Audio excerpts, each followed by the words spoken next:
of highest caliber to guide us. Following the live surgical session, the stalwarts in this field will guide us through the didactic lectures.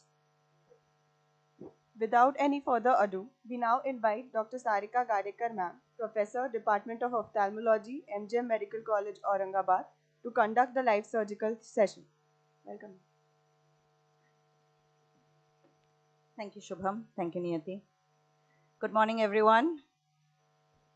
Good morning, Dr. Arun, Dr. Pradnya in the OT. I hope you can hear us. Good. So for today's session, I have the privilege of introducing all the surgeons. Dr. Arun Architre is our dynamic, young, and ever enthusiastic surgeon who has cordially accepted to be our first surgeon for today's live surgical session. And as we all know, as surgeons, how difficult it is to actually initiate a live surgical session. So we are forever grateful to you, sir, for being our first one. So I really hope we don't have any issues with this audio-visual relay now. To introduce Sir, Dr. Arun Architre, sir, our current president of Aurangabad Ophthalmic Association, has a clinical experience of more than 23 years. Along with an excellent phaco surgeon, he has also done his fellowship in refractive surgery in 1999. He is the first from the Marathwada region to perform live phaco surgeries in the state conference. He has delivered numerous talks in various conferences like All India, Bombay Ophthalmic Association, MOSCON, and DOS. He has been the organizing secretary of MOSCON in 2008, has been an active member of AOA since 2006 or before, where he started by being the general secretary of AOA in 2006. So we are grateful to you, sir, and I hope you are ready. For us from here, the audio-visual is very clear. So without any further delay, I will ask Dr. Pradnya to share the patient's details of the first case.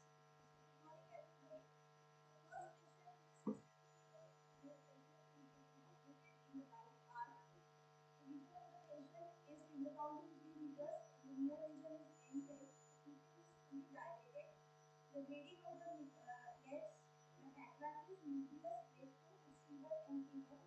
The IOL power is 23.5 diopter. Lens which will be used is the bifocus EDOF lens of Ophthalmology. The surgery is being done on the 2-finger microscope from Ophthalmology, which has the vitro and the optic illumination. Thank you. Over to you, Dr. Archit. I'm Dr. Archit from Aurangabad. I'm very much thankful to MGM Medical College, Professor Mr. Dr. Ma'am, and all the staff, and AO and MOS for giving me this opportunity to do the live surgery at our own district, that is Aurangabad. My patient is a 63-year-old lady having the grade 2 to 3 cataract with a posterior subcapsular cataract. I'm getting there. My microscopic vision.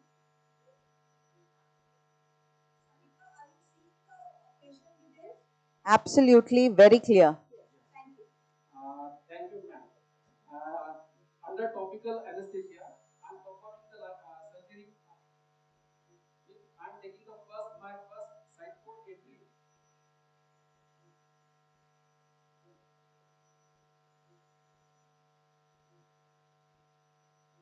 My second side port entry. Try to make an incision.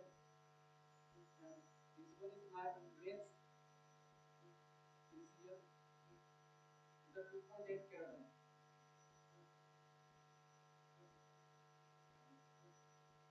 I'm using the Optilon so that the patient will not get any irritation or any problem during the surgery. This is the pleuresis to stain the capsule.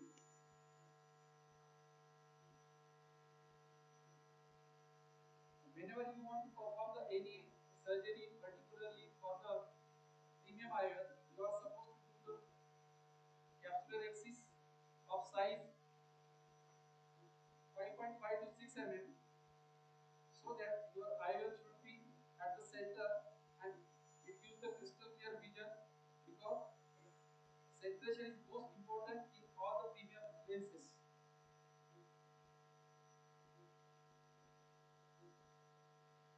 15 to 20 seconds, I am exchanging the viscoelastic with the durex.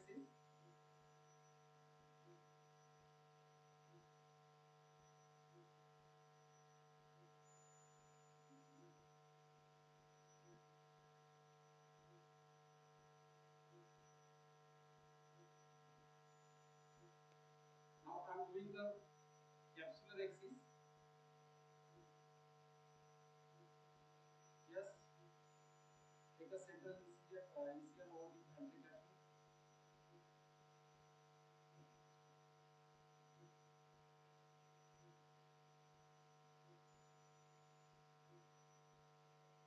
Try to make well centered 5.5 to 6 mm lenses. Microscope is excellent. Simply ignore.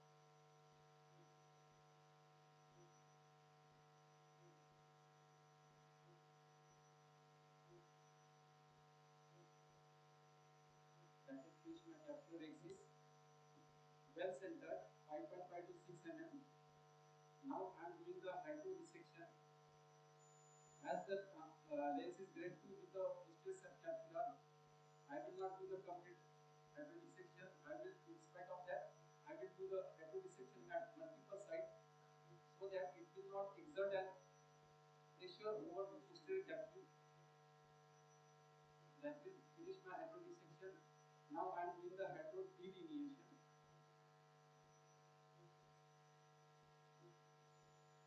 See, if you are able to see the beautiful ring, sir. golden ring. Yes, sir. Beautiful golden ring is there.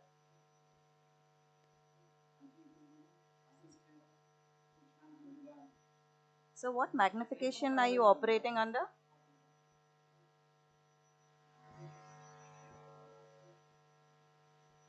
With phaco mode on and irrigation on, I am inserting my phaco tip into the anterior chamber.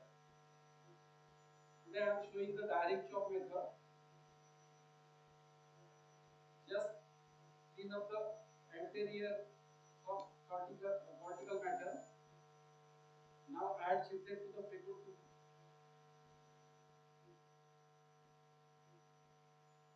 Just insert your phaco tip inside the central core of the nucleus and break it into two parts.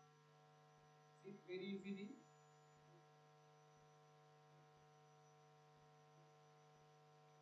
So which phaco machine are you using?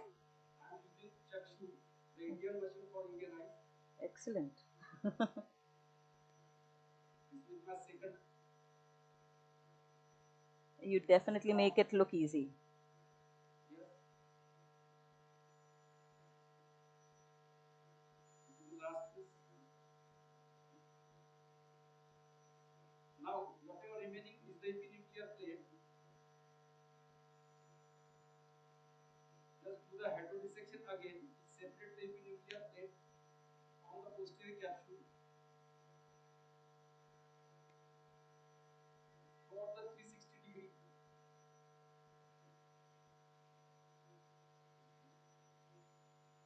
Just insert some viscoelastic into the anterior chamber and also just behind the posterior plate of the epinuclear plate. Now, I am again using the phaco to with the blood chopper and just aspirate it. No need to use the power because it's a very soft nuclear plate and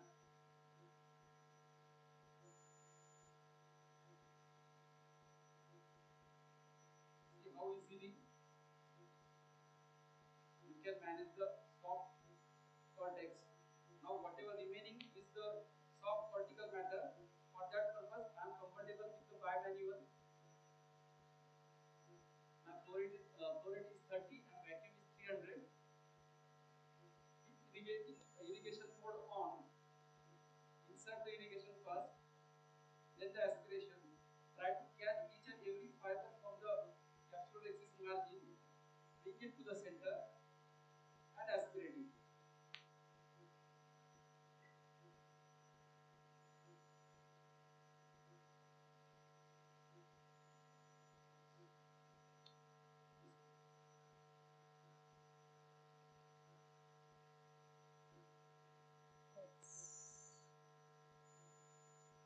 Is that a small rent, sir?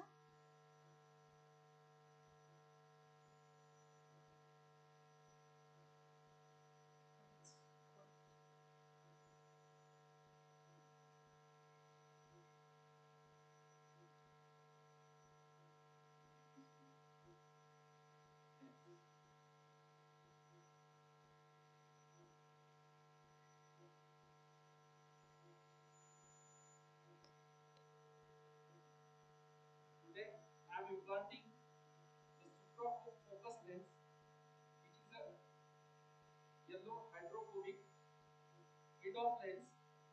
The extended depth of vision is having the central 1.4 mm of optical zone with a 3.5 diopter for the near and progressively peripheral refractive zones for intermediate and distance. I'm loading here.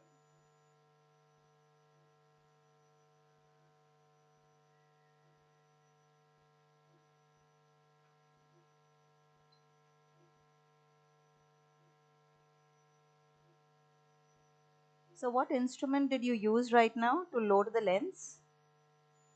That did not look like a MacPherson to me. No, it's the thin lens holding forcing. Okay.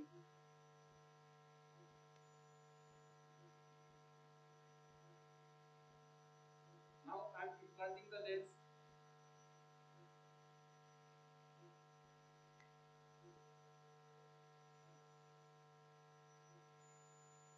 See how smoothly it opens.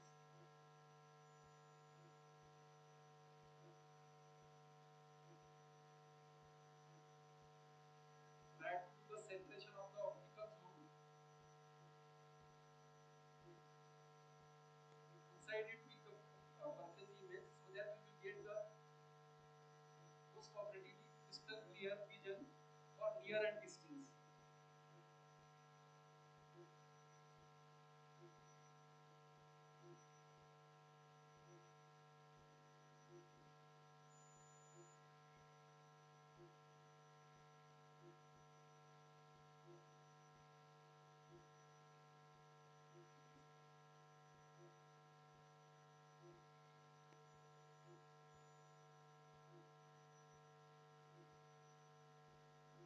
There is a capsule back is there.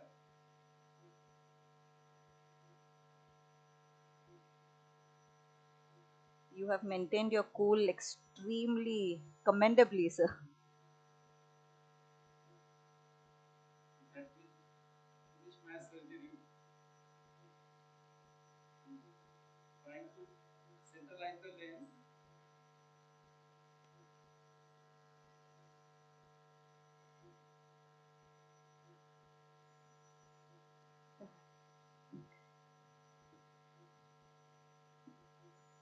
I'm using the intracameral perfusion and hydrating the wound.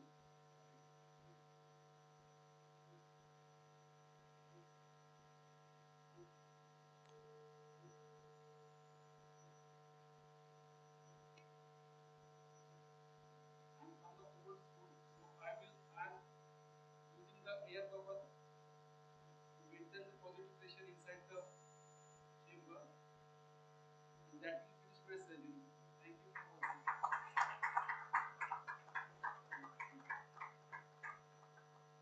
Excellent, sir. You heard the applause, so you know you have a truly appreciative audience. Direct back over there.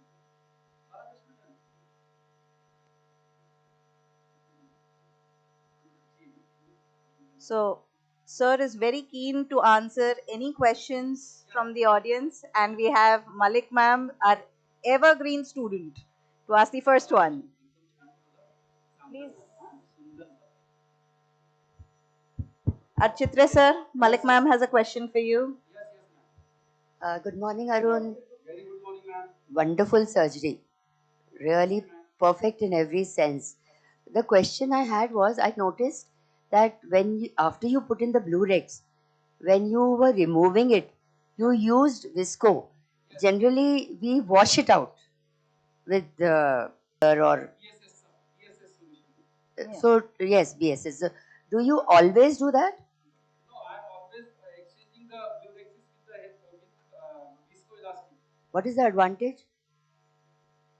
It automatically wash out, and whatever remaining is, I will just wash it out during the bimanual or phaco surgery. Okay, okay, fine. I think it depends on each surgeon. Dr. Santosh Bide has a question. Yes. Morning, Arun. Excellent surgery as always. CCC was perfect, everything was perfect. But I have a query. Was there a PC rent at the periphery at 7 to 8 o'clock position? You maintained cool very well, excellent. You showed that how to handle pressure. I had not touched that part because this phase is not disturbed. Correct. It is at the time of capsule polishing the at the time of cortex removal. Yes. So I just put the viscoelastic over that area and removed other part of the cortex. So probably while pulling the cortex, that got ripped off and there was a break. Because preoperatively also we could see that there may have been a rent in that particular part. But you did excellent job. And the key was that not to mess when you are in such problem. And another important thing which you showed was that implanting the lens in such situations. Luckily, it was a circular one. It was not a radial one. Otherwise, There was a cap pad which is circular there. yes, And correct, without touching, I had not aspirated the vitreous. correct. And vitreous is not coming into the wound. That's why I had just put the viscoelastic there. Yeah. And didn't disturb that area during that capsule cortex wash also, and during the at the time of implanting the lens also.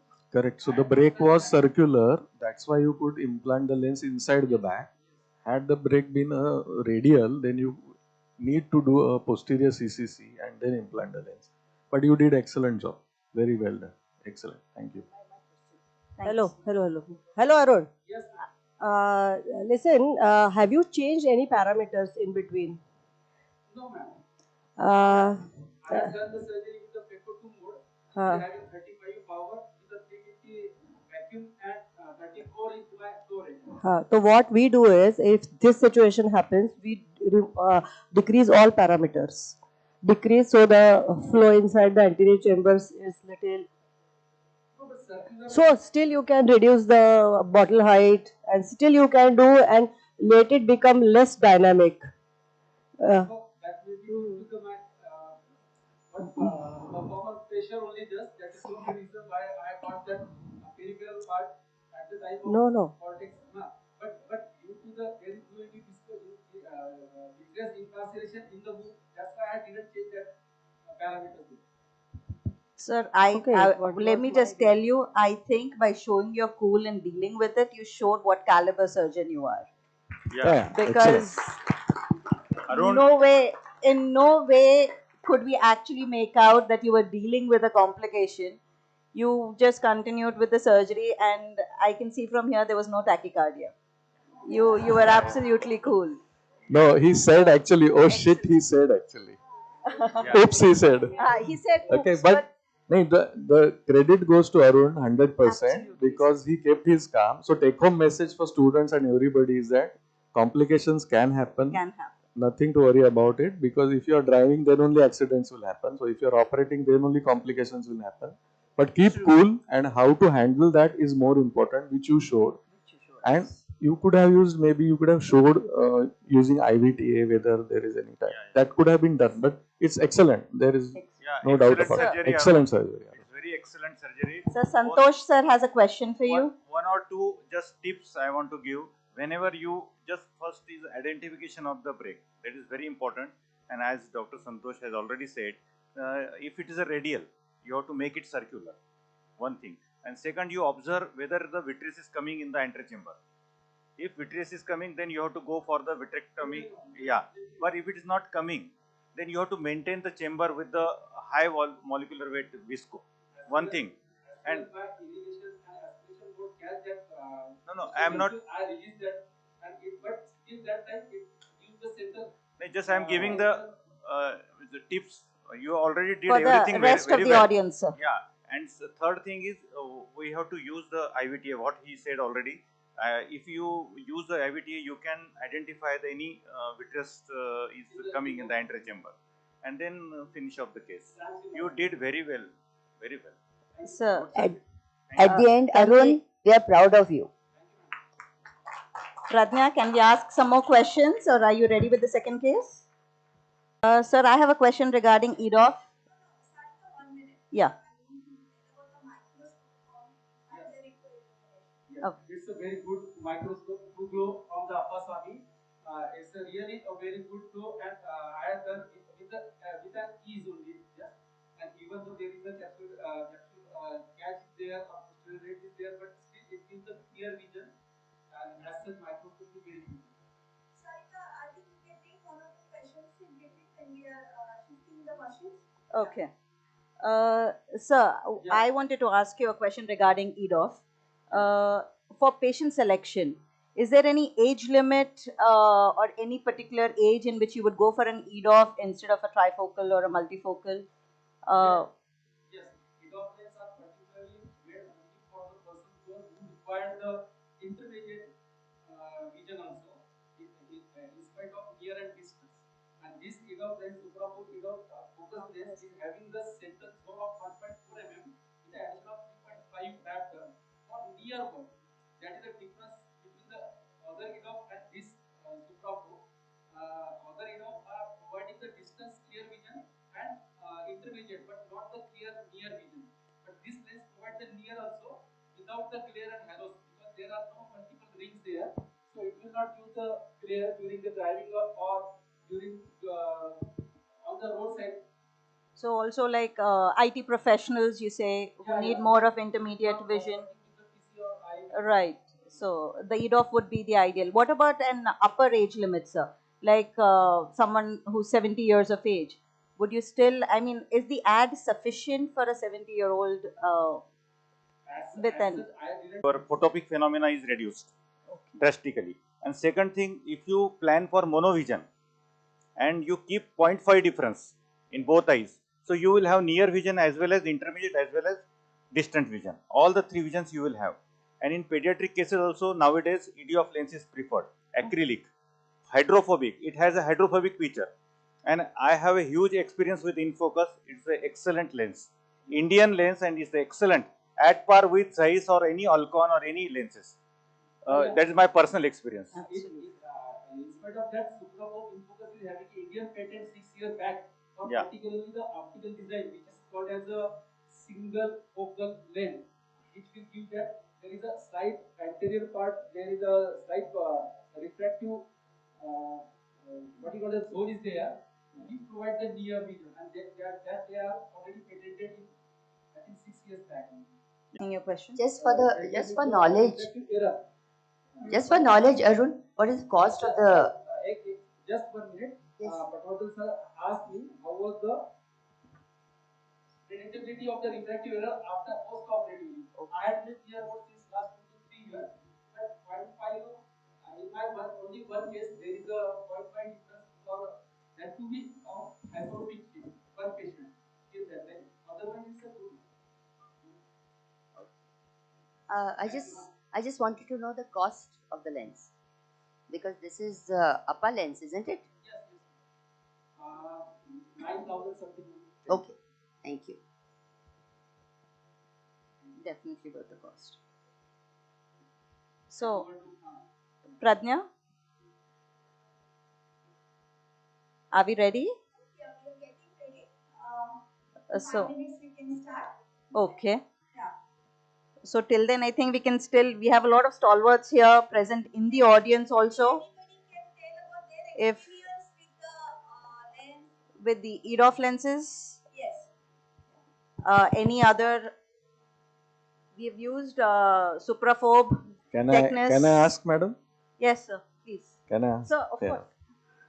If you are going to do monovision with EDOF lens, then why not do monovision with monofocal? This is an Santosh open. Agarwal, sir. No, it's not a personal question. It's a thought-provoking question. If you want to do monovision with so-called lenses, then Santosh sir. Yes, yes. The EDOF are having a very good intermediate working distance for the patients. So Very sure. He said "You're far too active, madam, and you drive a lot." So very sure. He said, "You're far too active, madam, and you drive a lot. So I can't afford to put in a multifocal for you because the problem of halos is there. And I have very good, even near vision, in spite of monofocals, but I do wear spectacles for reading, only for reading. Are you myopic? My refraction is 0 for distance, nothing, 0. So you're not undercorrected. One or two thing I want to highlight.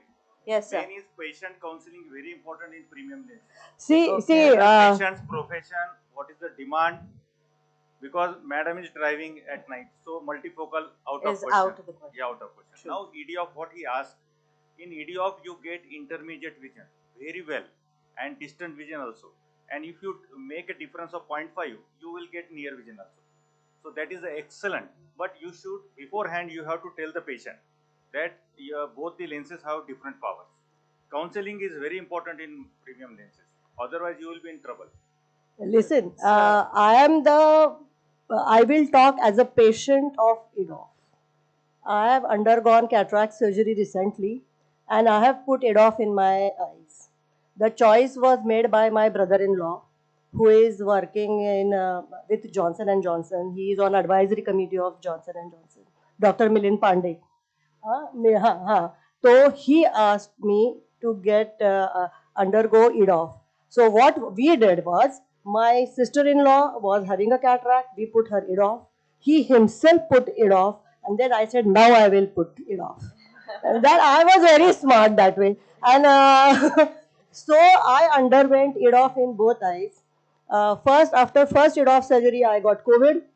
So I was having a lot of cough, watering. Somehow I came out of it. I thought, what will happen to my wound and everything.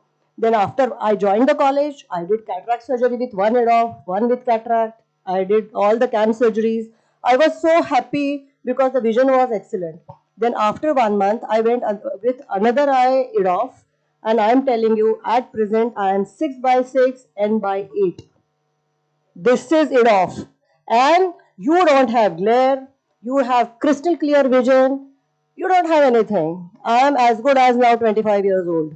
I can see everything, but only thing is that you cannot see the injection vials. For that my residents work. They will see. If they are wrong, I say I don't have N6. I will not see those foils, that Hylace and all epitrate injection. Even that epitrate I can see, but below that I can't see. And that is what is the EDOF, and I am a patient. So I know in a ophthalmic view, ophthalmologist view, it is wonderful. No, that is not. Visionary wise, I'm telling vision wise, because I don't need presbyopics. I don't carry spectacles. I don't carry spectacles. Ma'am, let me just say that if this were a debate, you would have won hands down. But we will definitely, I think the debate will come up between multifocals and EDOF. No, that was the decision we took because I am an active person. I am operating daily. I don't want glare. I will drive in the night. I will do everything what a normal person is going to do at the age of 60. So I want the best one. And I am an operating surgeon.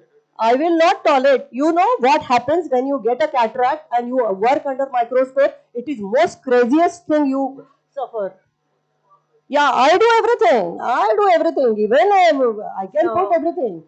But that EDOF made my life so easy, I'm telling you. It's the most easy life I have got. Malik ma'am, we met your doppelganger.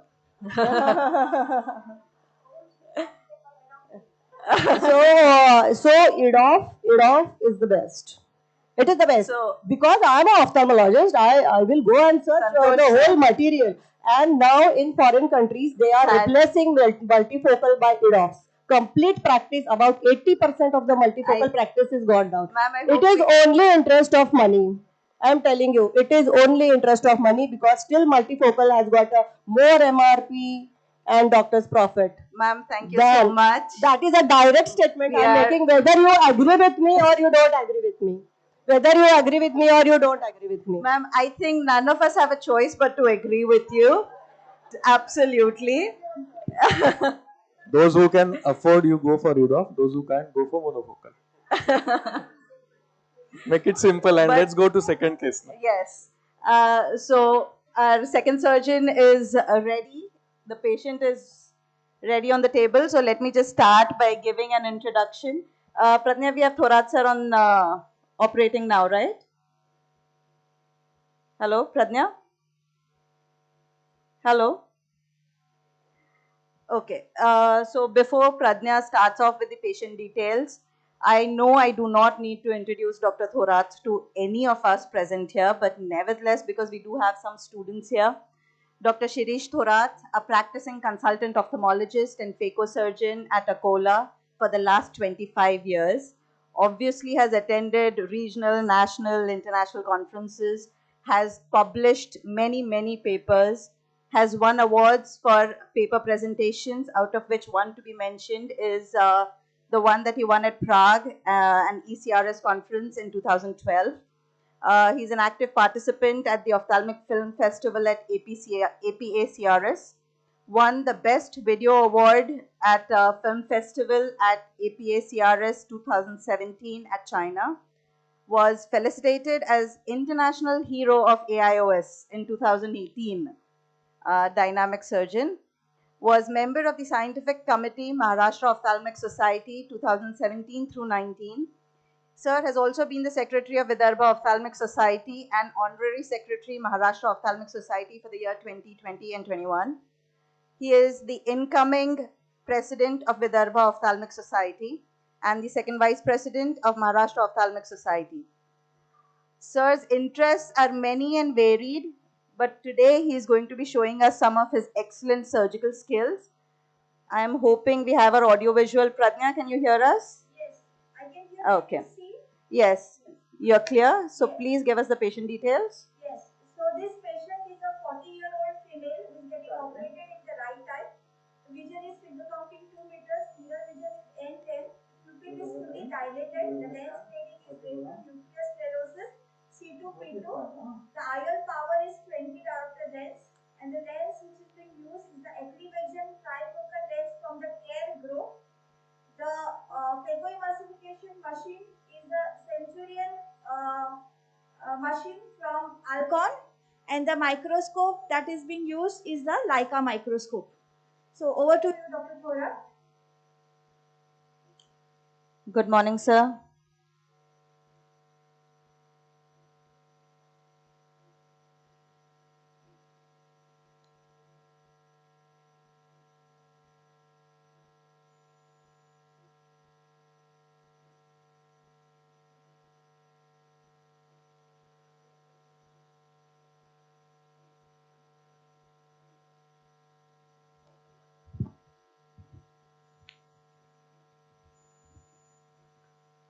Good morning, sir. Can you hear us?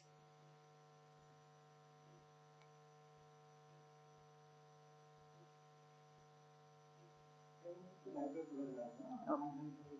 So we can hear him for sure.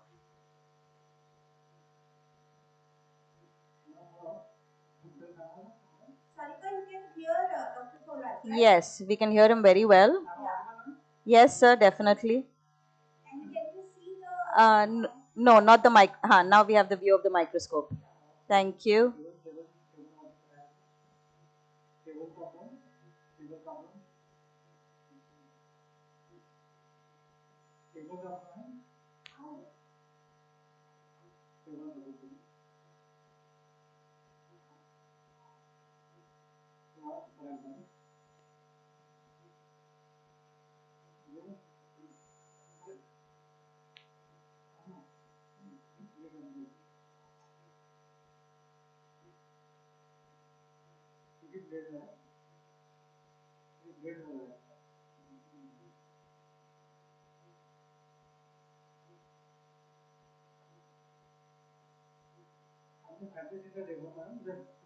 Absolutely, sir.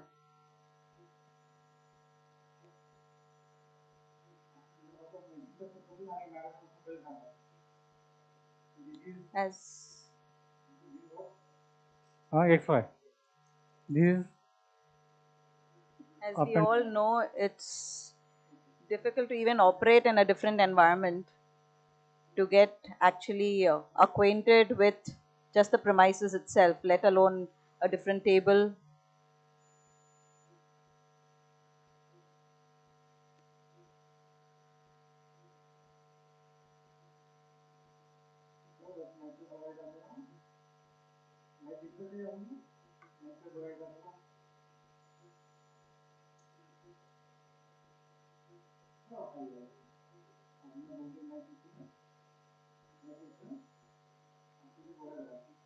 Okay, perfect.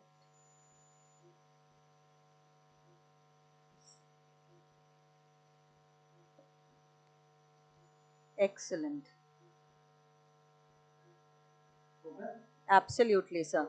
Beautifully focused now.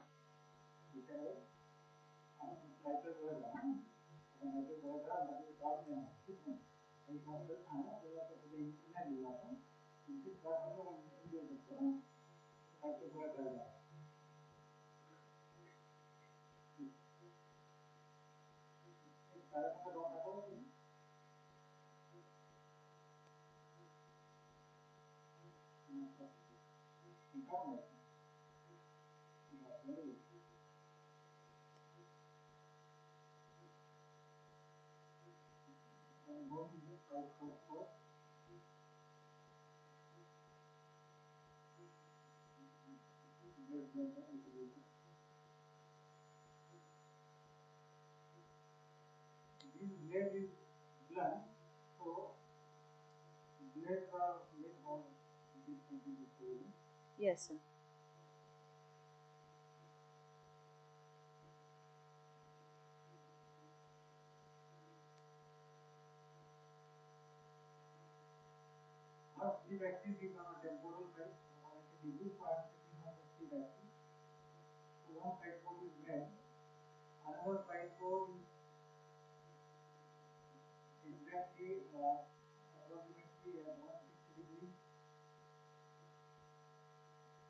Sir, you have taken a temporal position? Okay.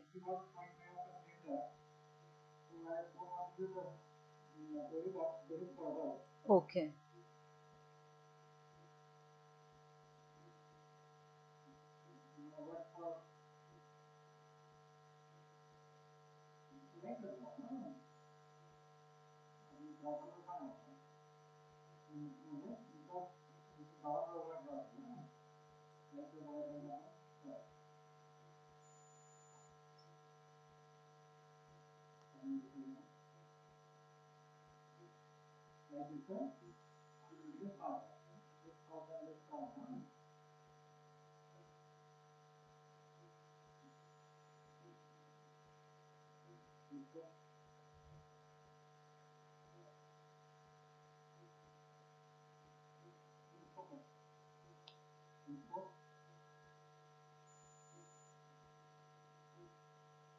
So, did you inject intracameral phenocaine right now?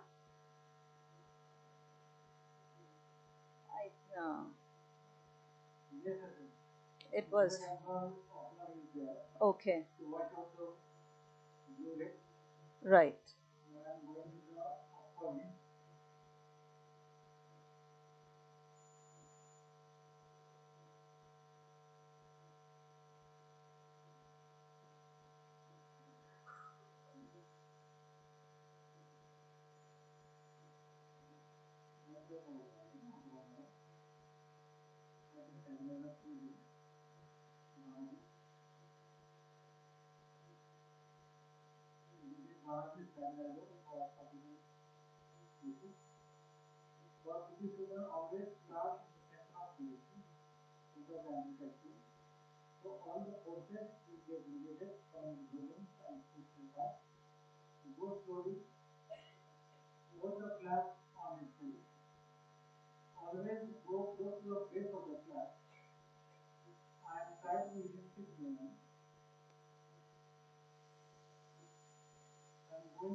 Sir, could you just center it a little bit, sir?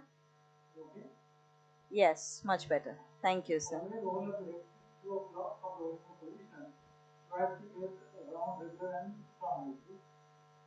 Whenever you enter with any instrument, it will that your chamber is on. The instrument should be sharp.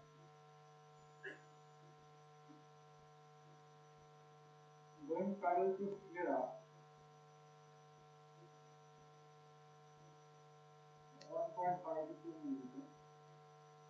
Entering inside, I am taking 2.2 cup left and this bed is around 2.35. Just to invest some fluid. The flat no है ना, copy है ना, ठीक है, because of the recto from anterior chamber, so as to optimize your hydraulic fluid. I think that was a very important tip that you gave us right now, sir. Now, first you is gone, just tap your nucleus and try to do hydro delineation. What the hell?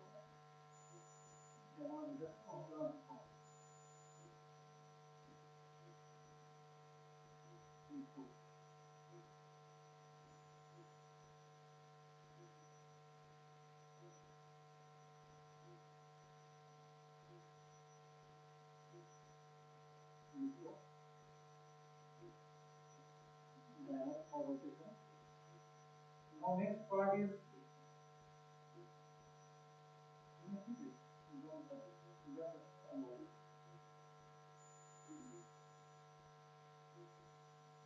rotation of the nucleus.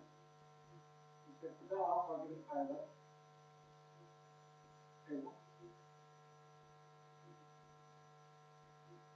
put the 1 to 3 4.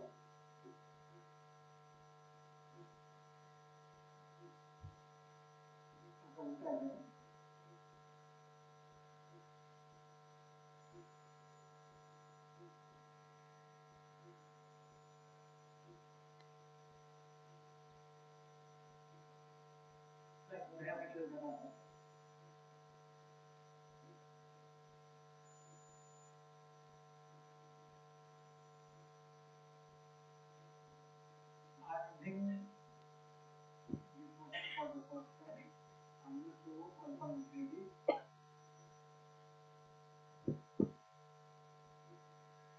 See to it that your flow is good. So before entering the AC, release on the irrigation, make it off, go inside the chamber with irrigation off. Now irrigation on.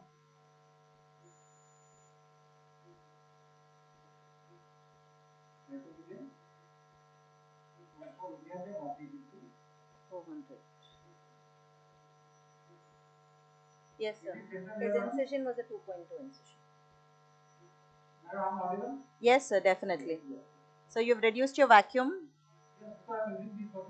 for the first time. I think this machine is like what it is there and using long. So which phaco machine are you using? Acha, you're using the Infinity. Okay.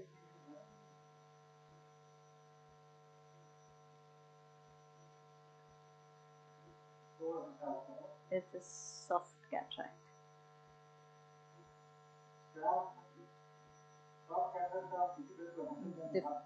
Yes, sir. Chopping them is a little bit difficult. Try to take out one by one.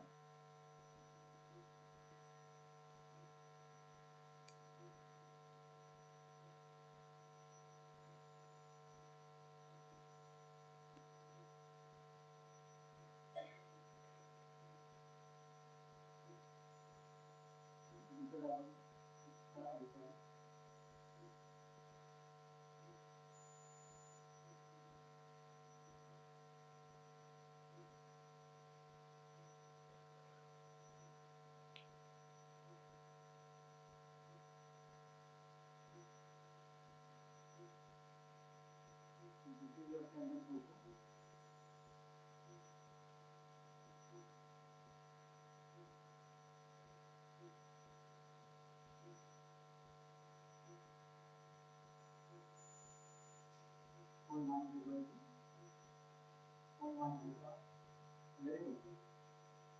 I can't forget that.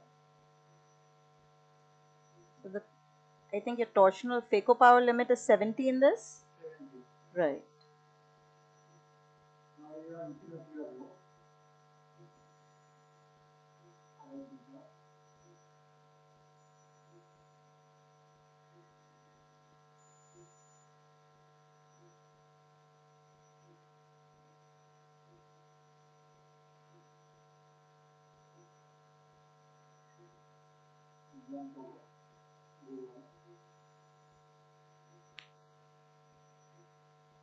This rotary movement, take out the cortex from the back. Before removing the instrument from the eye, I quickly check timber in the full air. So going with the diffuser stick from the other end and then removing the phaco. This step is very useful while doing post-refractive cataract.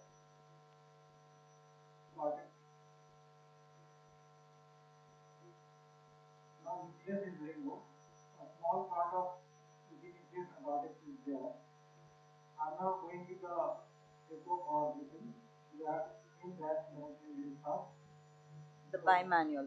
This is the help of bimanual.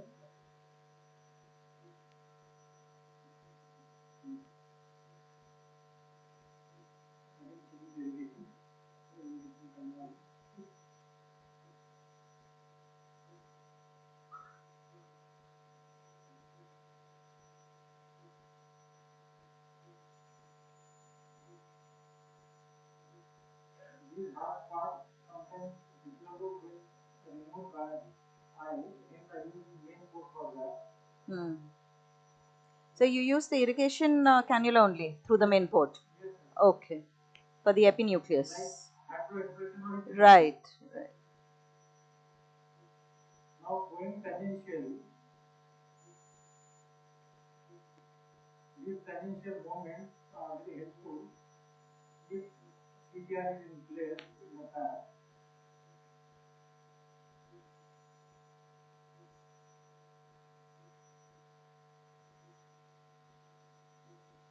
Bimanual is especially useful for sub-incisional. I mean, it's easier than using the phaco probe.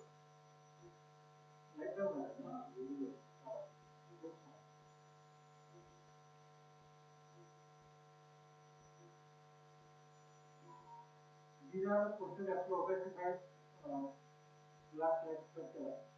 The same, I think, can get dispersed by the irrigation. So I am using only irrigation, just disperse it. So I have to get cleavage from the post-refractive.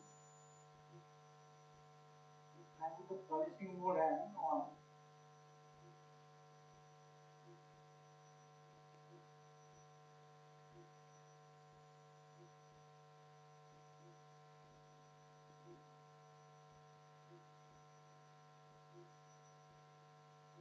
These are all over. Now, you have to implant the lens. Polish the end.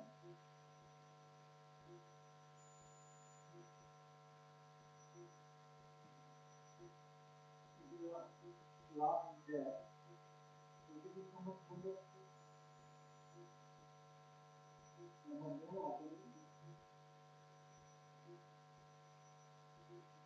Like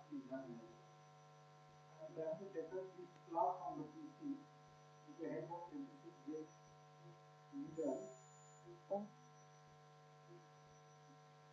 from home.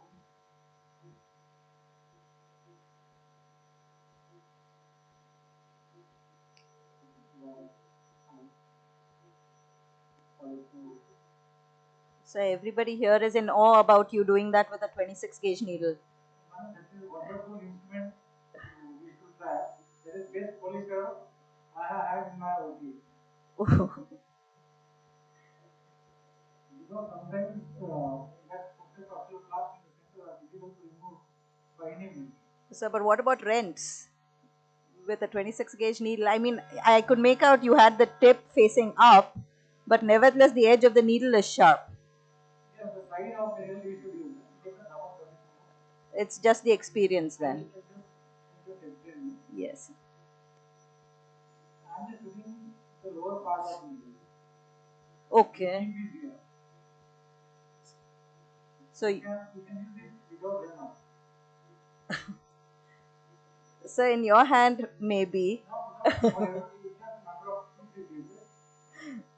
Now I am turning the that track over page on actually this is from UK. I'm used to do it under the irrigation only. And just see that it is going into the tank. Just like it, and with the help of irrigation only, in the tank.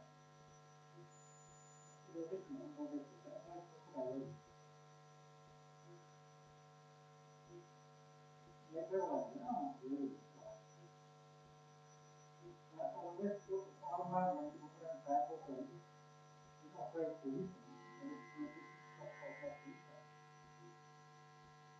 can see the perpendicular in the center. Yes, sir.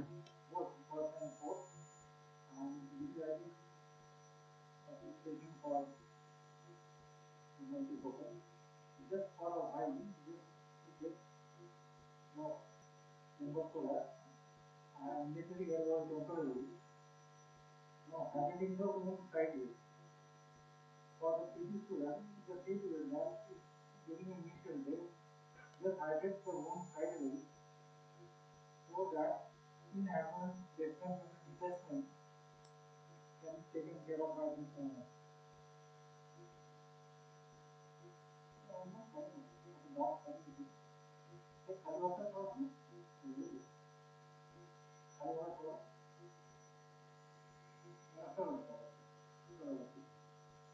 So you're not putting intracameral pilocarpine to construct the pupil. Nothing needed. It's in the bag, the IOL. In the center of the lens, overlapping the both perpendicular. Well centered. So kind of a guide guide. Like the one.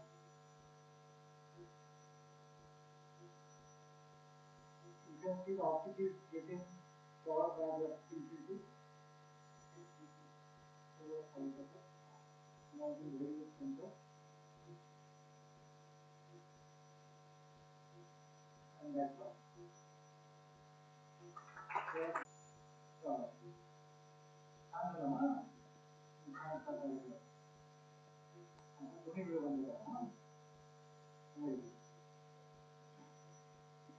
Beautiful surgery, sir.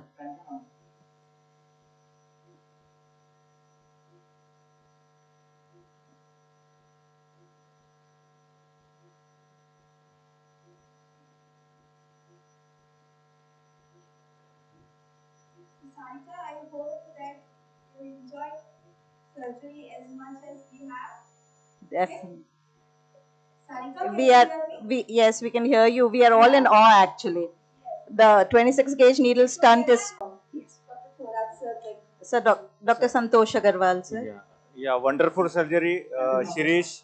I like 2 things, and I learned from him. One is humbleness, and second, he encouraged the patient all across the surgery. That is remarkable. I really like that, and wonderful surgery. Thank you, sir. Thank you. Shirish, Madam, Pranam. good morning. Good morning. Excellent job. And for the benefit of the PGs and the audience, I'd like to just point out 2 things. Yeah. 2 differences between the 2 surgeries that we saw. If you noticed, Arun removed the blue legs with visco. He used BSS. The second point that I noted was that Arun made his main port initially, whereas Shirish did it afterwards. So this was the carry home message, and I think Shirish, the point about the 26 gauge needle was really brave on your part. I don't know how you do it because I would be scared of rupturing the posterior capsule. Seriously. Madam, around 8 to 10 years back, I did 30-40 cases of optic capture in the posterior capsule in the vitreous. That we tried 2 things. One, optic capture in the vitreous. Another thing, dropless surgery. Like after surgery got over, we used to instill intracameral injection of transdermal tripod and Vigamox and no drops post-operatively.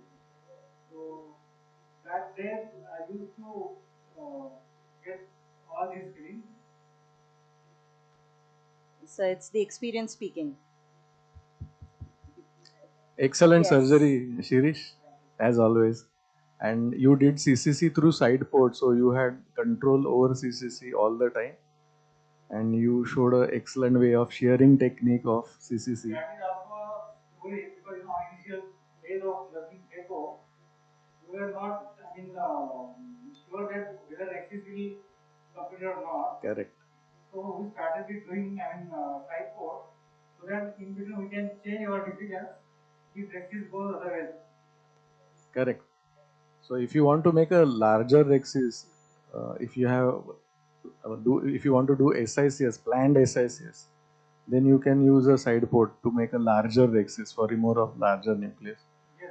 Yeah, and if you feel that there is a positive upthrust of the vitreous, then also you can do through side port. Yeah. Excellent surgery as always. Good morning, Shirish. Good morning. Excellent surgery, and I'm very happy that we are batchmates and from the same place, and really proud of you. Any other questions from the audience for sir? Sir, can you let us know a few things about the lens itself, the trifocal? Madam, this lens I use for the first time. Okay. I am used to Panoptic, which is very good lens. I use many different lenses, but I find Panoptic in my hands doing very nice. But I see people have come up with this imported lens from UK, that is Activision. The good part of this lens is gives the actual power. So डब्बा का पैसा, like this is patient has got 20 power, actual patient.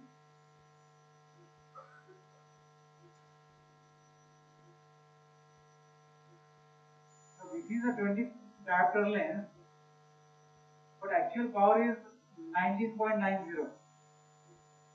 So with the reading from IOL master, you can come close to hematopia because 20 can be 19.9 or 20.3 also. So this can give a hematopia very well in any cases.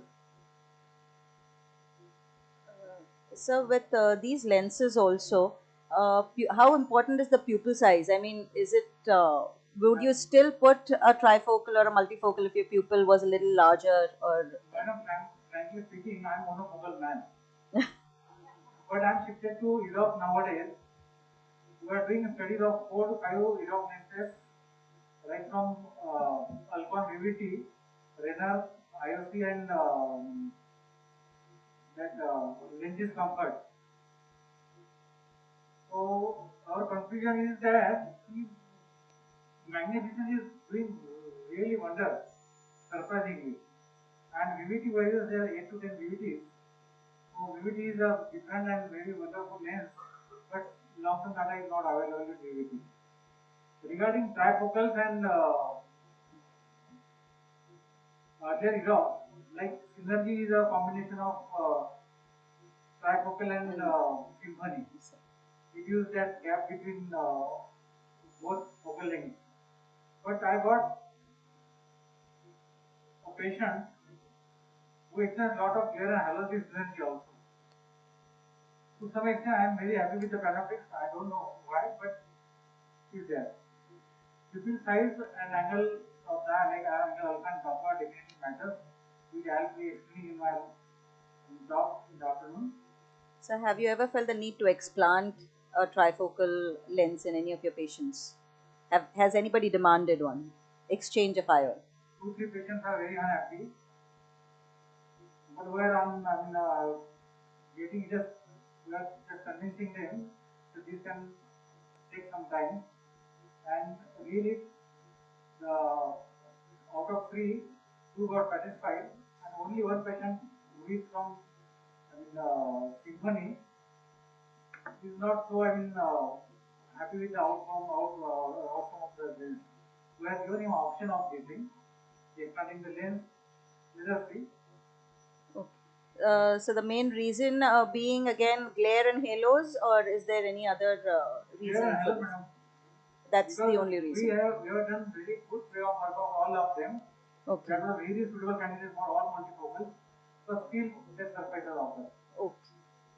So as Santosh Agarwal sir is also going to be telling us patient selection, and Nidhi ma'am is also going to tell us about the counseling of the patients. I think that's going to be very important when we do these IOLs. Sir, if I would like you to say a thing about the Leica microscope and the sensitivity and operating systems you used it. Leica microscope I used for the first time. Leica microscope I have used it for the first time. It can mean this is 12 programmable foot switch, 18 programmable foot switch. I tell him, don't do that. Just give a basic thing. Human up and next one. But the globe, the halogen lamp, and the combination of LED lamp is wonderful. I am using Lumira eye, but I find somewhat better than Lumira eye. This microscope. And Centurion machine is wonderful. The chamber stability, corneal burn, there is no issue of both the things. So Centurion pole is different. Also the active century duties is there. I find both of these are, I am using for first time both of these. I am very happy. Shirish, I wanted to know one thing. You used a stabilizing instrument. What was the name of that? You used a Through your side port. I liked it a lot. Sir, can you show it to us? One more stabilizing instrument is from Bombay Ophthalmology, madam. So the beauty of both of the instruments is it doesn't allow the visco to egress out from your side port. Correct. No, and it also stabilizes the eyeball very nicely. At any width and length of the eyeball. Right. And you don't need to use any other instrument at the limbus because that can cause a hemorrhage over there. You won't get a white eye the next day. You get absolutely white eye next day. Yes. Thank you. Sir.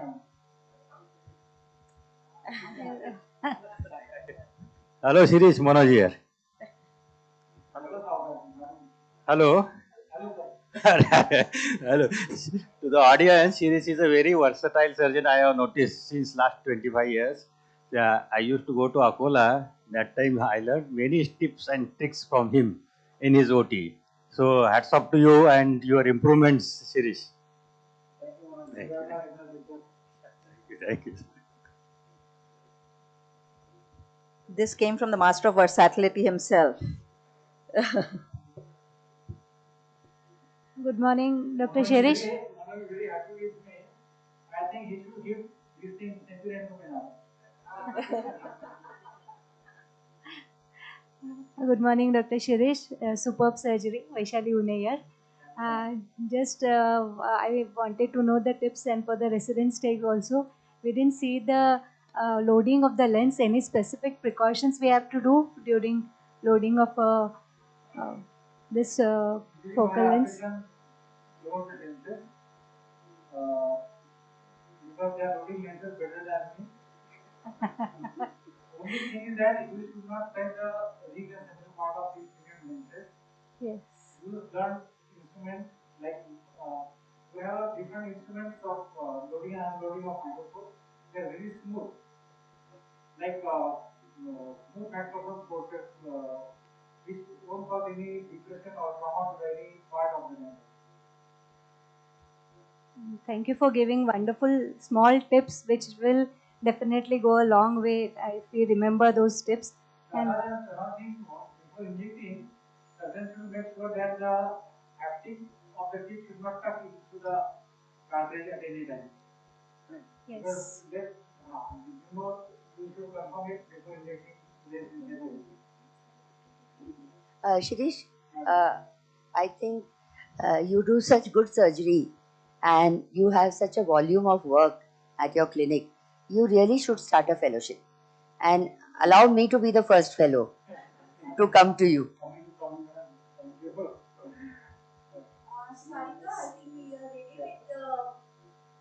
Okay.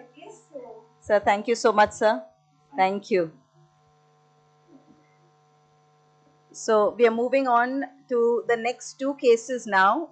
Both the cases are going to be operated upon by Dr. Saurabh Patwardhan, sir. Sir, Director of Nandadeep Eye Hospital and PG Institute, heads a phaco training and fellowship program, including phacotips 3D teaching course, which is the first of its kind in the world. He's a pioneer in live streaming of surgeries on YouTube and Facebook for education. I think all of us have referred to his surgeries at some point or the other.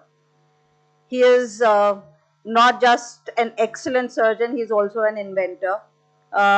He is an inventor of the iToric Patwardhan, an Android phone-based app for toric marking, hybrid and chopper, and 3D surgical viewing system, which helps him run his popular phaco training YouTube channel.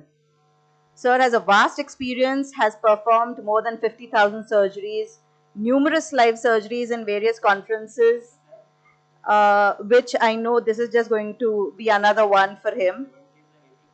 Sir is an ex-member of the Scientific and Managing Committee, Maharashtra Ophthalmic Society. He has trained more than 100 surgeons across the world. Sir, you are going to be training a few more now. We welcome you, sir. And Pradnya, could you please share Sir's patient details? So the patient that being operated is a 63-year-old male patient getting operated in right eye. The vision is 2.2 meters. Near vision is N8. The pupil is dilating fully. Lens is 80 nucleus fluorescence 75. IOL power is 24. Lens that is being used is a panoptic trifocal lens from Alcon, and we will be using the Centurion Alcon system with the Leica microscope. Thank you. Am I audible there? Yes, sir. I just made a Iridian using a 23 gauge MBR. Sir, we need to have a view of your microscope. Now it's clear. Is it better? Yes, sir. Let me know if there is no focus. Definitely, sir. And I'll be making a temporal incision, so I'm sitting at head end, as you can see.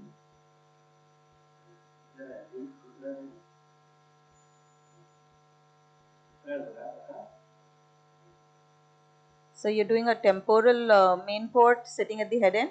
Yeah. So I'm sitting at head end, and I generally take a temporal or nasal incision. Limbs level.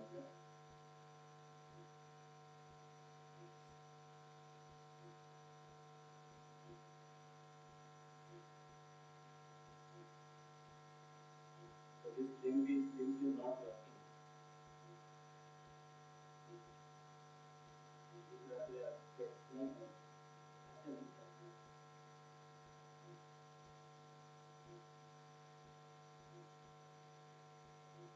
Has to be one a resident dropped.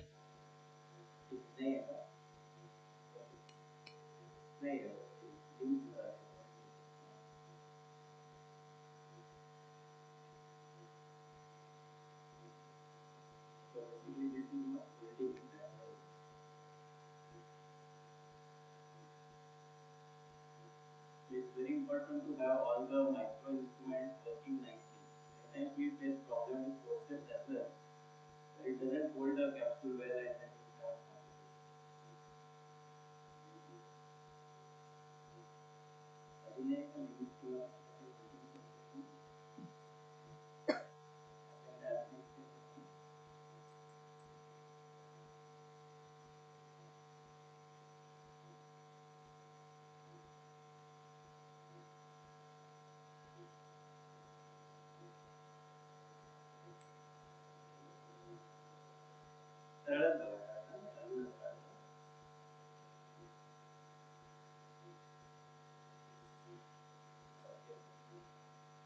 you have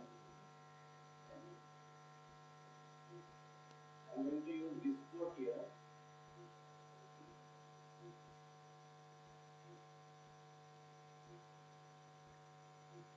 The CCC master.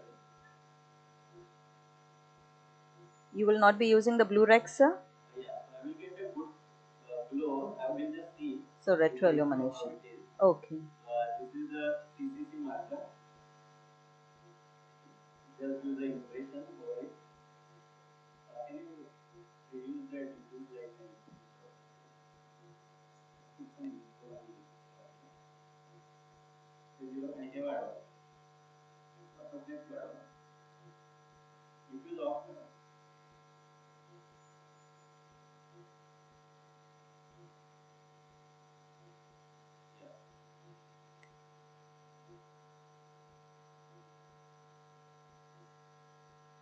Is it visible over there? I am not. Yes, sir. It's very well centered. So what I am trying to do, though the mark may not be very well visible there. Yes, sir. So it's at a different Plane. plane. Right.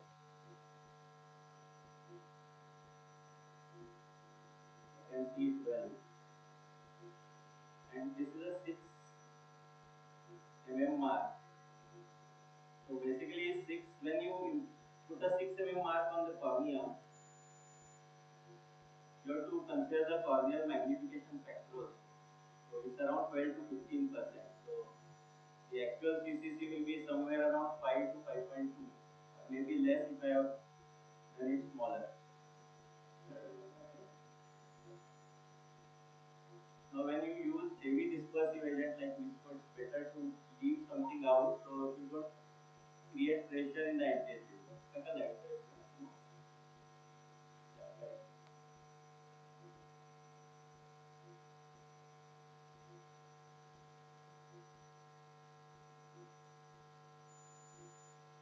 Very important to keep releasing the pressure because you don't want the anticapsular block.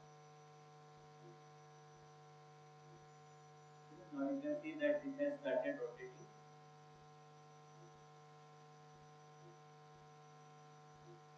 I am going to put some methyl start if you light start the main light.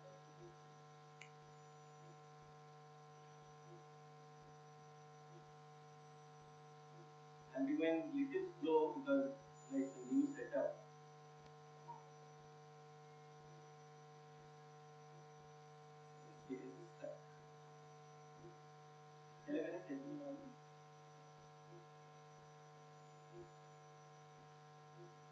I am going to use the centurion machine with active sentry. The advantage of machine is that we can operate on lower IOP setting as compared to the regular gravity based machine. So for my general spectrum, I use generally 50, which is there. Those parameters are seen there? Yes, sir. So you've kept a low vacuum. Yeah. So now I'll be doing little bit of painting just to judge the density of the cataract. Then I will just go for the primary crop. The depth is very important when you chop.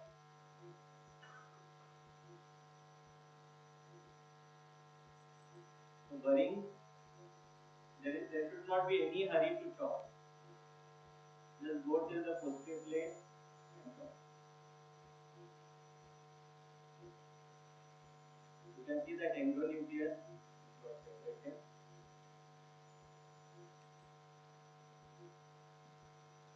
For harder cataract, I use 1.5 mm long CC.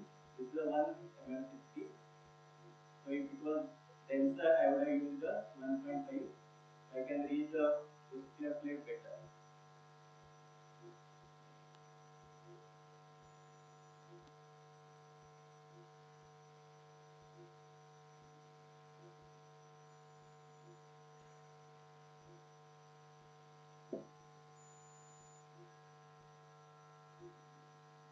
So you can see that central endonucleus is little attached there. You have a central thick plate. Now I want to quadrant removal where I am using mainly ozil with IP. What is the power like? Can you increase it to 70? 50 or 60. IP is on. Now it's increased to 70, sir. So now I will be working only in the central area here. Just making sure that everything is stable.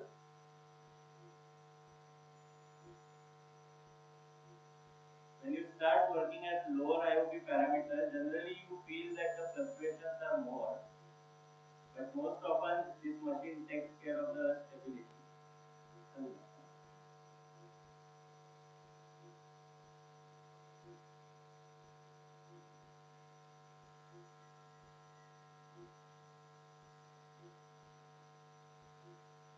So at this point, I will just add some viscoelastic.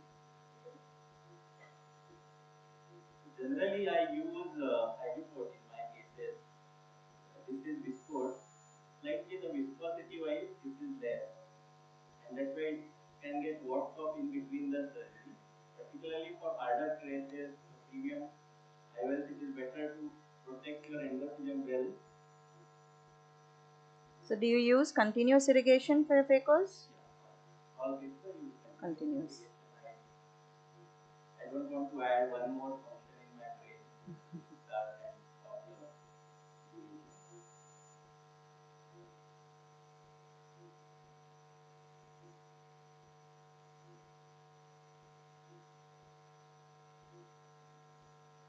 So this part is not completely separated, and that's why I am having trouble in removing that. The central thick plates, that's preventing it from cracking. Central edge was not completely divided, so I wanted it to. So now I have tumbled it. I will attack the central part. So once that is done, the pieces get separated.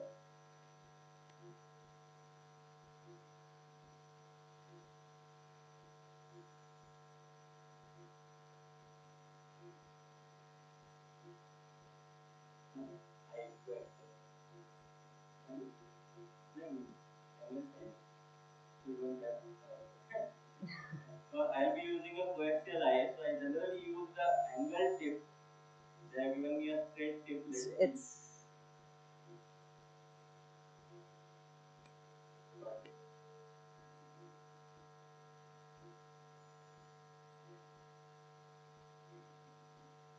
so generally with straight tip, it's okay for the non-subinsular part. Yeah, the subinsular part, you have to be a little more careful as the tip goes toward the posterior capsule. So that's why I generally use the angle tip in my cases. I don't have it right.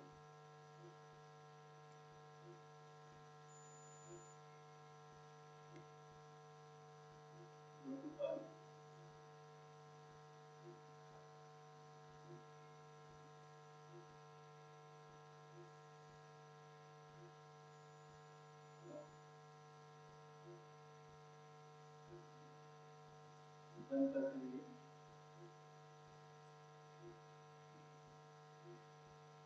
With dense cataract, we find these plaques like this.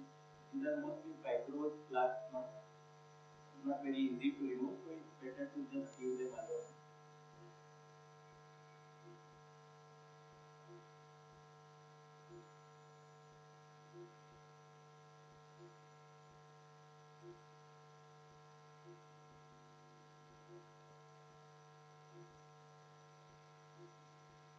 I'm using 1% hybrid here to fill the chamber. Now this is a panoptic side. This will apply.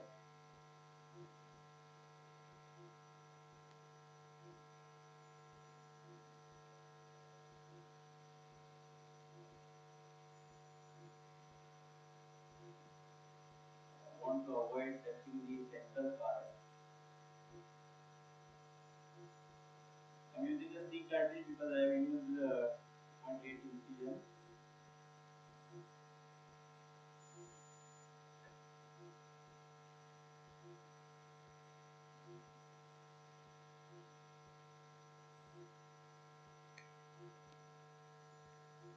textbook folding of the IOL. While inserting this also, you have to make sure that the optic starts pushing the optic edge and not over the optic. Sometimes you may have scratch.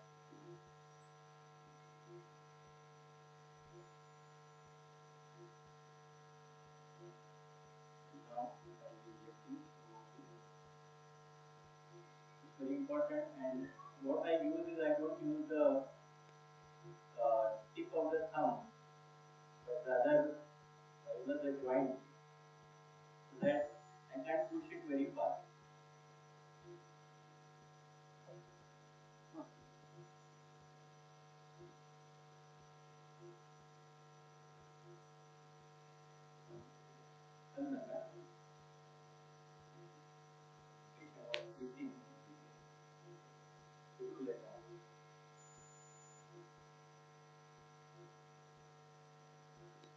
So one thing about viscosity is that you have to take it out also from the angles. Otherwise you have is IOP post-op. So take it out from all sides. Also go underneath. The advantage here is that I use the 1% hydrogen. So visco comes out in Coco.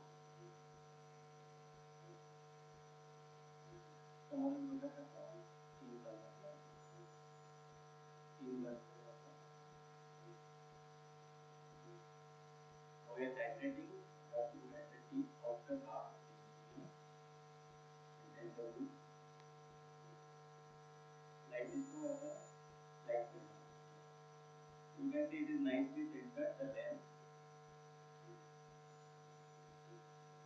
It is almost 1.16 millimeter of the central bone. So even if you have angle kappa or alpha of up to 0.6, it's okay to use this lens.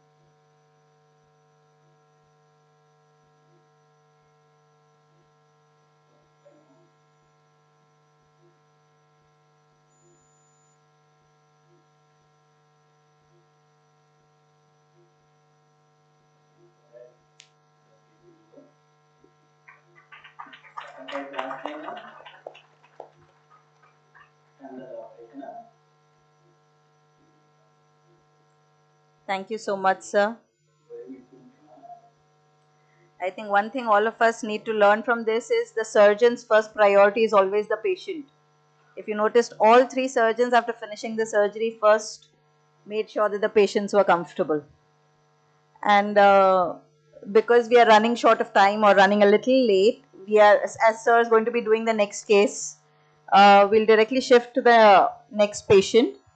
And I'll request Dr. Pradnya to give us patient information while the patient is coming on the table. Sir is going to be doing an iris claw in a patient. Yes, Pradnya.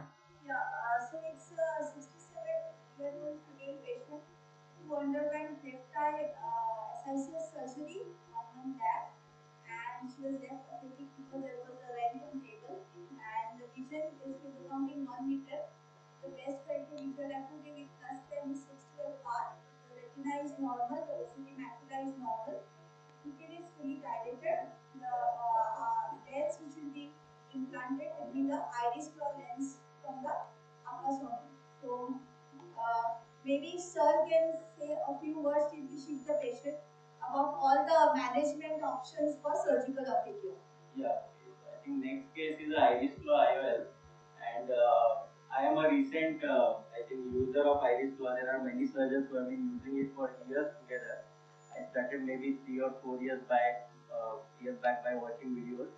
And the initial push for starting iris claw was because the SFL process is so, uh, you have to be very focused during SFL process, and there are many times things can go wrong. And it takes long time and also for an anterior segment surgeon's point of view, I think going through past plana, it's little bit maybe little challenging. Iris claw that way is less time consuming. There are some good things about iris claw and few disadvantages as well. The good thing is that it's a quick procedure, not a very big learning curve, because now most of my fellows or trainees, we make sure or we encourage them to do at least one iris claw. And I have found that most of them can do a good iris claw IOL in the first go. So it means that the surgical, at least the learning curve is not that long. Yeah, there will be few things which you have to keep up improving on, like the centration of the iris claw, to avoid the cat's eye reflex where you tuck in little centrally than peripherally. I think we'll see in the surgery also the first thing which, when I did my first iris flow IOL, the first thing which I felt for an anterior segment was challenging to have a shallowness of the anterior chamber, because invariably when you are enclaving the iris flow lens, the AC collapses. And so what happens initially is that you go in, you try to do AC collapses, you are afraid, you come out again you put visco, again you go in, you try to. So this happens because we are little bit, during our routine phaco or SICS, we are afraid of shallowing of the anterior chamber, but in iris flow, invariably there will be shallowing because you are going through a bigger incision and you are trying to, press the iris flow over the enclavation. So in that moment, of course, the incision will open up and there will be a visco loss. So you have to get used to it little bit. And I think during surgery we'll see if I can do it perfectly. But yeah, maybe given 10 iris flow lenses, maybe 7 or 8 go perfect. That means you have a very nice circular pupil post-op. But yeah, 2 out of 10, maybe still you have that cat's eye reflex. There might be slight decentration of the iris flow. And it's because it's not a very easily reversible process. That means once you tuck it in and enclave it, it's not possible. It's very difficult to change the enclavation. So I think in the first go itself, you have to make sure you do it right. And of course, make sure that all the antivitreous is cut before you do the iris flow. For beginner, I think it is good to have a case where the iris is good. That means it's constricting well. There should not be atrophic patches, and if possible there is some PC support somewhere. I think it is useful because then the chance of dropping the iris flow in the vitreous reduces. So initially maybe because I think I have seen one video where the iris flow accidentally dropped into the vitreous because the first enclavation was not good, and it happens initially because you don't realize if it is enclaved or not. There is also option that you can just thread a 10-0 nylon to one of the eyelids and then you can do it. So once enclavation is done, you can just cut and remove that 10-0 nylon. So these are 2 points. Let's see how I can do in this case. And generally the 2 incisions I take little posterior limbal. If we take anterior limbal like the phaco, where we do the side port, generally clear corneal or slightly anterior limbal, there is an increased chance of cat's eye because you tend to rotate your Sinski while enclaving rather than going flat down. So it's advisable to go flat down, like anterior posterior rather than any tilt. That will avoid the cat's eye or trapping the iris there. So let's see if I can do it here. And the second enclavation is always little tricky. That is because one, apart from shallowing of the chamber, you have to go below the iris, and while doing that there is more visco loss, and you sometimes lose the orientation where the iris flow is with respect to the limbus, and then you may have a decentered enclavation. So I think that is something, and you have to be little quick in that because like unlike in some steps where you can go slow and do the procedure, in iris flow you have to be little quick. So sometimes it's difficult to demonstrate that particular step because if you wait for that step to open, the AC starts becoming shallow and then you lose the orientation. So here the case is already operated 6 weeks back, so I will try to open the whole scleral tunnel itself because there is a big scleral tunnel in the superior part. Sir, have you ever had a late iris claw lens drop? Yeah, recently I think it was done 5 years back, and patient had very atrophic iris. So I think in atrophic kind of iris where there was trauma and the iris is cleaned out, then you may have late disenclavation. So what about pseudo exfoliation? Patients with pseudo exfoliation also have a very some patients different have, iris. and some patients don't have. So if you see a very featureless kind of iris, then maybe you should be aware. In those cases, what happens sometimes is that the iris tears and one of the claws, is in on the anterior iris surface. But I think those IOLs also stay stable. unlike what we think that in iris flow there will be a lot of pigment dispersion in the late postoperative period, surprisingly it's not the case. Like, and the vision is usually quite good. So initial my hesitation for doing iris flow was that there is a lot of pseudopicodonesis and what will happen, there will be pigment dispersion, glaucoma or high risk of CME. These will, like if you do volumes of iris flow, these will happen in two cases, just like if you do SFIL also, it will happen in two cases where you get CME or maybe recurrent irritation that patient has. So I think except in the back, all other positions are prone to some percentage of patients having some issue. So obviously a peripheral iridectomy is a must in these patients pre-op. Right. Pre-op or intra-op. Okay. If intra-op you are going to do it last, don't do early. Because otherwise the iris sometimes becomes floppy after you do PI. Okay. So do it after you inflate. We have two consecutive surgeries now. After Sir's case, we have Arun Architre Sir's case, where he'll be implanting a toric IOL, following which we'll have a very short tea break and we'll resume with the CME.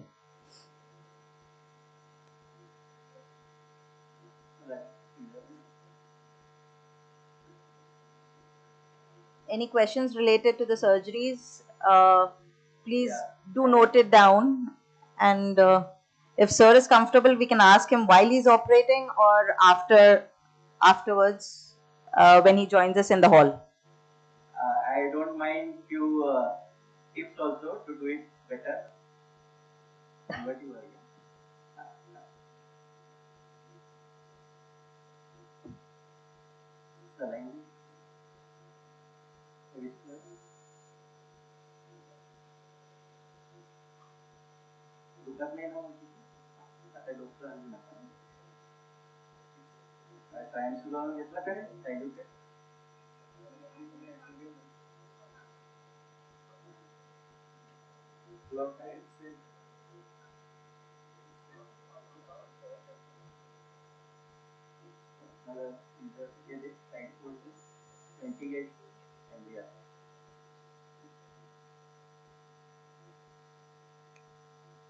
So this is the case. As you can see, actually the anti-hyaloid is intact.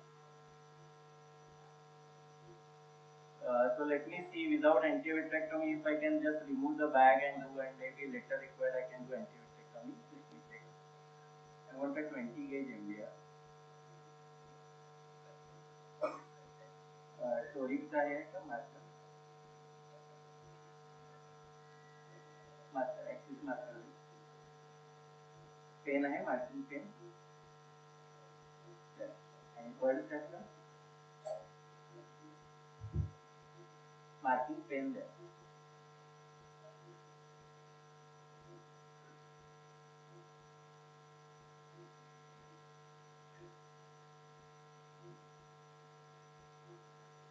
So going through the same tunnel, the only problem is what is the health of the tunnel, that is little bit unsure.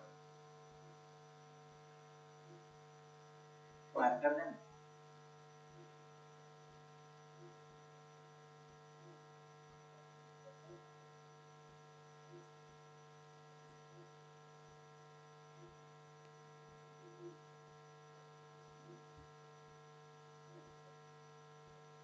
I think this was a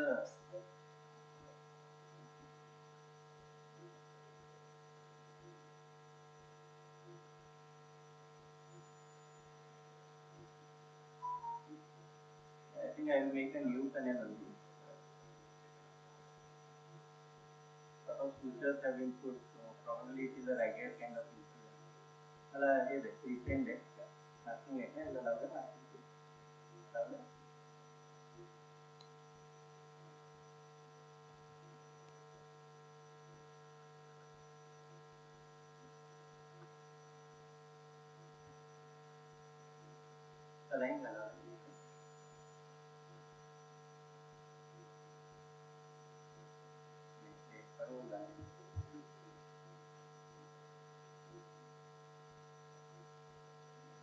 So these these are little tricky cases when they are operated already earlier.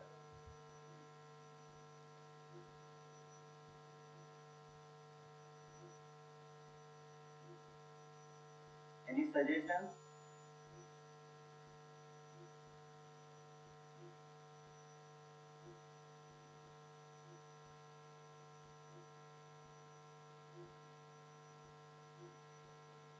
And that's the whole tunnel. How is the pressure, sir? Pressure actually is normal. Okay.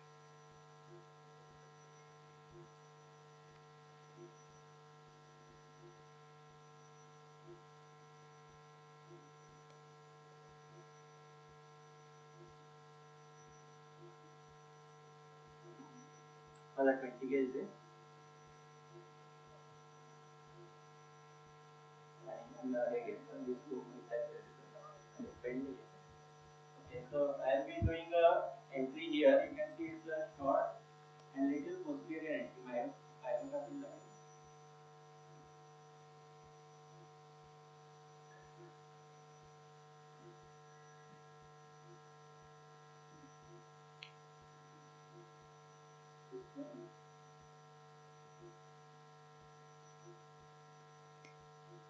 Just put some to maintain the anti-myopathy.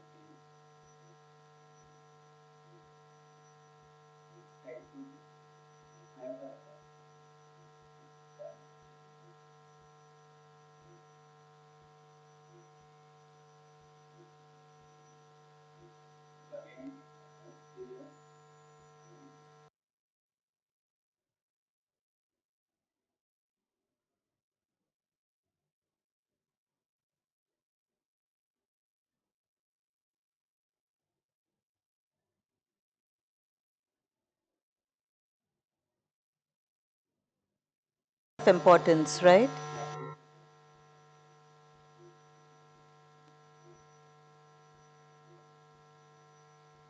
For iris claw lens, sir, the side port width is of has to be short. Yeah, it's better because if it's too long, what happens that your synapse goes into clear cornea lot, and then you will ensure more centrally than peripherally.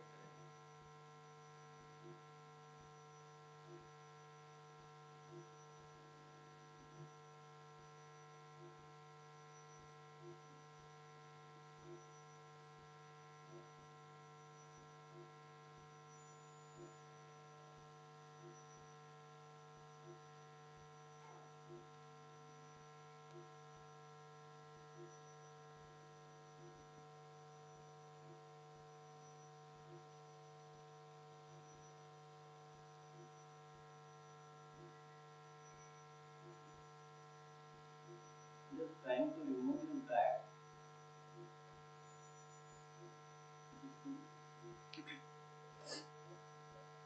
So the inferior part of the bag appears well supported. I can leave it, but only thing is I don't want it to come in the center. The loose part of the bag. So cutter would also be helpful in such a case, right? So the anti-hyaloid is intact. So I'm just trying to keep the anti-hyaloid intact Without disturbing. So in anti-hyaloid is generally very fragile. So it can break any time. But if you can save it, then I will not go for it. So with sir, we have the best of two worlds, a posterior segment as well as an anterior segment surgeon. I think this one is cut.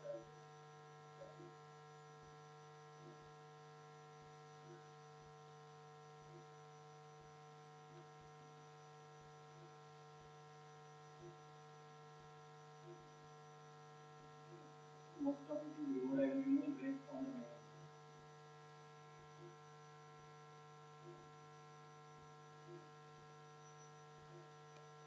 I put my teeth under the file.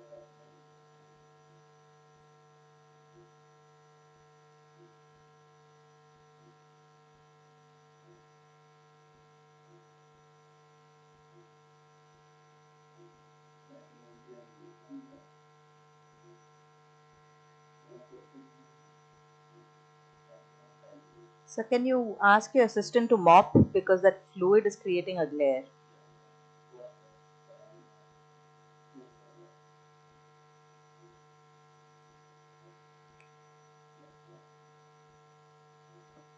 Yes, sir. Thank you.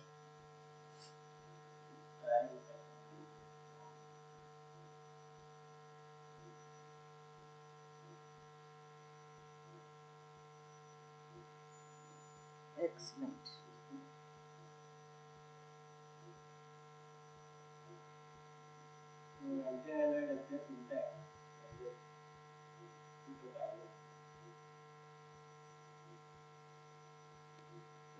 Recently, anyone noticed that the effect of fiber has gone down? Maybe because of shortage and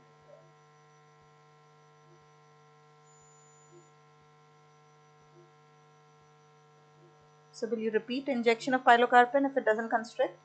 How many times would you? yesterday I did one keratoplasty, not keratoplasty, traumatic cataract with iris block. I took it 3 times. So I'm not sure. I think maybe they have advocated more to supply more. Anybody has such experience or it has been good? Anybody in the audience has any comments on pilocarpine? Can somebody give the mic in the audience, please? Like 2-3 days later, I literally had to use Sinsky to constrict the pupil. Hi, sir. Dr. Manas Aswadi here.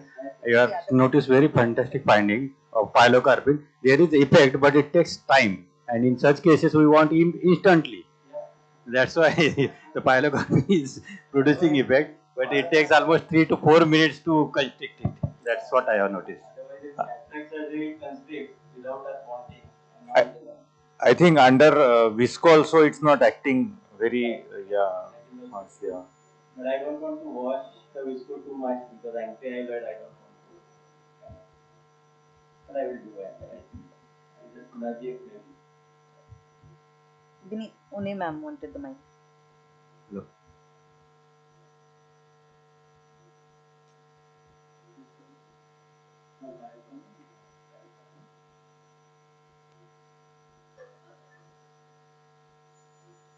Sure, does take time. The 9 is for iris flow you already completed. That's the anti-visitive point. Small circular.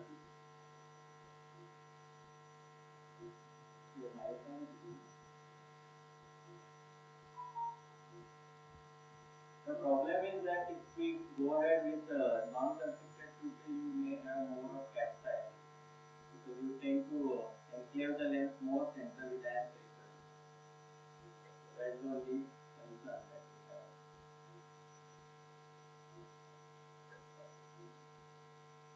And the problem with this mechanical nudging is that sometimes the iris kind of becomes little blocky. It loses its tone. Now I think it has fitted fairly well. I will be using this Sinsky right here, and then here. So this is the Ophthalmology iris IOL which I am using first time. I generally use the excellence, and Suraj sir has used these a lot, and he gave me a tip that always check if the flaws are there or not. Agree, totally agree. Otherwise I may go in, there is no flaw to ensure. Does this have a kind of a wall? Anybody has used this? Anybody in Yes, the audience has yes, used? yes, I've used it. Yeah. There is a wall also.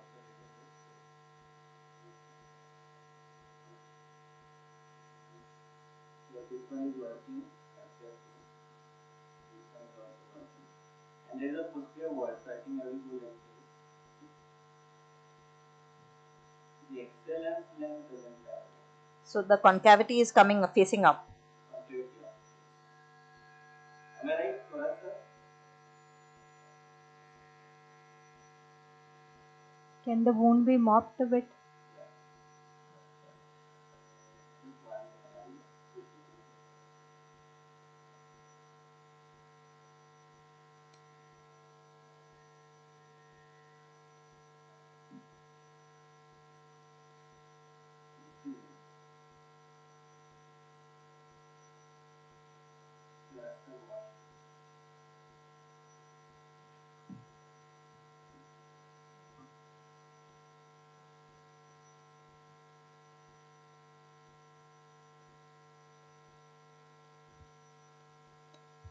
You can feel the shadowing now. Don't you use a special forceps for holding it? I'll be using that. Just pushing it in and positioning it first. I think it's slightly bigger length than the external.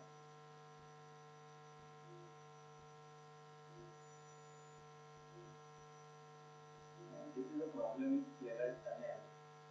It is too long and trouble matching the.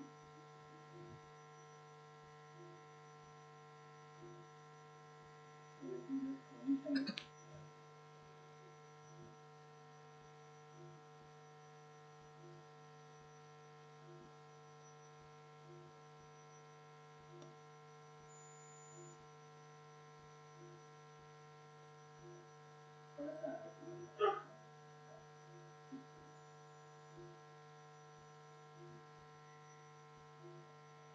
Patient's eyes actually gazing up.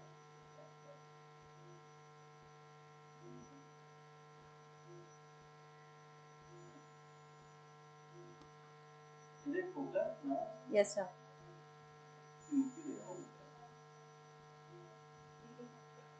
And now you have the haptics in place. Yes. Sir, could the assistant mop the visco?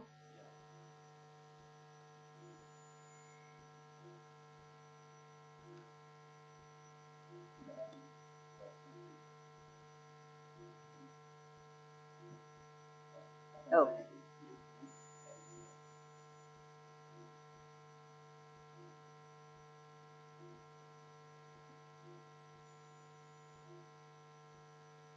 So this is the one. Okay. Now the problems I will be facing here will be once I go in the AC will start collapsing.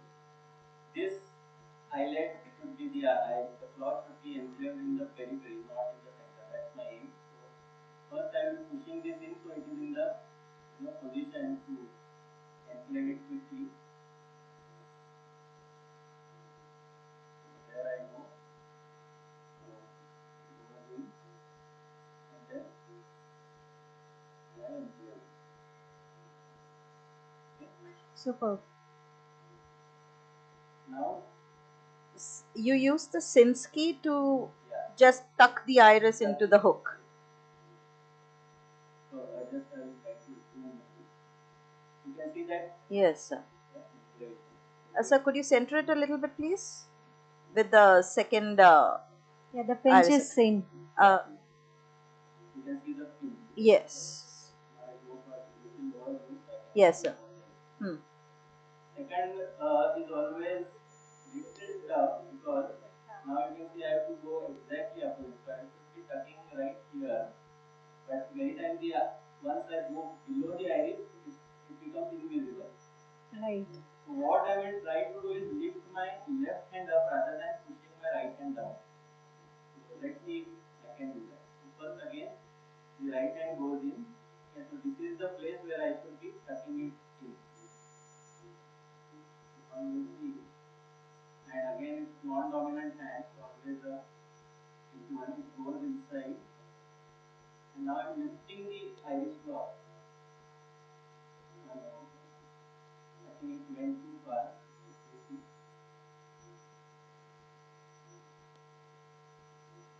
So you can see the cloth has come to the anterior surface. You can see that?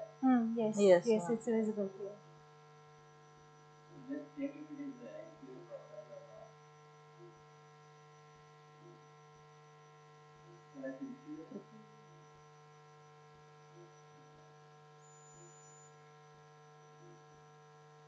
I'll zoom in a bit.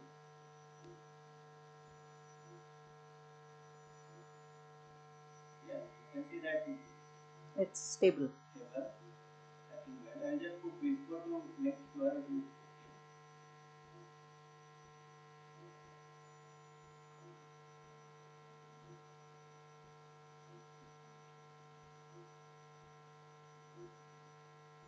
could see that while cutting the second haptic, there is always more shallowing of anterior chamber.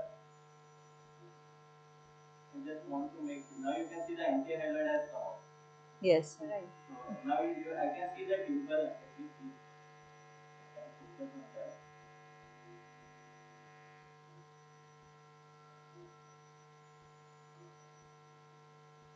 The 3 o'clock one is clearly visible to us. The air bubble is super. Yeah, now it's. Yeah, so you can see that iris moves when I move the lens. And this is the anti-hyaloid which has come out. So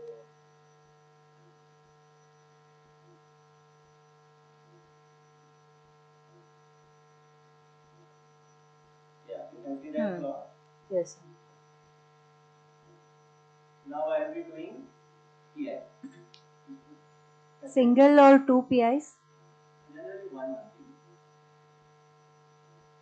I make 2 PIs just to be on the safer side. Yeah, so pupillary block is a big problem. If you get the this block of the PI, you are absolutely right, because then the IOP rises like anything. Vacuum coming to 100%. I will just do it under this only. Separate it color. One. Yeah. 100. Vacuum 100.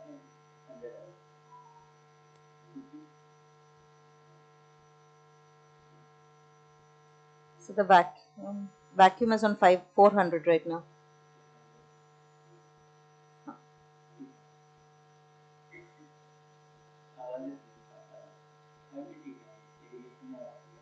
I will first do it without irrigation. Let me try.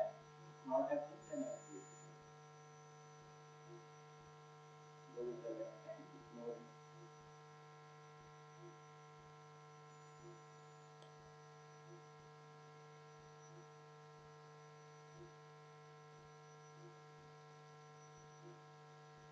I will go right in the periphery.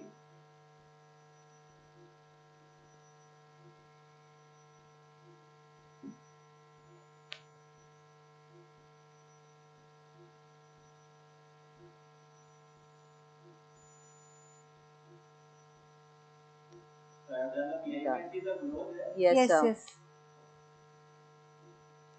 Now wash before. Bimanual application and the IOP and the 20 years.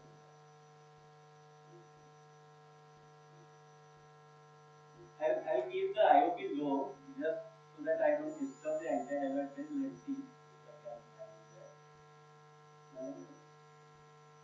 In case of iris flaw, there will be some visco remnant post-operatively, unless if you do complete vitrectomy and remove everything. But in this case, I am avoiding that and just keeping the anti-hyaloid intact. Maybe prolonging the PVD that way.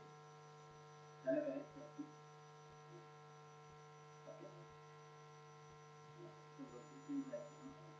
So, if you compare with your routine bimanual, if I had kept very high IOP, the iris flaw length would have gone down. Down means suddenly defined chamber would have been there.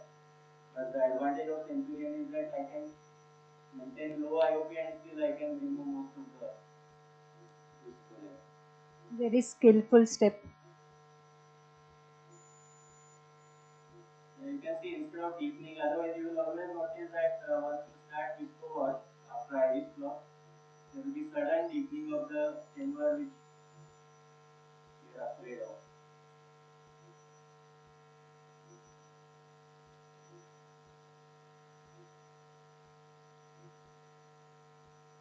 Post iris flaw more, now there is as you can see, so I will go to the vitrectomy mode now. Cut us there.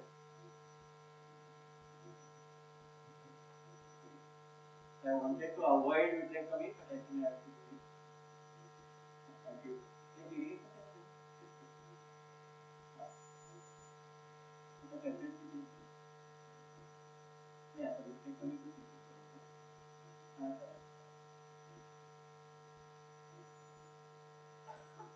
working seriously.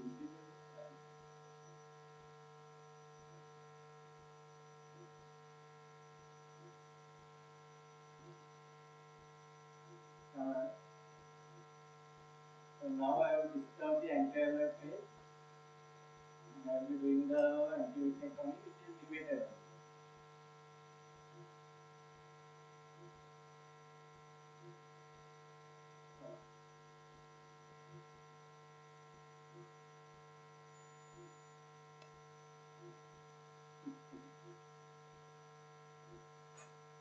Okay.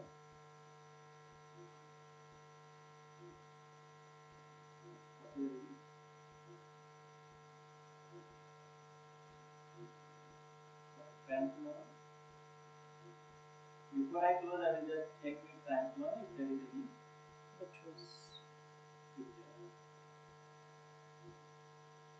I think I will have to prepare this one.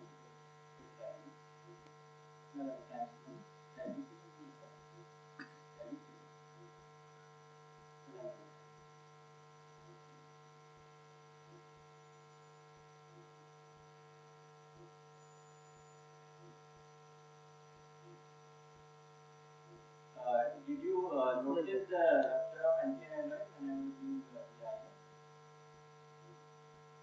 So I think when you Yes, mentioned yes, it, from the 6 o'clock position, it Yeah, it came up. So these are the cuts, and I will just remove them with this.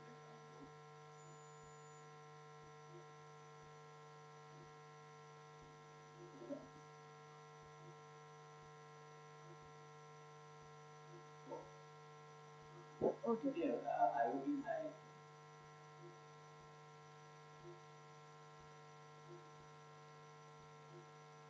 So that is the problem with high IOD. The IOD seems to be. seems to be decent. Is it because of weakness or it is because of lack of anti-weight? No, this is because of the weakness present. I will just do complete weakness.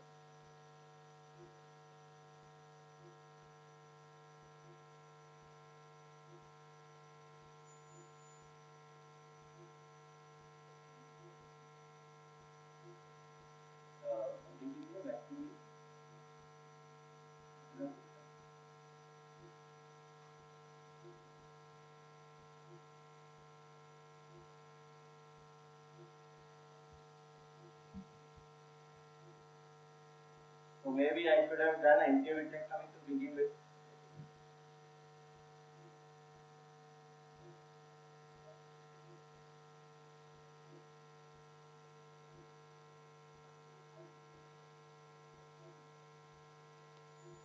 Any suggestions from the audience? Saurabh, is it because that you pulled the bag that the disturbance is at the same place where you were pulling? And if you had noticed, zonules were intact at that place. So I think if you had left that bag just like that. Yeah, I think overdoing is one of the. Yeah, maybe. But it's just an afterthought, or maybe by leaving that bag, was there a chance of post-operative inflammation more? That's why you were trying to remove it? Yeah, actually, sometimes this bag comes in the center. Yeah, it was in the center, so central part was to be removed. I should have maybe left it alone. Left it alone, yeah. Maybe.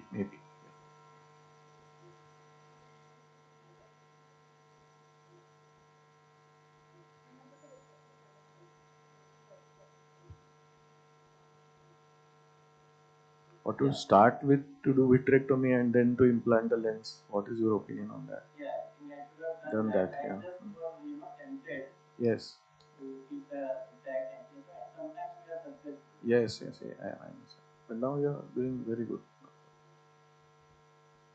And in last case, your CDA was only 12 in spite of the hardness of the lens. Yeah, that was really good.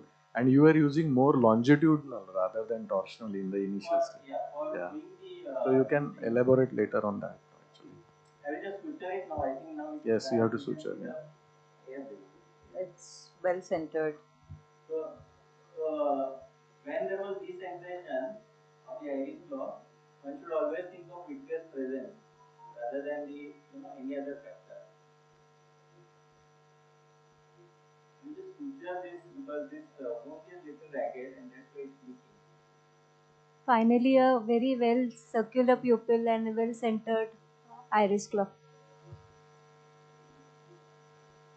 After a lot of events.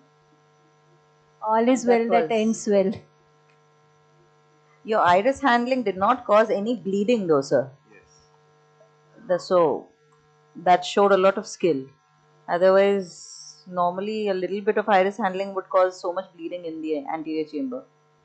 Yeah, if you pull the peripheral, like a root, because the root is the area where vessels are. So if you put on the foot,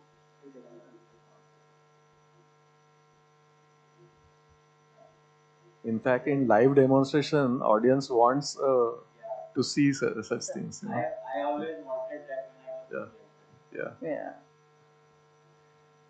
I have experienced this actually. Release witness. I already released from behind.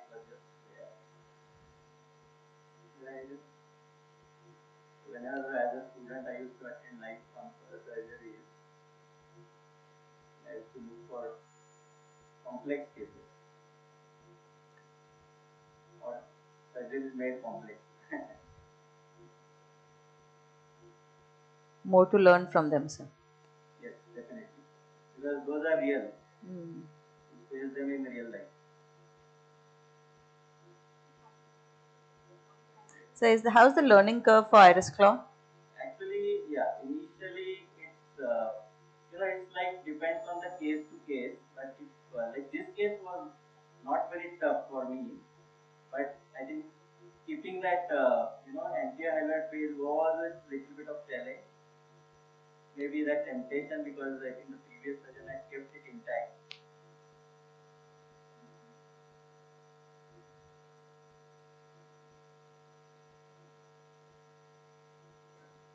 Okay, now you can see that it's all well centered and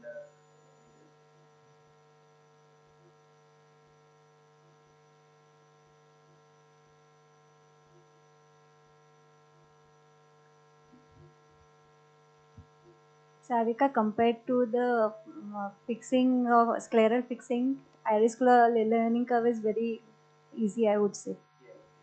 But recently I started doing this CME flex iris claw, sorry, the SFIL, which are from Ophthalmology, which is a copy of Carnival eye, if you have heard. It's a hydrophilic SFIL. You just have to make those two, pliers and then two sterile pockets and just tuck it in. It's very easy. I think now I'll be shifting from iris claw to those in most of my cases. But what about dryness and whether you fix it horizontally or vertically? The T-flex which they are doing. You can either way you can fix it depending on eye to eye. Yeah. But usually it is like horizontal. Like I think we are used to that.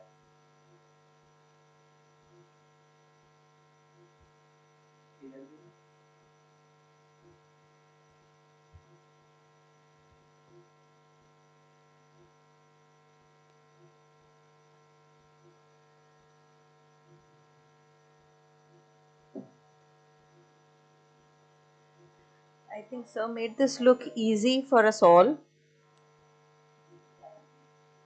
It's not. Especially the instrument to support the lens. Could you just describe? I mean, it was shaped like a spoon or a claw. Yeah, this is like a T. So the lower flange, lower this thing is like a T, and upper one is just hold.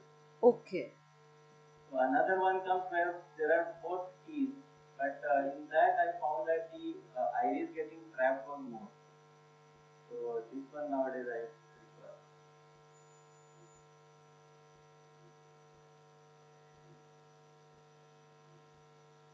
In the SICs, I think the worst part is pushing when the tunnel is not good.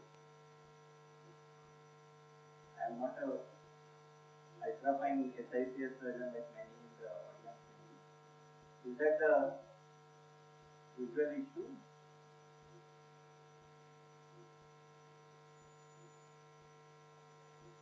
And whenever there is anterior vitrectomy done, there will be a lot of hypertony. So I think better to suture in those cases. Otherwise, you have persistent hypertony. So, and with vitrectomy, I think the eye is a little softer. Yeah. So, Nasal tunnel, I think you need a good pressure eye. Saurabh, wonderful work, Malik ma'am here. And for those of us who have done ECCE, suturing is not a problem because we were already used to it. So I think that is the best part of having a long journey in ophthalmology. You have seen all the phases. Exactly, from intracapsular to phaco. From knife incision, actually. I didn't do knife, but I've seen Maria sir doing knife, and beautifully. Madam, as a trial, we used to do knife incision. You used to do? Yeah, just to have one case. Okay. To get that feel. I never had the daring to do Without knife. microscope, using knife. So I will end the case here, I think. The case is nice and right. Thank you so Hopefully much, sir. the patient does well. Sorry for taking a long time, but I think all for the. So I think yours was the most complicated case. And we learned a lot through your management. Thank you so much for the opportunity to operate here in such a nice institute. I think I had operated a few years back during Moscon. Yes, sir. I didn't get much of a time at that time. I think I, did the revenge. So it was our honor and pleasure to have you with us. Thank you. No, but the things get tough, tough gets going. So we could see that. The thing was tough and you did it excellent. So we are directly going to move on to the last case of the live surgical session. Sir, ma'am has a question for you. Shubha Zawar, ma'am. Ma'am, the mic. Hi, Dr. Saurabh. Any long-term complications of this iris I club? have noted some time ago I said one disenclavation I have noticed. I think 4 years after the surgery. But I think it has to do with learning curve also. So initially the enclavation is little maybe you are tentative in doing enclavation and it just sticks to the posterior part of the iris. So in that case, and sometimes in case of atrophic kind of iris, it can tear away and it can come anteriorly later and then it starts moving. I think that was one case I have seen. That's why. So the iris flow is always little variable in case to case. As I said, out of 10, maybe 8 you will do a perfect, and in 2 cases you have this variation. So like in one of the case I remember that during the surgery it was decentered iris flow. So in that case, what I did a pupilloplasty because it's very difficult to release that iris flow again. So what I did, made a suture in the area where there was empty space to reduce the glares in the patient, and patient is doing perfectly fine. So in case you get these issues like the decentered iris flow there, you can just do pupilloplasty and avoid all the issues. So is there any ideal enclavation? What is the sign that we look for? Is there anything like that? It's like the dimple on the iris. So here it was slightly little I feel more because one claw came little anteriorly to the iris, which is not bad because that means that the claw will be more stable. That means it's going to stay. But if it is too much, if it has come maybe a 2 minutes or more, sometimes the iris flow movement is little more with respect to iris. Okay. So normally the iris claw moves with the iris, but if that claw is maybe 2-3 millimeter anterior to the iris, then the iris will also be and iris claw will move little in relation with the iris also. So maybe in those cases there might be a little bit of iris pigment dispersion. Maybe these are all theoretical assumptions that are. Okay. Thank you, sir. Hello. Okay, thank you, sir. Hello, Dr. Saurabh. Pradnya. Hello, sir. Hello. This is Dr. Tamyawari here. Have you noticed any difference in the incidence of cystoid macular edema after iris claw lens if you compare with the SFIOL? Yes. So as I said, generally we are private practitioner. We have not done in hundreds of cases, but what I have seen is that the incidence is equal. And I feel in SFIL it is if the CME is offering, It may be because of two things. One is the pre-operative factor, that when patient has already undergone a very eventful surgery. So in both the iris flow as well as SFL, that makes a difference in the prognostication. And in SFL, if what technique that you are using, if there is a technique where either suture or the haptics are going to rub near the ciliary body, that causes CME. So I had to remove one SFI because of that reason, because patient had recurrent irritation. It was not operated by me, so I didn't know what exactly was going wrong. But I had to remove that SFI, and then patient got better. I exchanged it to actually iris close. All together. Okay. And maybe my assumption, though I don't have UTM, my assumption was that the haptics were touching the ciliary body. Okay. Excellent surgery, sir. We will continue with the questions when we meet sir, because I think Arun sir is already at the table, and I think he has a video that he wants to share about marking of the toric IOL. Pradnya, can you give us the patient information for sir's case? Yeah, so the patient is a 75-year-old female patient who is to be operated in the right eye. The visual acuity is finger counting 1 meter. The near vision is N12. The pupil is fully dilating 6 mm. The lens rating is nucleus process 5 with the P 3 to 4. The keratometric reading is 41.56 with the steep K being at 43.83. The SI calculated is 0.75 diopter at the degree 140 degrees. And the lens which will be used is the toric apasoni lens.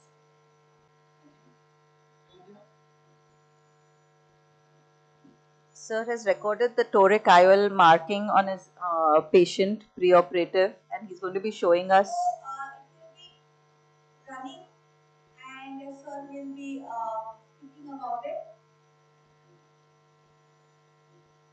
I have already marked the axis marking on slit lamp also. There is a video for educational purpose how to mark the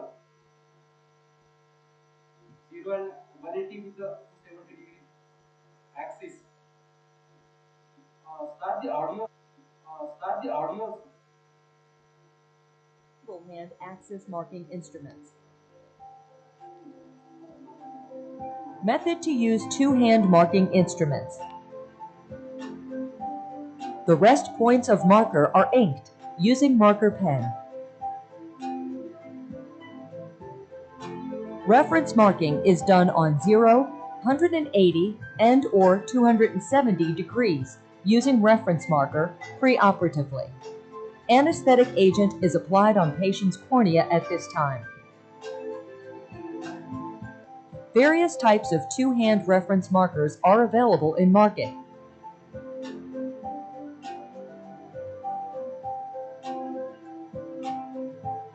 Reference marking is done in pre-operative room with patient sitting in upright position to avoid any error due to cyclorotation. Cyclorotation is natural rotation of eye up to 7 to 10 degrees when patient changes from sitting position to supine position, and that may lead to imprecise reference and axis marking, ultimately resulting in undesired visual outcomes post-operatively. After placing these marks, patient is taken into operating room. Here the surgeon places axis marks on the cornea as per axis recommended by Biotech toric calculator, taking reference of 0 to 180 degree marks. Surgeon stains the axis marker using sterile marker pen, puts the degree gauge matching the rest points on marked 0 to 180 degrees, and marks intended axis of placement by producing 2 linear ink marks at 180 degrees each other, recommended by Biotech toric calculator, as shown here. Method to use single hand marking instrument. This single instrument has both the facilities of reference and axis markings. The reference marking is done using similar technique as shown previously. While doing the axis marking in operative room, Surgeon adjusts the dial as per the axis recommended by Biotech toric calculator. Then surgeon stains the axis foot plates using sterile marker pen. यांच्याकडे बघा, एकदम बरोबर ठेवलेला आहे, तसंच पाहिजे, घाबरू नका.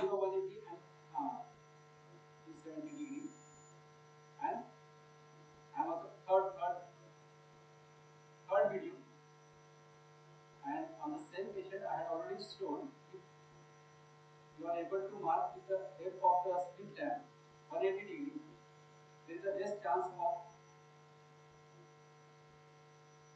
error as you just coincide it with the Purkinje central cornea to first Purkinje image with the help of 26 mirror. Now I am showing, see the cyclotorsion here. My patient is a 75 years old. My axis is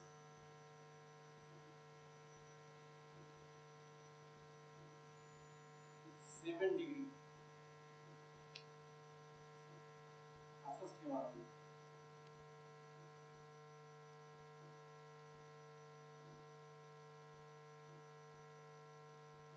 Mark this axis with the help of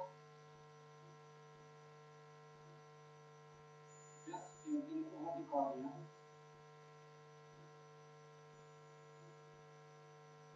So that we can coincide it with the help of marking over this body place. My first side port entry is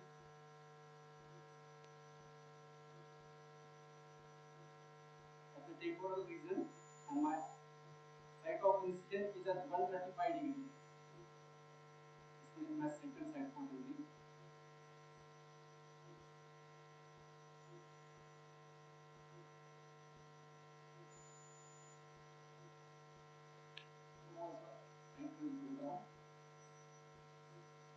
I'm using looking here that the lens is slightly brown.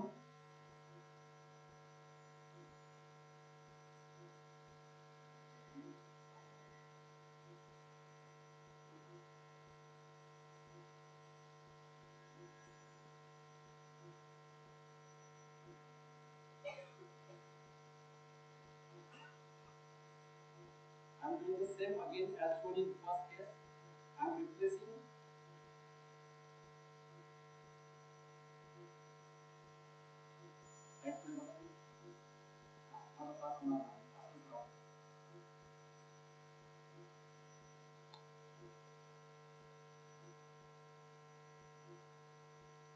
do the capsularis of size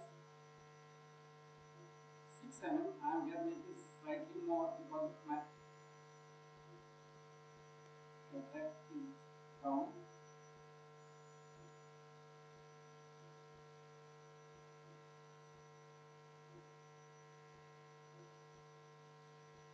Try to catch the axis from the leading edge.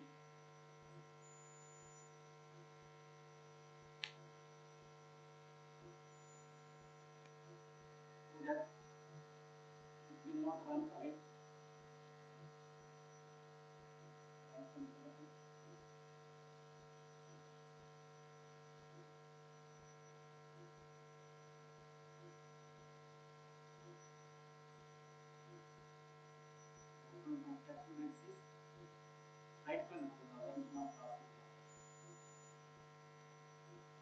Now I am doing the hydro dissection. The same thing what I had already shown in my first case. Do it at multiple sites so that it will not exert pressure over the posterior capsule.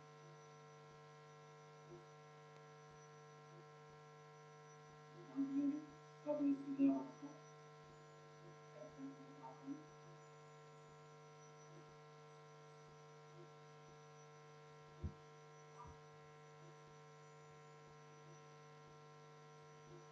try to do that distribution if possible.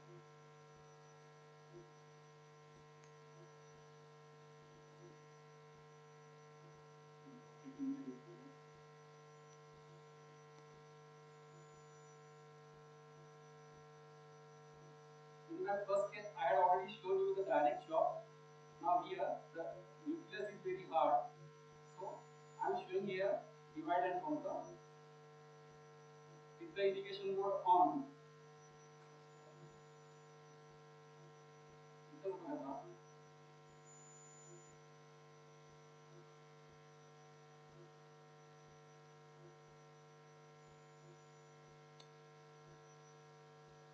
just try to in the center top part,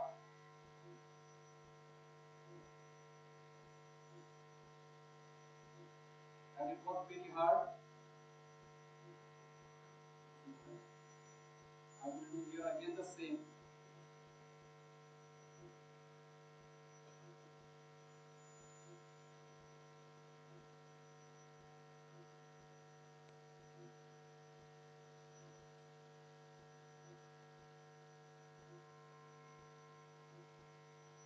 I just do the left segment here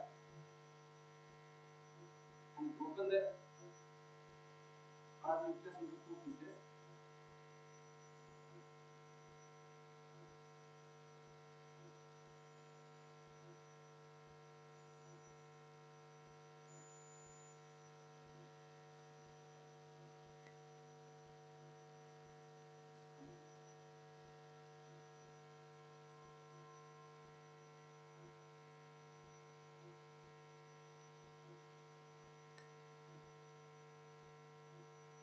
In the soft shell technique.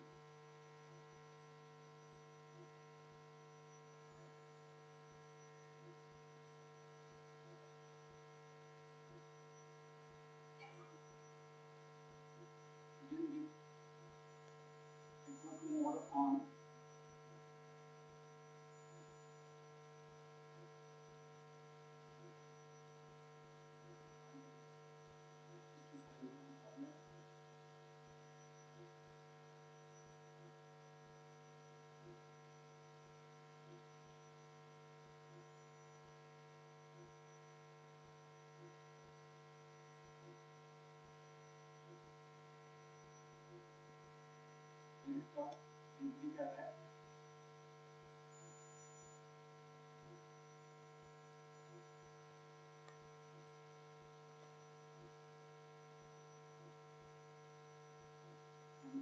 In the center part of the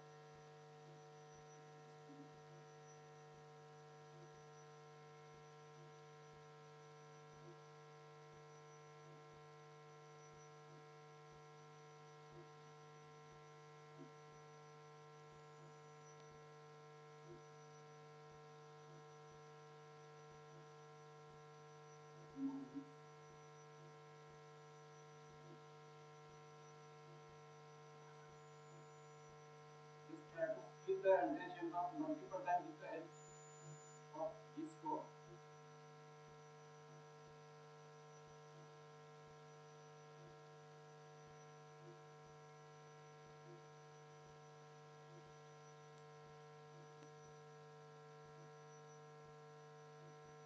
Nucleus is into the entire chamber. I am again deepening the entire chamber. And posterior plate was not broken yet.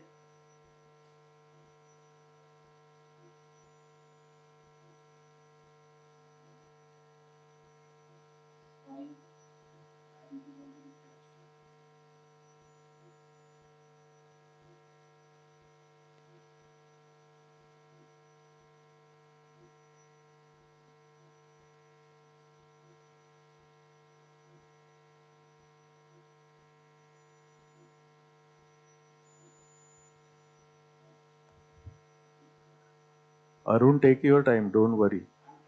Take your time. Take your time. You can use viscoat. Take your time. And you need not do commentary. Just relax. No need of commentary. Just relax and do it.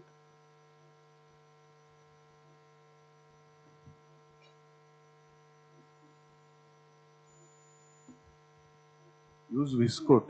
Yeah, use viscoat. Viscoat if it is available. Viscoat. Yeah.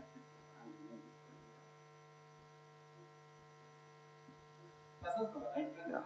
You are doing very good. Just relax and do it.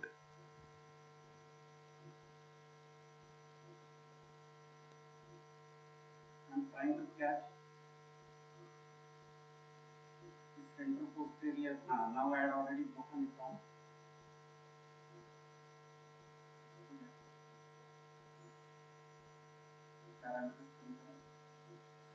This one is my last piece. Light press बघा ताई.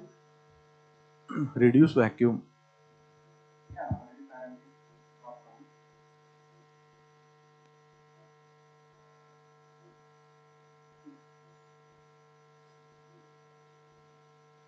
Pushing the posterior capsule down.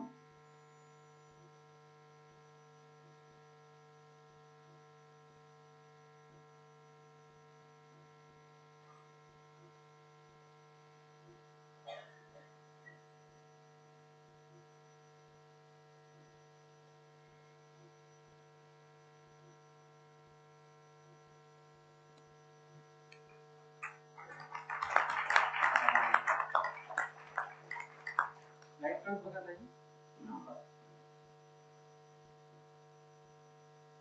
असंच ठेवा. छान ठेवलं. Light press बघा तुम्ही. बस बरोबर ठेवा.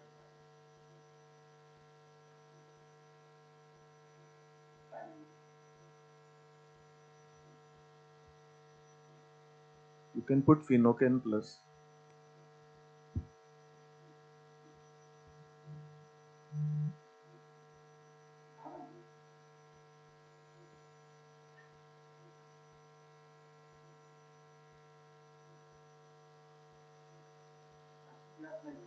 संपला डिलिव्हरी झाला थोडा साफ करून lens बसवायचा.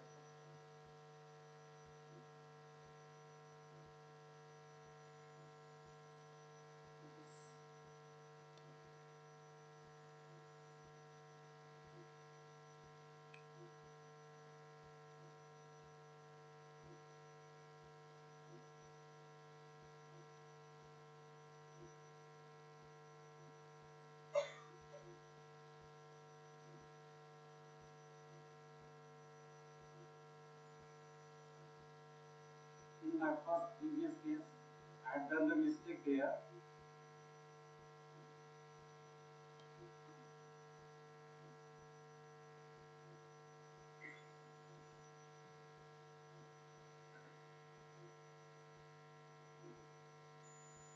Extremely happy.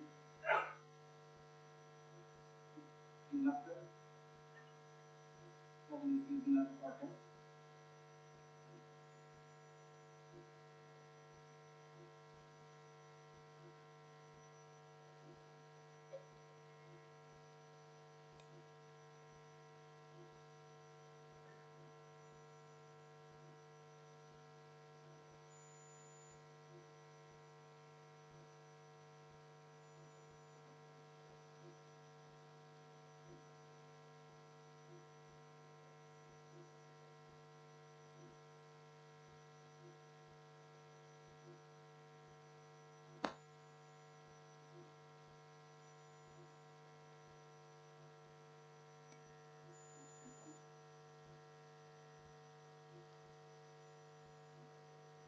Routinely, I am doing the posterior capsule polishing whenever I am implanting any premium IOL, so that my posterior capsule will sustain for more time. No need to do the posterior capsule down.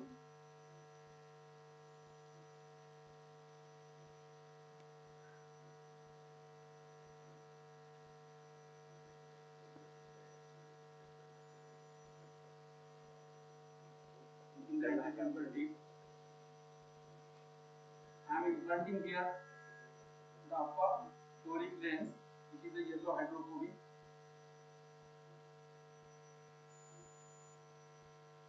Marks are here already. I am showing it. How to look at.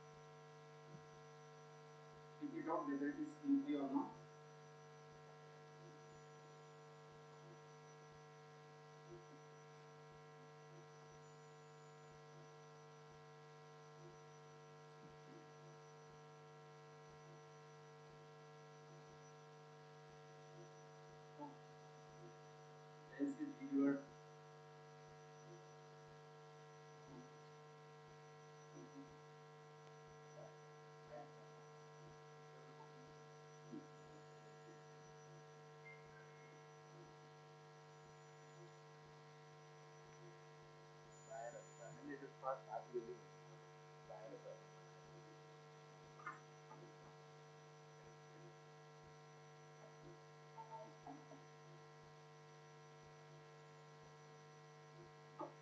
I'm reloading the lens.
I delivered into the entry chamber. Like light press बघा, light press बघा. This one is my axis.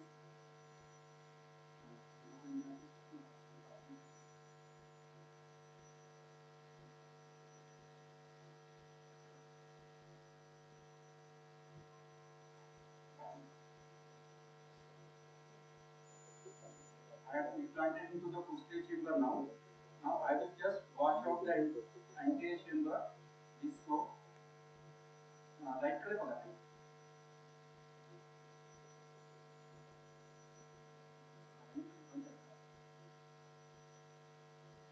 नाही का चालू नाही. Height वाढवा.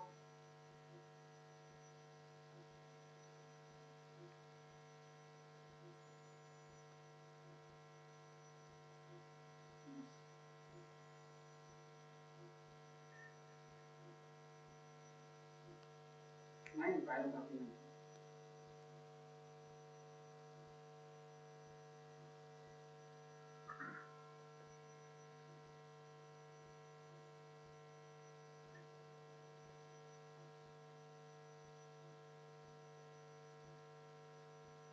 Now placing the इथंच बघा. Gas light कडे बघा. झालं झालं. Gap like that. If the axis is more than 30 degrees, it will not act as a toric lens. I am rotating the lens. This one is my 26 needle mark.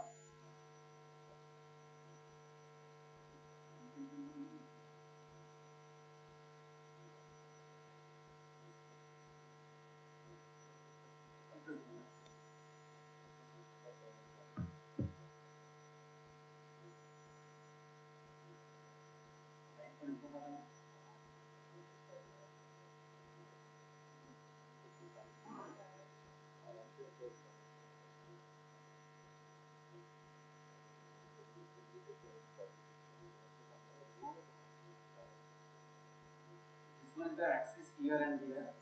I have to just rotate for 10 degrees, more than that.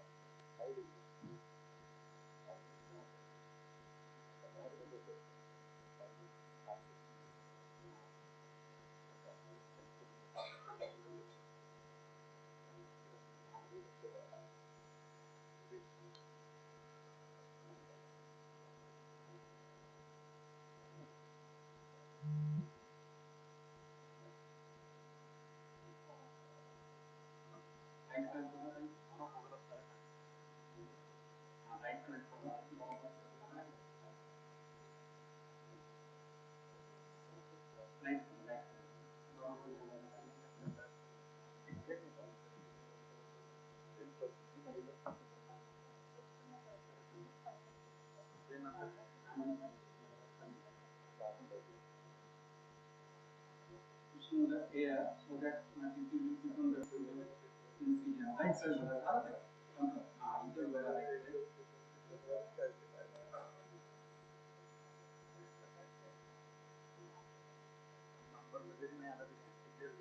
Now it's become certain.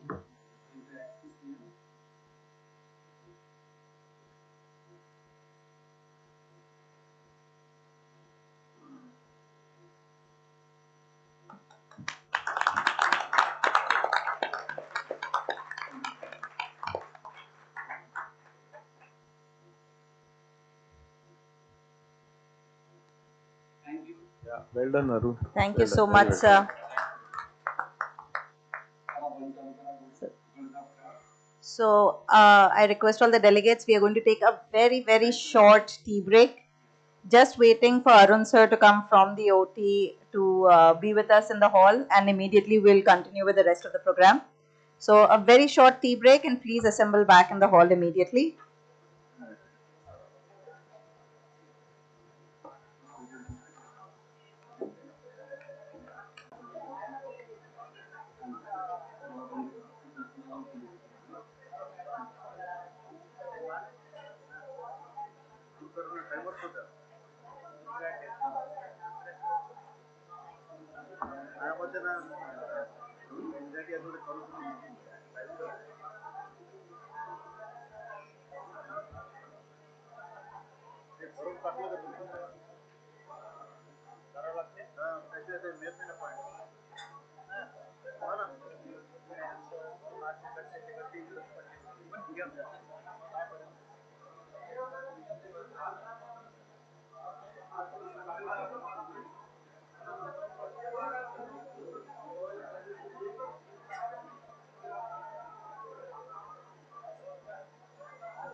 Akash Akash mike घे.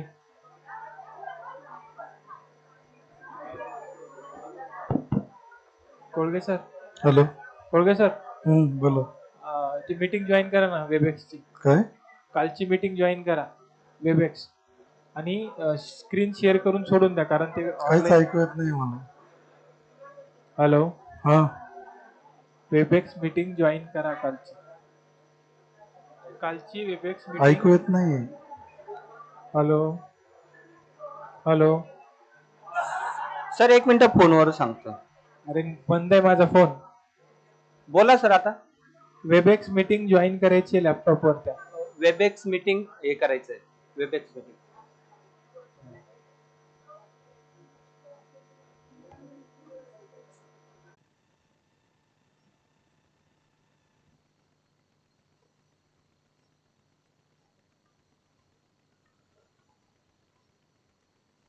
President Dr. Arun sir, and the chairperson of organizing committee of the CME, Dr. Dyotan ma'am, to please come forward to garland the statue.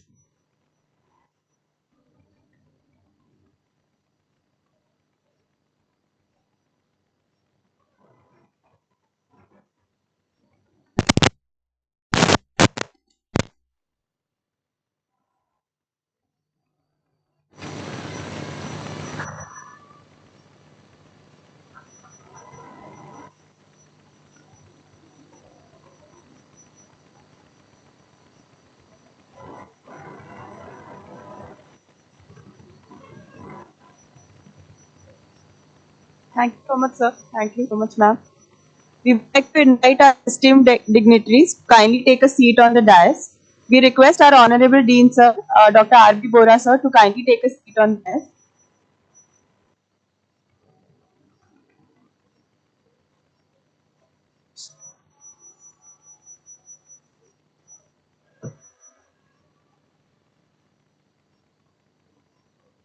We would like to invite our Honorable Medical Superintendent, Dr. Raghavan, sir, kindly take a seat on the dais. Please, sir.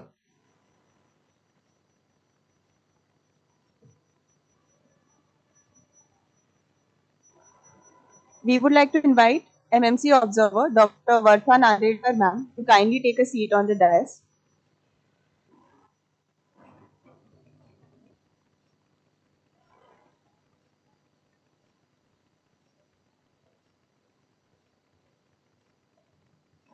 We would like to invite MOS President, Dr. Santosh Bhede, sir, to kindly take a seat on the dais. Please, sir.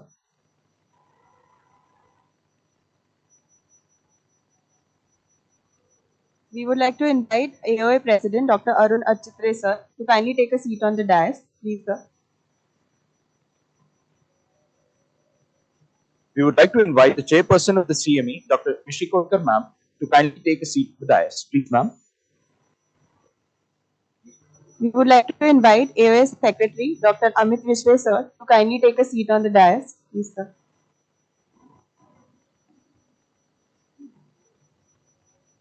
We would like to invite MOS Vice President, Dr. Chagrawal, sir, to kindly take a seat on the dais. Please, sir. We would like to invite MOS Treasurer, Dr. Vivek Motewar, sir, to kindly take a seat on the dais. Please, sir. We would like to invite AOA Vice President, Dr. Ajay Samre, sir, to kindly take a seat on the dais. Please, sir. We would like to invite AOA Chairman, Scientific Committee, Dr. Venugopal Rangu, sir, to kindly take a seat on the dais. Please, sir. We would like to invite AOA Treasurer, Dr. Vandana Kabra, ma'am, to kindly take a seat on the dais. Please, ma'am. We would like to invite Secretary of Organizing Committee, Dr. Suprita Deshpande, ma'am, to kindly take a seat on the dais.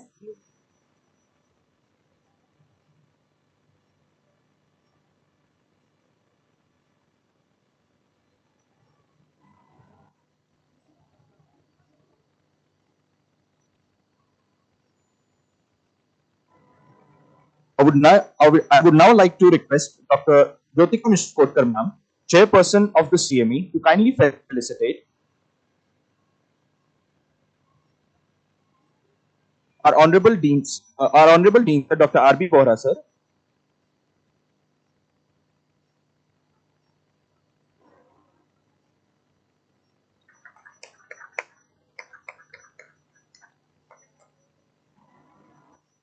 our Honorable Medical Superintendent, Dr. Raghavan, sir.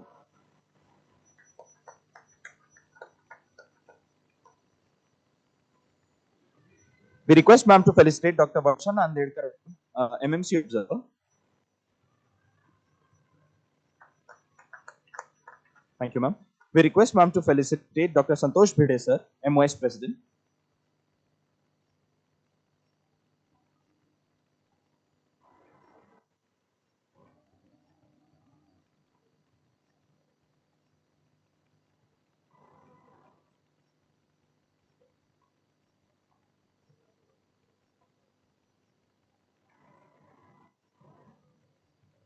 I request ma'am to felicitate Arun Architre, sir, AOA President.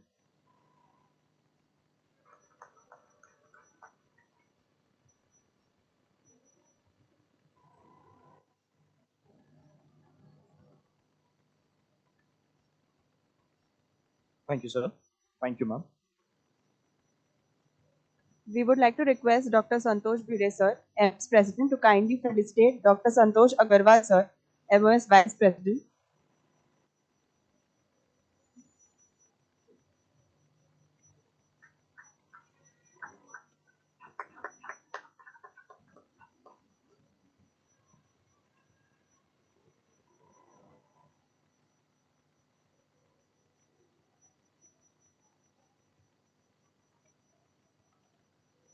We request Dr. Santosh Bide sir to kindly felicitate Dr. Thorat sir, our esteemed faculty of today's CME.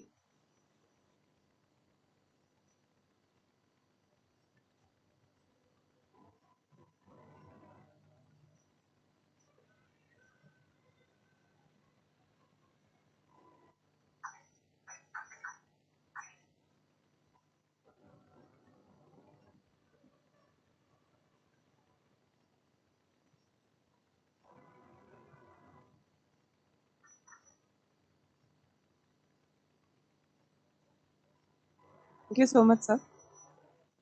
We request Dr. Ranjana Bindu ma'am to kindly felicitate Dr. Saurabh Patwardhan sir, our esteemed faculty of today's CME.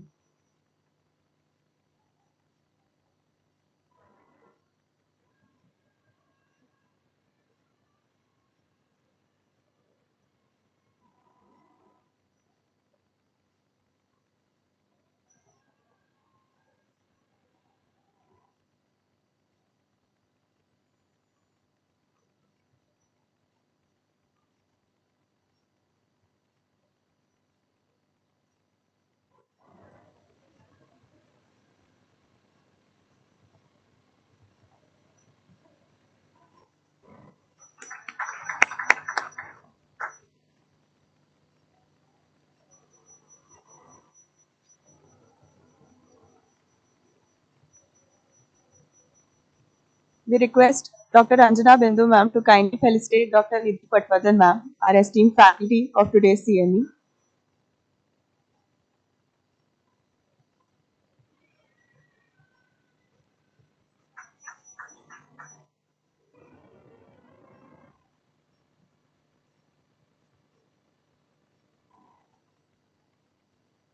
Thank you so much, ma'am. Thank you, sir.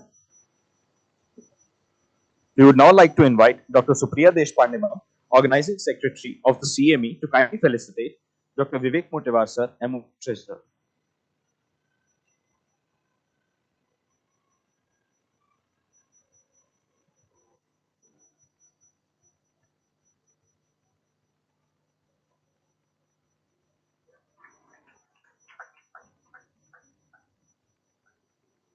We request ma'am to felicitate Dr. Venugopal Rangu sir, Chairman Scientific Committee AOA.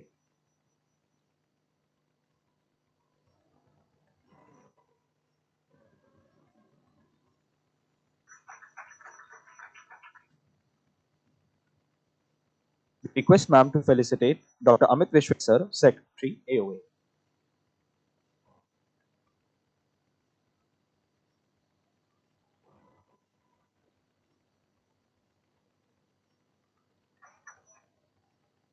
Thank you, sir. Thank you, ma'am. We would like to invite Dr. Vivek Motiva sir to kindly felicitate Dr. Vandana Kabra ma'am, AOA Treasurer.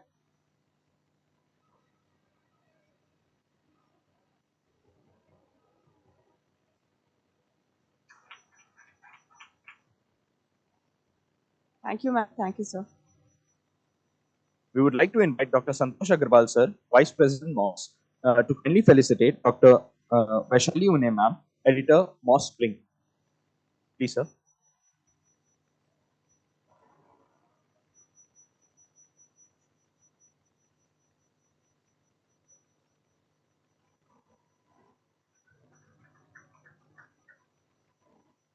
We request sir to kindly felicitate Dr. Kedar Nimivan sir, MOS. Thank you, sir. Thank you, sir.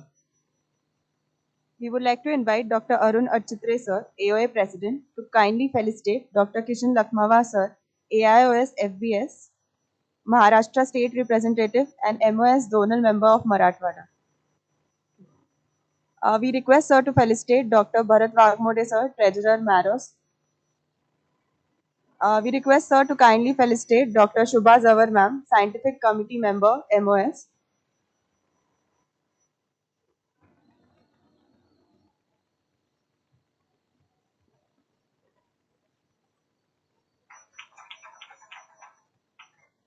Thank you, ma'am. Thank you, sir. We would now like to invite Dr. Amit Vishwe sir, Secretary AOA, to kindly felicitate Dr. Siddharth Kamble sir, MOS Zonal Member Marathwada. Please, sir. We request sir to kindly felicitate Dr. Pradeep Deshpande sir, Vice President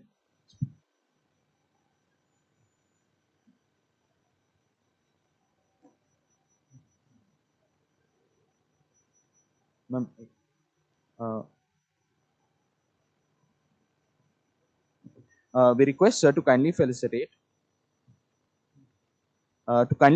Dr. Malik ma'am, Ishwar Chandra Award winner, a dynamic lady with an infectious zeal and enthusiasm who inspires doctors of all generations. Please, sir.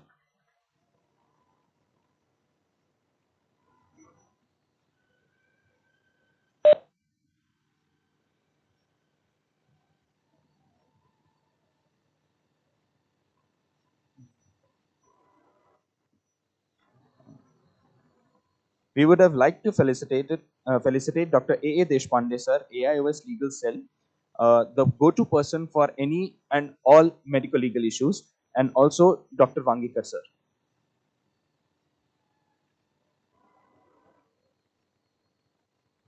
I would now like to invite Dr. Jyotika Mishtrikotkar, ma'am, Professor and Head of the Department of Ophthalmology and the Chairperson of the CME, to address the gathering. Please, ma'am. It was good morning, I was supposed to say, but it was good afternoon, everyone. I welcome all of you, all the dignitaries of Maharashtra Ophthalmic Society, Aurangabad Ophthalmological Association, Marathwada Ophthalmic Society, MGM trustees, all the delegates for this CME up to date in IOLS.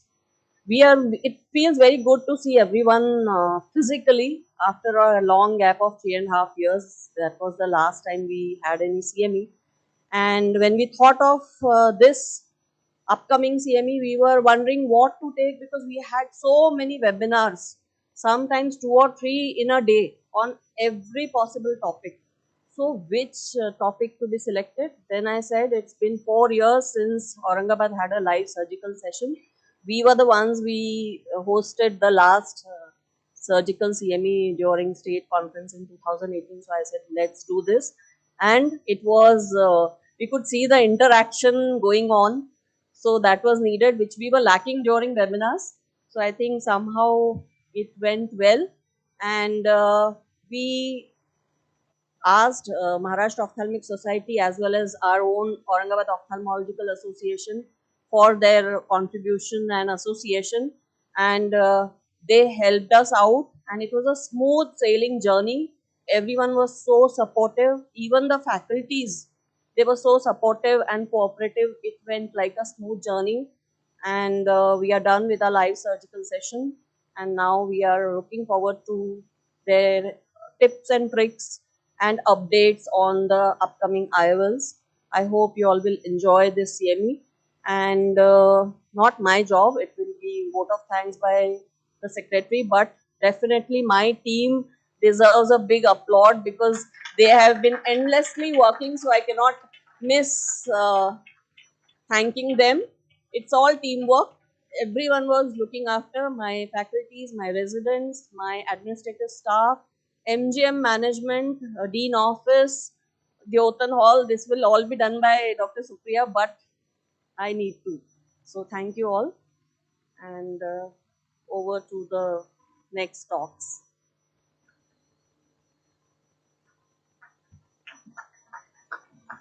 Thank you, ma'am, for the kind words. I would now request Dr. Raghavan, sir, Medical Superintendent, to speak a few words. Please, sir.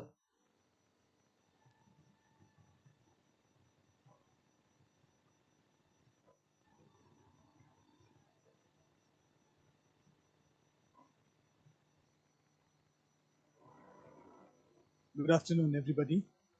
I'm the Dean, the learned ophthalmologists assembled here. And as you are all aware, we are here for the up-to-date in IOLs, live surgical CME, to be followed by lectures. Well, as the medical superintendent out here at MGM Hospital, I have tried to coordinate with the ophthalmology department and do our best so that the results are appreciable. However, as Madam has rightly said, this meeting is after the prolonged 2 years COVID battle that we had. However, all that begins well ends well. That's the problem. So I hope everything good will happen. And we are all assembled here to enlighten each other about the latest in ophthalmology. I wish everybody all the best and a very good time at MGM Dyotan Hall. Thank you. Bye-bye.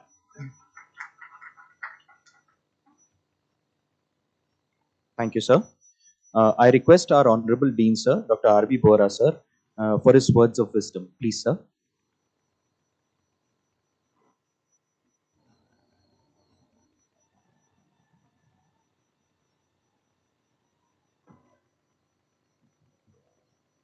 Good afternoon, everybody. As a Dean of MGM Medical College, Aurangabad, I welcome all the dignitaries of MOS, AOA, and Maharashtra Association of Ophthalmologists to this our college. It is indeed great pleasure to have you all, along with all the delegates. As I can see that delegates have come from far distance. The purpose of academic institute and such an hall is fulfilled only if it is utilized this way. We are conducting many CMEs, many conferences. Even ophthalmology department has conducted state level conference in the campus, and it is always pleasure to have you all here. I am sure this up to date is also going to add to our knowledge and skills. I wish you all the best. Thank you very much. Thank you, sir. I would like to invite Dr. Santosh Bhide, sir, MOS President, to please say a few words. Respected Dean Dr. Bora, sir, Medical Superintendent, Head of the Department of Mr. Kotikar, sir, all senior colleagues and friends. At the outset, I would like to thank Aurangabad Association of Ophthalmologists, MGM, GMC, all the faculty members for involving MOS in its academic activity. As Madam has said that we are meeting physically after almost a gap of 2.5 years. So it's indeed a pleasure to meet and interact with friends from all over Maharashtra. As far as topic selection of concern, it was the best topic to have, very practical. For everyone, it was useful in day-to-day practice. Faculty was great, flawless transmission. Hard work was seen during this transmission. So kudos to the team of MGM, Mr. Kotikar Madam and her team for all the efforts they have taken. In fact, yesterday's program for PG teaching was also great, which was done at GMC. And now we are eagerly waiting for the tips from the experts in IOL selection and practice management. So I will not take much of your time. I will say thank you again. Long live MOS and long live our unity. Thanks a lot. Thank you so much, sir. I would now like to request Dr. Arun Architre, sir, President AOA, to share his thoughts. Please, sir.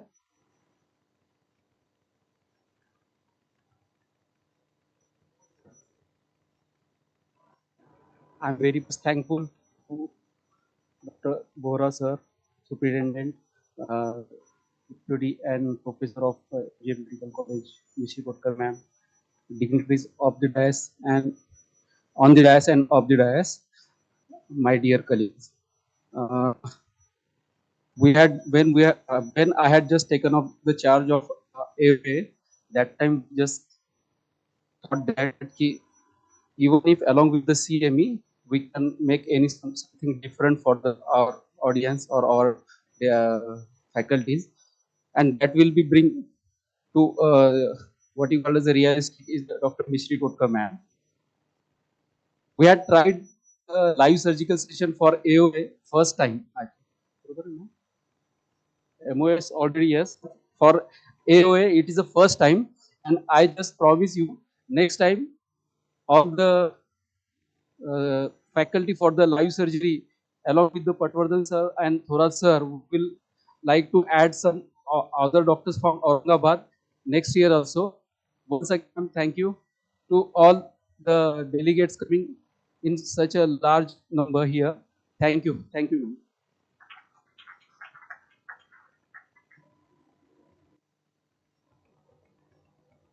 Thank you, sir. We would like to thank all the esteemed dignitaries, and I would request them to kindly take a seat in the front. Thank you.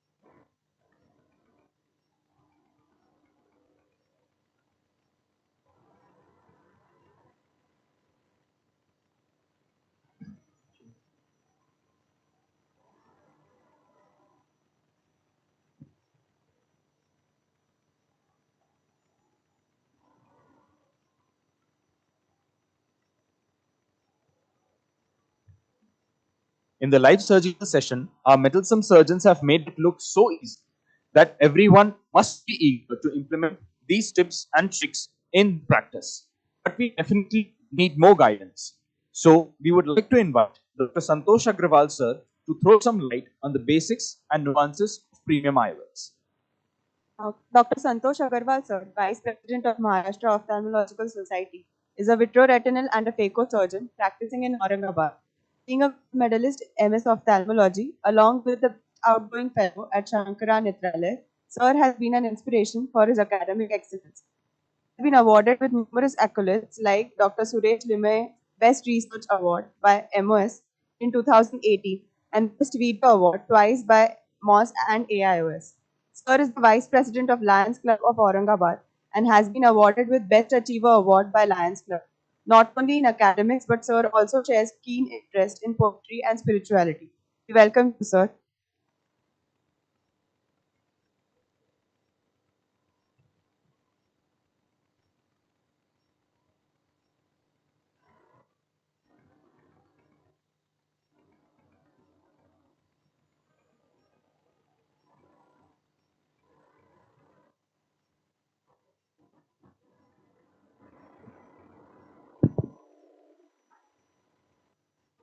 So, good afternoon, everyone. At the outset, I thank MOS, Santosh Bide,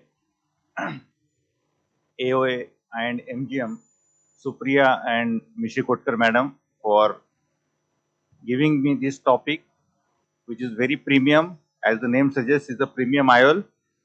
In the morning, I am mesmerized with the wonderful surgeries done by Dr. Nitin, Dr. Arun, and Dr. Saurabh. 50% part is over. Now 50% satisfaction to the patient will be achieved by your IOL, what IOL you are putting. So the skill of the surgery is giving 50% vision, but it's the IOL which determines your outcome. So I am dealing with premium IOL, the basics and nuances of the IOL. A lot of physics is there. It took 1.5 months for me to learn this topic in detail. So I think PGs and all who are on the verge of adopting these premium IOLs, I think this will be very useful topic. If I am wrong, just please correct me. So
So what is premium?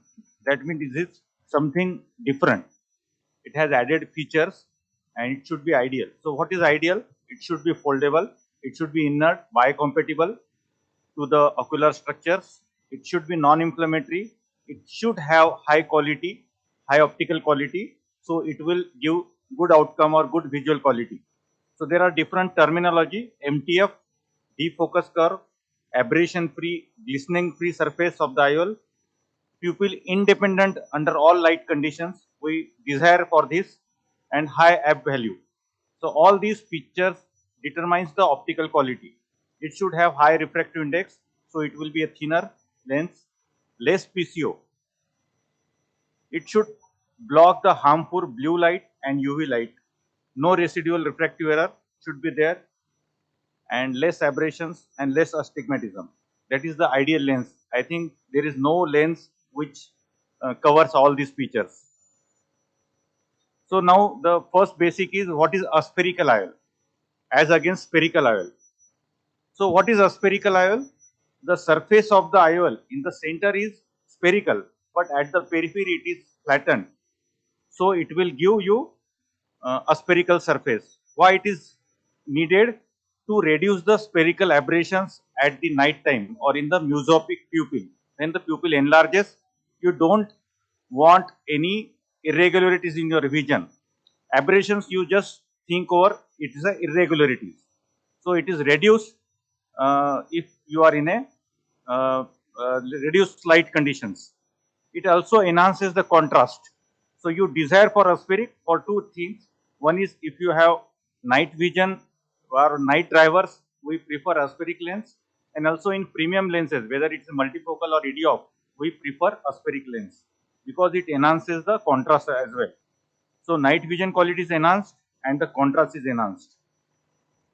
So this is the upper one is I am showing the spherical surface, and the lower one is a aspheric surface. It is flattening at the periphery. Just resemble the your speed bump or speed breaker.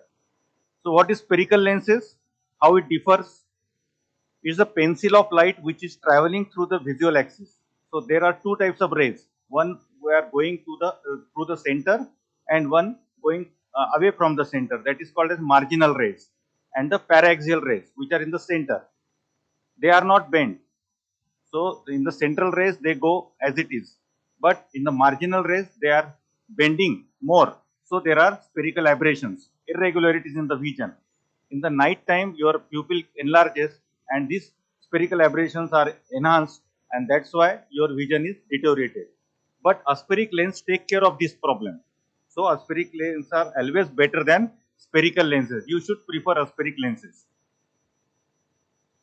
Now these are differences of spherical and aspherical. Again, the contrast is more in aspheric lenses, and the depth of focus is also in aspheric lenses. It is little less than the spherical lenses.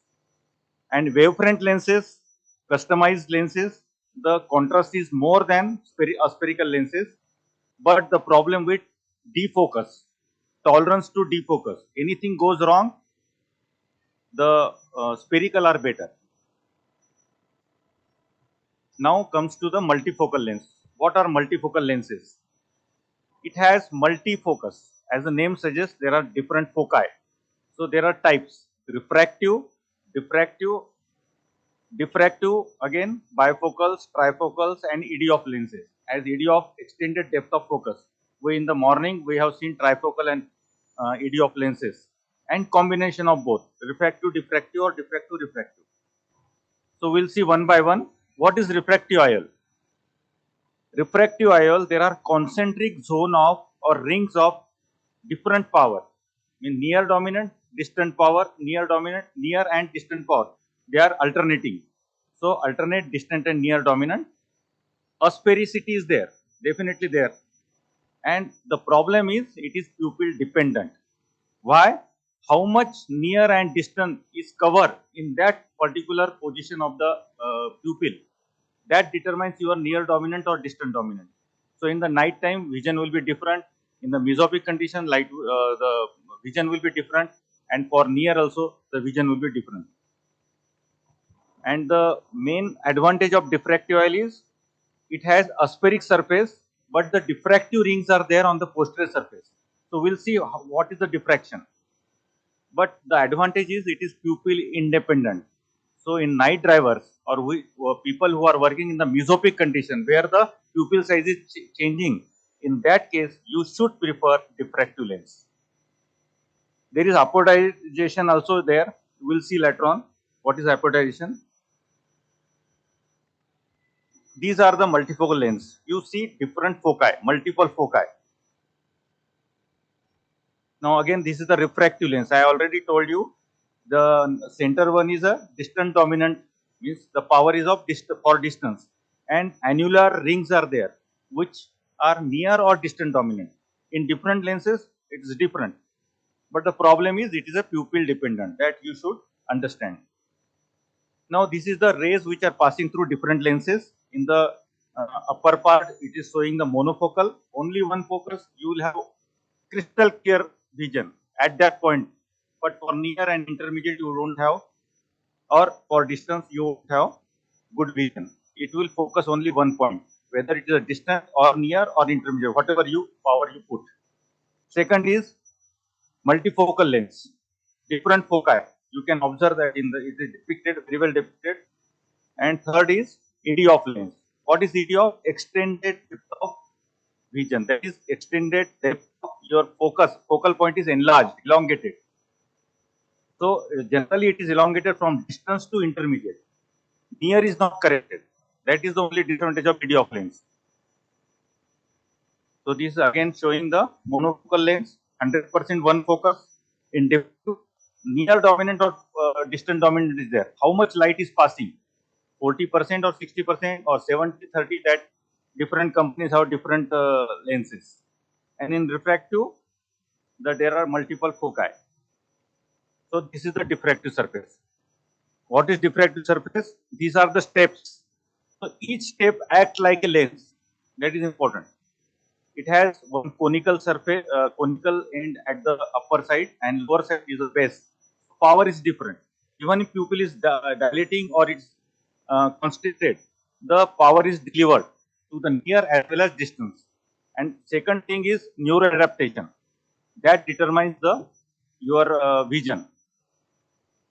So this is a diffractive surface. Again, I am showing the diffractive surface along with monofocal lens. They are combining it. This is a technology. So that's combined together and diffractive lens is manufactured. So these are the different lenses with +4 power. In the lower one image, it is shown +4 addition, +3 addition, +1.75 addition. What is the difference? The height of that step is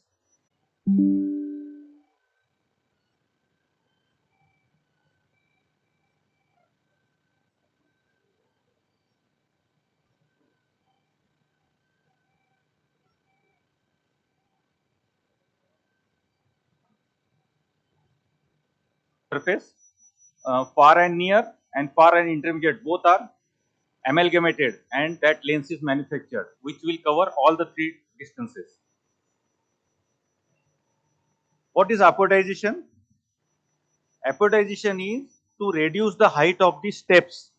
This causes progressive shift of light energy split towards far foci. As you can see, there is a pointer there. Anybody point? Okay, so you see in the center, the steps height is more. As you go to the periphery, the height of that steps are decreasing. Why this is so? The progressive shift of light energy split towards far foci. As the pupil enlarges, you will get good distance vision. So that is the purpose of this apodization. Now this is the bifocal diffractive IOL. Then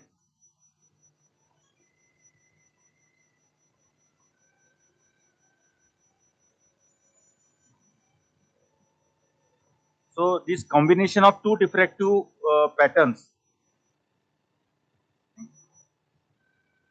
this combination of this one and this one, it is these two diffractive surfaces are combined together to give trifocality. So it will cover distance, near and intermediate distances. Now, what is ED of lens? As I already told you, it is an elongated focus of vision. It is again a diffractive lens, but they have manufactured in such a way that you will get a focus which is elongated. What are the advantages? It will reduce the aberrations. There are no multiple rings. Intermediate vision is improved. Near vision will be plus minus. So you have to do monovision. One lens of for emmetropia and one lens 0.5 difference should be made to have a near vision. It will enhance the contrast also and reduce the aberrations. Example is VVT by Alcon, which offers all the three: distance, near and intermediate. So this is the physics behind this, how the extended focal length is created by the rays. Now, what is defocus curve? This is very important. Again, there is a physics. So you can see this is a 0, means there is no add. Emmetropia, distant vision is best at this point. As you go, you defocus, means you put -1, -0.25 or -2 or -1.5 lenses, the vision is deteriorating. But why it is defocus? For the near vision, it denotes that your near vision is also covered. This is the intermediate vision, this is the near vision. So at this 2.5 addition, you will have good vision without lens, without means addition. So this is the defocus curve which gives intermediate, distance as well as near vision. Sorry. This is the extended focus. We already discussed this. Now, what is the difference between MF-IOL and ED of IOL? So we'll also discuss the MTF value that determines the optical quality. It has low MTF value, MF-IOL, as compared to ED-OF. ED-OF has the highest MTF value. You should go for ED-OF if given a chance. And MTF peaks at distance and near. In case of bifocal and in case of trifocal, it is all the three distances are covered. But the problem with diffractive or multiple diffractive or refractive surface is that it reduces your light intensity. So brightness is reduced. That is the problem. If the lens is complex, you just remember that if the lens is complex, the light intensity will reduce. Now, just physiological with spherical aberrations and the age, what is the progress? So cornea and lens, these are the two surfaces which determines the spherical aberration in ocular surfaces. So in young age, what happens? Cornea has positive aberrations, but the lens has negative aberrations. So it is nullified. So in young people, the vision is excellent at all distances. But as the age advances, corneal aberrations remains as it is, but the lens aberrations increases. It goes towards the positive side. So you need negative aberration lens for that to nullify that. But in old age, what happens? Pupil is also constricted. So aberrations are reduced. So nullification is there, but you should aim for negative spherical aberration in case of old age. But exact power can be determined or exact aberration can be determined by topography or aberrometry. So aberrations, there are two main types of aberrations we should remember. One is lower order aberration that is denoting your sphere or cylindrical power. Means after surgery, if you are getting sphere or cylindrical addition, that means that will affect your vision. So that is the worst part. So you should aim for emmetropia or zero vision, means 6/6 vision or N6 vision. And higher order aberrations, these are the spherical aberrations. That is the second order aberrations. So that aberration should be covered by these all premium lenses. What is MTF? This is again basic, which determines the optical quality. One is asphericity, second is the MTF. What is normal MTF? That is 0.28 to 0.43, and it should not be less than 0.28. It is a crucial attribute of optical system. It is the quantitative measurement of optical performance of IOL. What is it, MTF? It is the ability of lens system to transfer contrast from object to its image. How much contrast is transferred to the image? Now you see, there is one object which is shown here, and see the image of that. So this MTF value is less, only 20%. You see in the graph also. So MTF determines the contrast measurement of the image versus object. Again, the same thing with the IOL. Sorry, you see the quality is little poor. How the MTF changes with the pupil, that is also important. There are many factors in our ocular system, whether the structure is very small, but there are very different things which are happening in the eyes. One is pupil. So if it is increased, the far MTF is decreased, means far contrast is reduced as the pupil dilates. But near vision is optimum if the pupil size is 2.1 to 3.4 mm. So less than 3.5 mm, near vision will be excellent. If it is more than 3.4, then near vision also will be reduced. So this is the relation between pupil diameter and MTF. Now, many people nowadays we are heading towards refractive cataract surgery. So how you can become a good refractive cataract surgeon? So you should have topography or aberrometry to determine the aberrations of your optical system or ocular structure. Your aim is to make spherical aberration closest to zero for the best visual performance. And topography will help you to determine how much aberrations are there in the patient's eyes. If it is 0.15 to plus 0.15, means minus 1.5 to plus 1.5, then you should aim for a spheric lens plus zero spherical aberrations, because it's the closest to zero. So you don't need any positive or negative spherical aberrations. But it is in between plus 0.51 to 0.23. Then you should think of negative spherical aberration. But that too about 0.2. You should nullify that. So example is aegis of IQ. It has negative spherical aberrations of 0.2. So it will be helpful in this type of spherical aberrations. If it is more than 0.23, then negative spherical aberration is required, but it should be 0.27. And the lenses are Technis Z9000 and Z9002. So many companies come to you and we are confused which lens is better and which not. But this will tell you which lens should be fit in which patient. So you should have topography and that will determine the spherical aberrations. In myopic patient, post-myopic LASIK, spherical aberrations are increased. So you should go for Technis IOL. I don't have any financial interest, just I am giving the basics. And little positive spherical aberration is always desired to have a good depth of perception. It is not at zero, it should be zero. It should have some positive aberrations for increasing the depth of perception. Now, hydrophobic, hydrophilic, many times we come across these things. So what is hydrophobic? Basic. Is the water repellent, so deposits will be less. And it has adhesiveness, increased adhesiveness with the posterior capsule and as well as anterior capsule. So the lens epithelial cell will not be able to migrate to the posterior capsule surface. So PCO chances are very drastically reduced. So hydrophobic should be preferred in pediatric patients, in inflammatory, that's uveitic cataract patients and complicated cataract. All complicated cases, you should go for hydrophobic lens. Okay. And also it has the advantage of easy loading, easy injection and unfolding as against hydrophilic. Now what is yellow IOL? Why we should go for yellow IOL? Many times companies come with yellow IOL, sir, usme aspheric hai, usme ye hai, wo hai. Yellow chromophore is very much required for the young cataract patients. Why?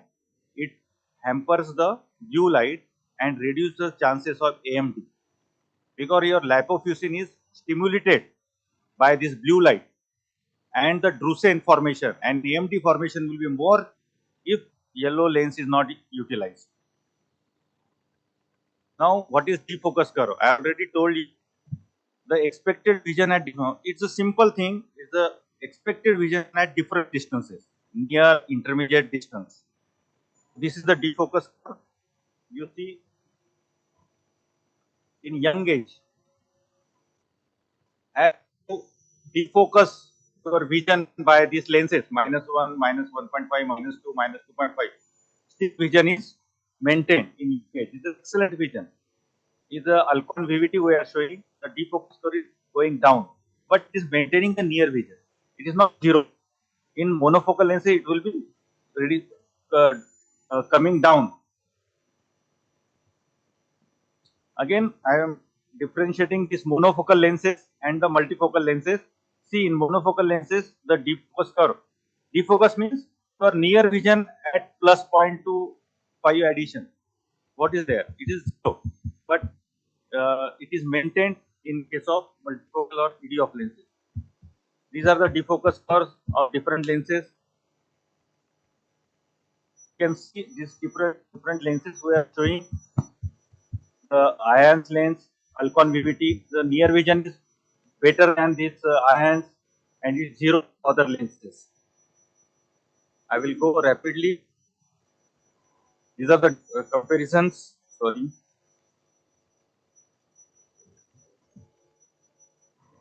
Now, which lens to prefer? IOL with loops are better than plate haptics because it increases the stability and section, which is desired in toric lenses and also multifocal lenses in premium lenses. So, with loops, premium lenses or toric lenses should be preferred. And one finding I got from the literature that if you are putting the multifocal lens, if you are using CTR ring, the quality of vision improves.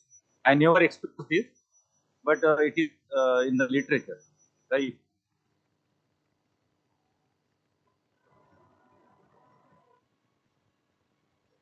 Be more than 1.5 in monofocal, but in EDOF you can put minus 5 difference, no problem. Now I won't go detail accommodating lens monobody is using nowadays. MF toric, again the combination Excuse of me, Dr. monofocal and Agarwal. toric.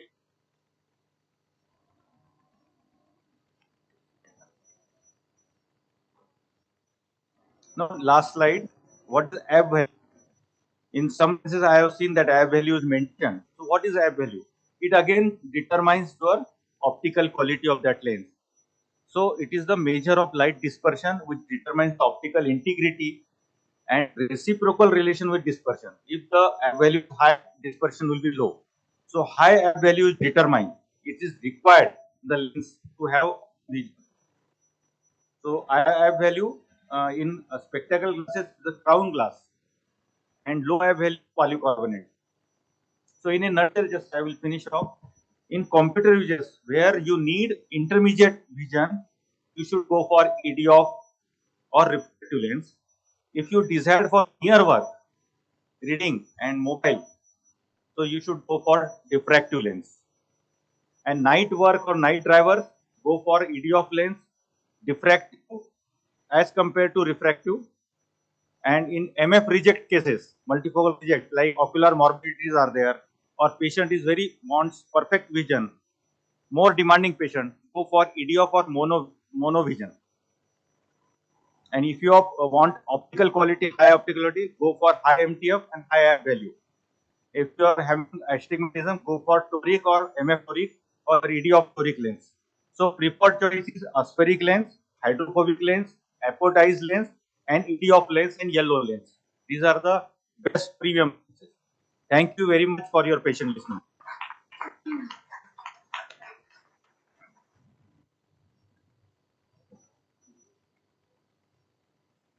Any, thank you, thank you. Actually, it took 1.5 months for to learn myself. Yeah. Thank you so much, ma'am. Anybody has any comment or any question on?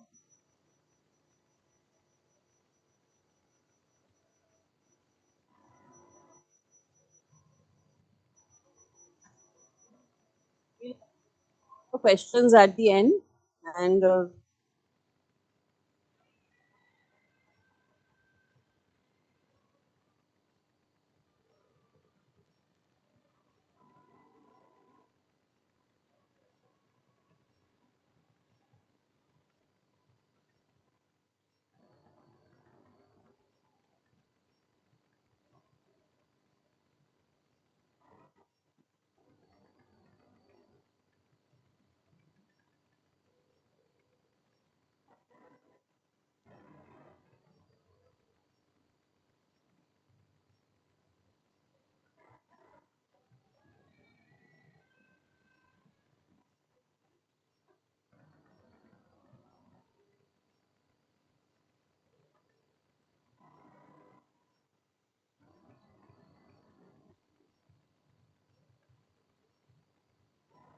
and a mentor in phaco tips training program.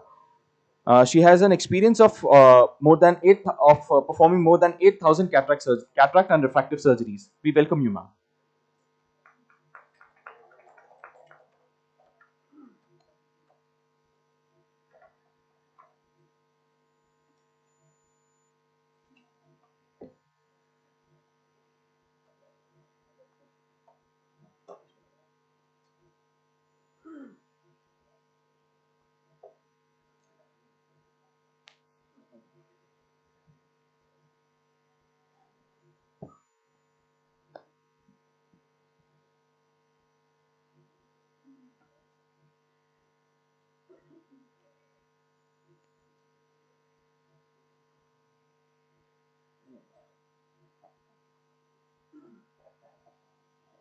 Good afternoon, everyone.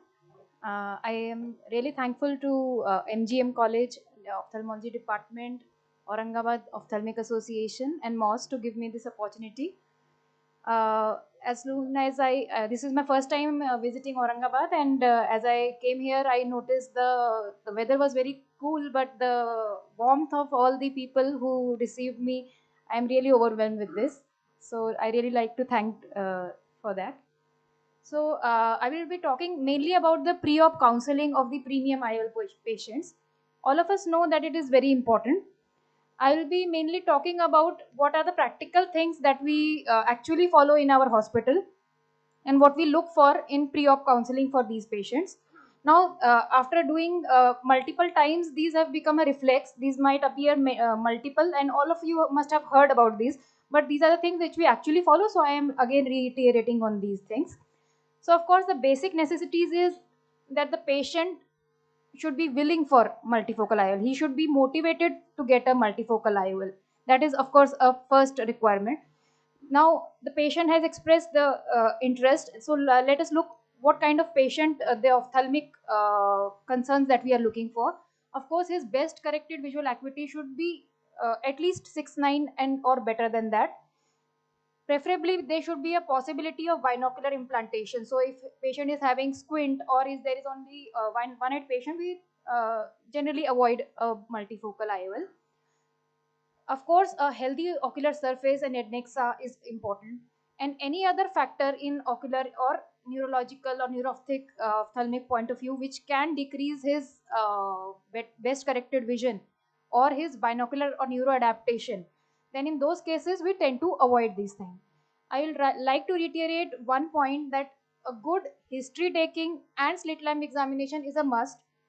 Few of the things you can avoid in pre-op investigations, like I feel eye trace and topography, if you have done a good slit lamp examination. Some of the times what happens is post-op you identify that there is some very light nebular opacity or the patient has meibomian gland disease, and then this becomes a doctor's problem to solve. Anything that we find before the surgery, it is a patient's problem. The patient will be more receiving when you tell him that you need a dry eye treatment, okay, and we can do it later also, but it's preferable that we do it. So patient will be more receiving. But if you do a surgery and then you tell him that you have a dry eye problem, and now so he will feel that you are trying to mint money from him. So it is very important that you do a very thorough clinical examination. Generally, very old patient 75-80 we generally avoid, but first it should be addressed at multiple levels, not only at the level of counselor but also at the level of doctor, because you have to go into the these IOLs are meant not only to give a 6/6 vision at the distance, but it is a IOL which is tailored according to the hobbies and the occupation of the patient. So you have to ask for the occupation and what does he prefer to do in his main time. So occupation is the most important factor. If the patient is an occupational driver, is he's driving at night, and or even if he wants to drive frequently at night, trifocals and purely multifocals are to be avoided. And then we have to understand if they are working, then if they are using more of a desktop or mobile user or laptop, and according to that the addition IOL can be given. Generally farmers are considered to be good candidates because they are not generally wanting to wear spectacles. Then of course we have to go into details that what are the usual times in which they are spending time and what are the tasks which are done at near, intermediate or distance vision. Like for example, if the person is more of a laptop user, then and he doesn't do much of a reading, you could consider EDOF. Currently EDOF are the IOLs of choice in these cases. But if the person says that no, I am extensive reader, I do extensive reading, and he has a short distance to read also, then possibly you can consider a trifocal IOLs in those cases. So just an example. Then of course the doctors, then you have to, so lot of chair time is involved. The less chair, the more chair time that you spend pre-operatively, the less chair time you will be spending post-operatively. So that is to be remembered. Don't try to rush the patient into selecting, and ask him uh, his preference, where he will like to avoid the glasses. We have to make them understand that this is a barter, means it is like a adjustment. It is not a spectacle independence, it will be like a reduced dependence. So if he wants to avoid using spectacles for glasses, but he doesn't mind using for near, or he doesn't mind less crisp vision for the distance, so we can know only by asking the patient. Avoid patients who are type A personalities and who are generally suspicious of most things, who are asking too many questions and he has too many demands. No, I want a crystal clear vision for near, intermediate, and distance. Of course, these patients should be avoided. Any kind of ophthalmic involvement with diabetes and macular involvement, advanced glaucoma where already the contrast sensitivity is decreased, neurological problems, and generally debilitated patient where we expect that the neuroadaptation might be slower. So these patients are to be avoided. These patients also, if there is only unilateral cataract and other eye has no cataract, and you don't expect the other eye will be operated soon enough, these patients are also generally avoided for at least for multifocal. EDOF, if the patient is very motivated, you could consider. And also if the be very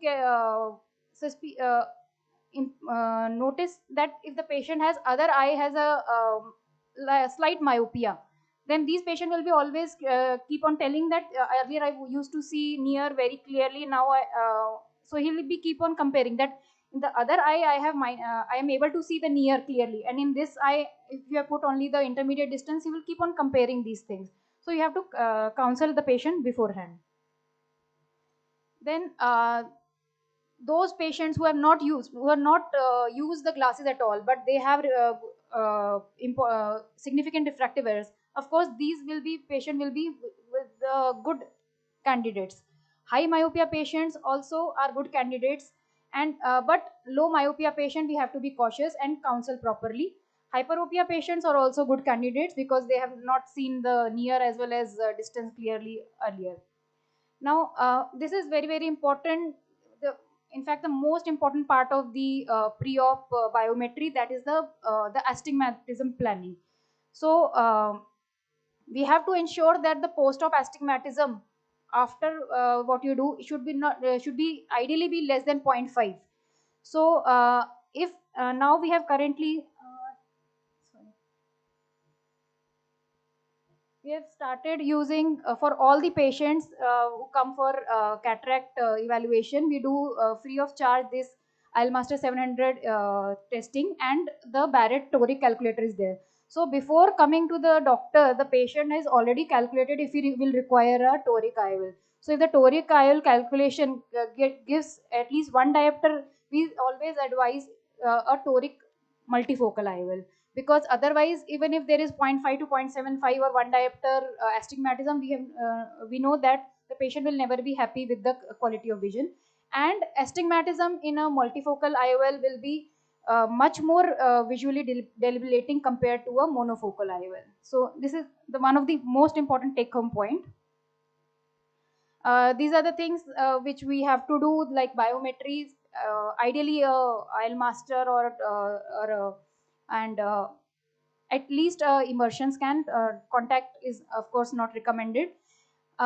Generally we currently most of us use Barrett's universal 2 formula, and topography at least we don't do regularly for all the patients. If we are considering a toric IOL, or if we are there is a very odd k values, then we do, or if there is any clinical indication. The importance of angle alpha. Now in IOL Master 700, this is the reading that we get. So this Ix and Iy that you add point here. So if, I don't know if it is visible there, 0.3 plus 0.2. So it should be ideally less than at least 0.6 millimeters. And this CWC, this is the angle kappa. So angle alpha should be ideally less than 0.5 to 0.6, and both of these should be less than 0.6.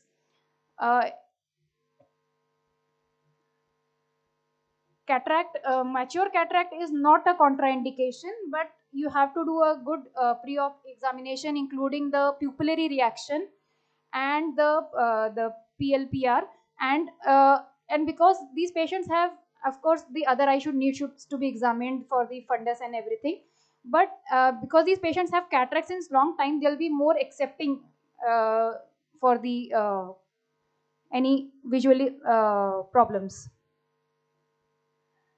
PSC patients are also, if there's a long-standing PSC, these are also, they have had a habit of some glares, so they are said to be more adapting to the post-op glares if they are there. But in posterior polar, some surgeons like to avoid it, but if you think you can go ahead with it, of course we have to keep a 3-piece multifocal ready. For the, of course, we have to place the IOL in the bag. So if there is a zonular weakness is too much, then it is a surgeon's decision whether to counsel for the multifocal or not. For the traumatic cataract, if because it is generally unilateral, we have to see the potential vision. Of course, if the retina, cornea, and bag and everything is okay, and there is no subluxation, then you might go ahead. But again, keep in mind that the other eye may be completely normal, and he might not require the bilateral implantation for a long time. So the pre-op counseling again is important. Potential vision, we do compulsorily the retina OCT for all the patients who are undergoing cataract surgery, because as you know, very small retinal problems like ERM might be missed, and these patients will then never achieve a potential vision after the multifocal IOL. Other thing, pinhole vision is another method to know the potential vision. Fields and topography can we don't do for all patients, but can be customized. Now, when the patient is, now you have seen the patient, they've done the preliminary examination, the doctor has told that this patient is fit for this kind of a multifocal or a EDOF IOL. So the counselor, how does he counsel this? Now, we never say the patient, we never promise him freedom from glasses, never tell him that you will have a zero refractive error. Always manage his expectation before the surgery that it is a reduced dependence on the glasses, no independence from the glasses, and it is like a, of course, as I told earlier, it is a adjustment that you have to do. If you want less glasses for your majority of the time, then but you might need for it for some of the time. You have to tell them that these newer lenses, the glares and halos might be less like in EDOF lenses, but there is always a possibility. There is you have to also tell the patient about the adaptation period. Neuroadaptation period does exist. The patient do adapt to most of the glares and halos, and if the patient is not fit for multifocal, we have to explain that why he is not fit for multifocal. And I'd like to just I'd like to just show this the token system that we, after the counseling, that we give to the patient, where we mention all the points that we have mentioned in the counseling for the multifocal IOL. Like for example, that multifocal patients, even after surgery, there is a decreased dependence, but he might require glasses for some of the activities. Like for EDOF lenses, we have also mentioned that he might require for near. Then for toric IOL, generally we decrease the cylinder, so he generally might will not require glasses, but he might require. Then the possibility of glares and halos. So the patient takes this token to his home, discusses with his family, and one copy is kept with us. So this kind of reinforces this pre-op counseling. So the complaints post-op tend to decrease. Okay. So counseling, there should be truth, but nothing but the truth, because and explain every patient that he might need glasses. There is always a plus to minus 5% error. This is the surgical advice form that after the examination the doctor gives to the counselor. So all the parts are covered, including the ocular examination, whether which type of lens the patient should is ready to undergo, which he can decide according to his economic status, and also the prognosis and everything is mentioned, retinal OCT. And also in lower down you can notice that every patient has the part of occupation, whether he drives, and also notice this point that whether he will not mind wearing glasses for near activity, distance activity, or intermediate activity. So that part is also mentioned. Now this is was a major part of my presentation. Just very brief about the post-op patient. If the pre-op counseling is good and the pre-op the biometry and calculations are good, most of the times these problems we are expecting not to handle these things. In most of the studies, it has been found that almost more than 50%, 50 to 60% of the cases, the cause of a patient after who has undergone a premium IOL, the disgruntled patient, the most common cause was, can anybody guess, more than 50%? What was the reason? Any guesses? No, this is the second most common. No, expectation was hardly 8% actually. So I'm expecting that you are following all the pre-op counseling methods. Yeah, surprise or ametropia, both spherical and astigmatism. So again, very important. Best way to do that is to of course do a pre-op proper calculations and examination. But again, you will still face some kind of refractive surprises. But our aim is to minimize those things so that those percentage of patients are decreased. So post-op complaints after these multifocal or premium IOLs are mostly can be divided into two types. One is the like the blurred vision types, and one is the photic complaints. So blurred vision, the most important cause is the ametropia. So if the patient comes after the multifocal IOLs and starts to complain, don't have the misconception that the patient is just wanting to eat up your time. So keep an open mind. So all the things needs to be seen. So ametropia, which includes the astigmatism. Then the second most common in almost 30% of the cases is dry eye or a poor ocular surface. It might not be there before the surgery, but it might occur temporarily after the surgery, of course, because of the incision and the drops and medicamentosa. PCO is generally not a major complaint in these kind of newer lenses. So I like to say that if you see just don't jump into oh, there is a mild PCO, I'll do a yak cap. That's the easiest to solve but go stepwise. Always go stepwise, because you can see PCO easily and you can solve it easily. Just don't go jump to that. Okay, I'll do the yak cap and it is over everything. So look for everything stepwise. Again, now the photic phenomena, again the most common cause is the dry eye, and the patient might complain in these things sometimes it is fluctuating. Sometimes it is clear, sometimes it's not. And of course, dry eye in multifocal will be more complaining compared to a monofocal. So we have to remember that. Then other things are of course IOL decentration, lens fragment, PCO, and unexplained causes. That is neuroadaptation. So, but these things also you should not assume. Always examine by dilatation. Again, see a retroillumination. If you have put a toric multifocal, see the angle. If it is more than 10 degree, then you might need to rotate. Also, you can divide these complaints into two things. One is you expect them to clear over time, and second thing is if you don't do anything, it will not clear. So most important in that is the toric. So if the toric is more than 10 degree rotated, it is important that you do it as early as possible, that you rotate it to a correct degree. So if there is ametropia, most of the patients are generally agreeable to use spectacles after the surgery. And if there is of course IOL problem, then you need to solve the IOL problem, like if there is decentration or anything. And if there is a very large refractive error, then you might need to do a IOL exchange also. Other options are refractive surgery like PRK or a LASIK. But for those, you have to it is very important, don't rush into that. If you are considering a corneal based procedure, or then you should confirm it multiple times by normalizing the ocular surface. You should be sure that the ocular surface is not contributing to that astigmatism and error. So normalize the ocular surface till then, and counsel the patient that don't worry, we are not we will solve this problem. So take 3 to 6 months to, so that you get a repeatable measurements, and then you decide to do a corneal surgery if you are willing to do that. So when the patient is really unhappy, you have to listen, we have to reassure, and neuro adaptation, it does happen and people do adjust to that.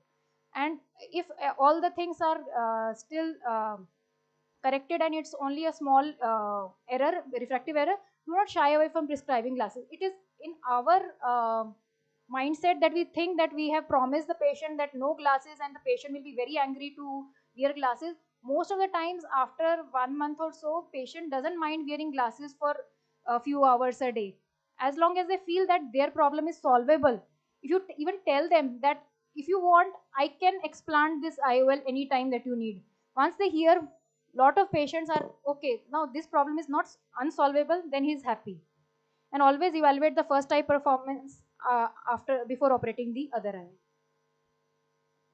So we have to select the right patient. The counseling is very important. Unhappiness is directly proportional to the expectation upon the reality. Avoid a demanding patient in these cases. Look post-op, look closely for any abnormality like ocular surface disease and any OCT. Good practice. We have a higher number of patients, but we also need to increase our patience. So we need to keep our happy patients close, but don't avoid your unhappy patients. Try to keep them closer. Tell them that you are there for them till they get full satisfaction from you. So thank you.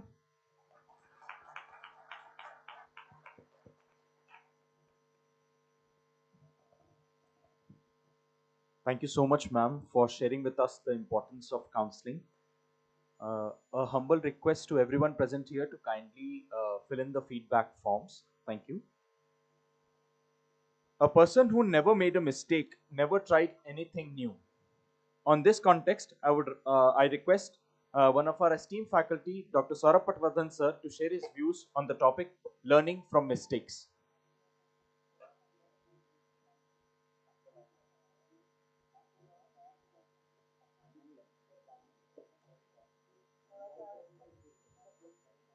Please, sir.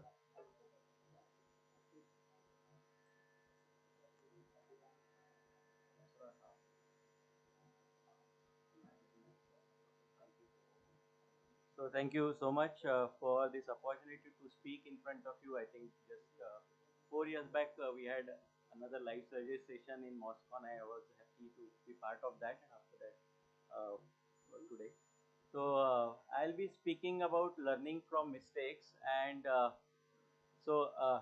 it's very interesting to learn from mistakes if they are someone else's. And so what I would like to claim here is that whatever is shown here is not necessarily my mistake. Some of these videos are from my colleagues and fellows, and some of them are submissions to my channel.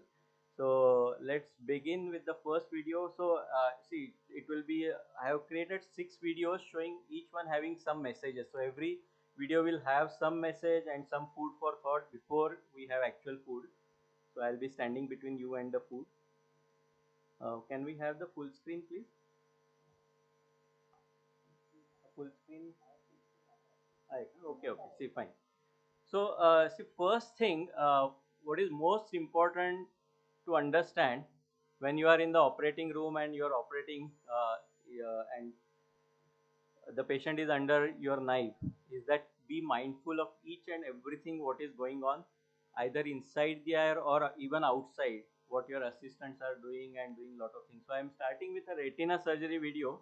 So here I am just doing ILM peeling, very happy to have a nice flap there and just finishing off the surgery, you know, last bit of ILM for maybe a ERM or something. Did you notice that? What happened? Just watch again. So I started off here and just watch my ILM forceps touching the retina and tearing that part. Okay. So the problem was that the moment, you know, that last piece of ILM was left, I was very, you know, relaxed because I had done most of the peeling. And that time, maybe I was not mindful that what my forceps is doing at the moment when I peeled it off. So it's very, just watch this video of Virendra Sehwag. Okay, you must have seen it on maybe WhatsApp forward. Very interesting. Okay, he was just finishing a single. Of course, he barely run single. He used to make boundaries, and there was no chance that he will get a run out because he had just played it to long on or something. And but what he was not mindful. He was in his own thoughts that what will I do on the next ball or something like that, and he just got a run out because he was just not mindful of the situation. So always watch closely. Nothing is over till it is actually over.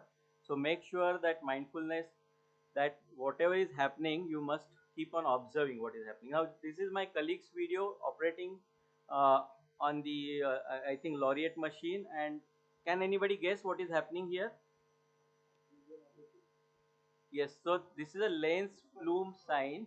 You can see that plume which is being created. Okay, the problem was that here the surgeon was not mindful of what is happening. She was just going on. She felt that maybe some particles are going on here and there, so I should just continue. And what is happening at the corneal wound site? Can you see?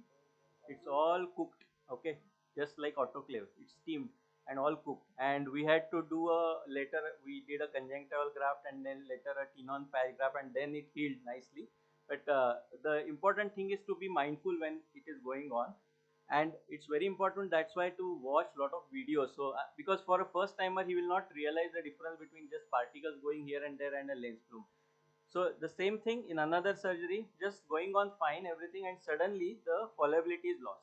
So whenever there is sudden change in the fluidics which are happening in the anterior chamber, you have to be careful what is happening.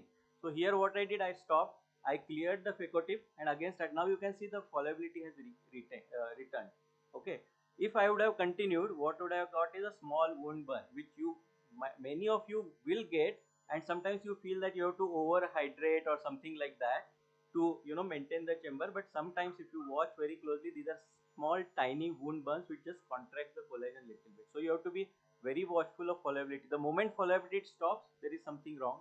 Just wait, clean the tip and start again. Of course, these are other things which I wanted to mention. I will not mention everything because we have very short time in hand. And we'll go to the next video here. Okay, so here is another case. Just watch. I'm using here Earthly machine, and a new machine for me at that time because I had not used it. And I'm doing last quarter. You can see that. Could you note? So there is a surge. Okay.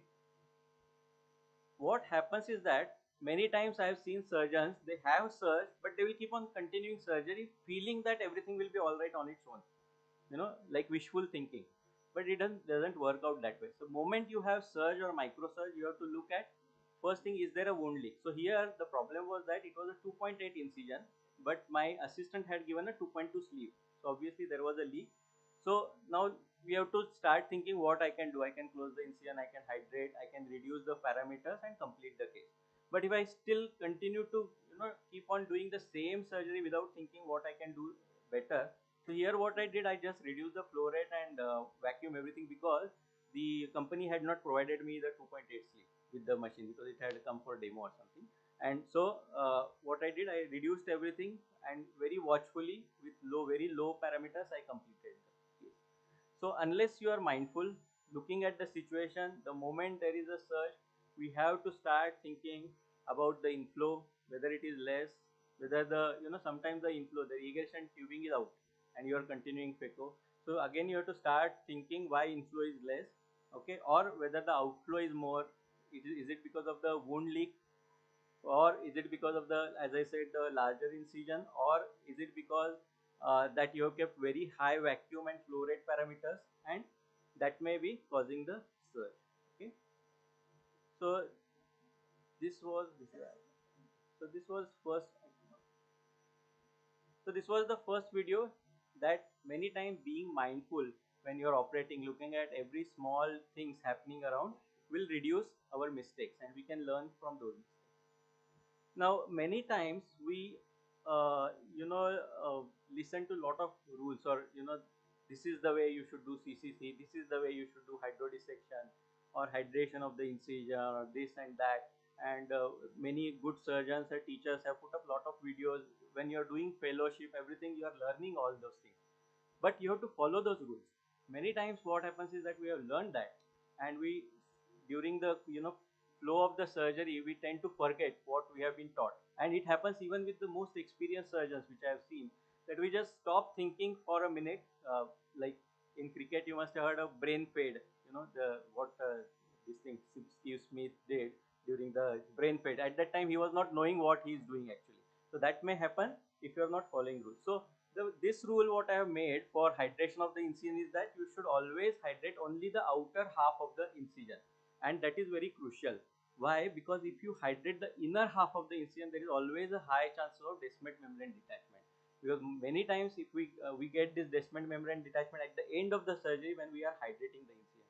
So always make sure that you hydrate only the outer half of the incision and never the inner half, and then you hydrate the superior wall of the incision.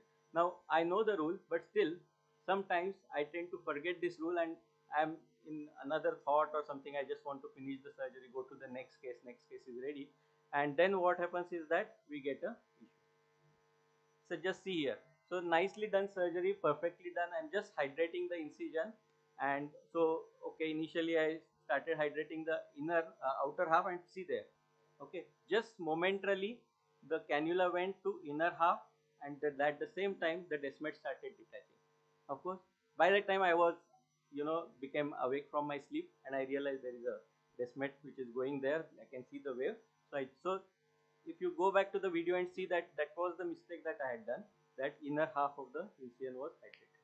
So of course I could manage it easily. It was not coming to the center. Just put air and then put some venting channel there. So you can see that air bubble is now full. Wait for 5 minutes or 2 to 3 minutes and just release it. So that is easy. Okay, so we'll move on to the next video here. Okay, now this thing which generally I make a rule that at the end of the surgery the wound should be watertight. Okay, it should not be only airtight. Many times we have the habit that if there is a leak, you can see those small particles going. That is one of the indications that the wound is leaking. You can also put trypan blue and look for the, just like seedles, you can see that the wound is leaking, fluid is coming out from. So if it is not watertight, it's better that you suture the wound. Okay, rather than just keeping a full air bubble in the anterior chamber. What happens is that next post-operative day when the air bubble is out, sometimes the AC again collapses or becomes hypotonous.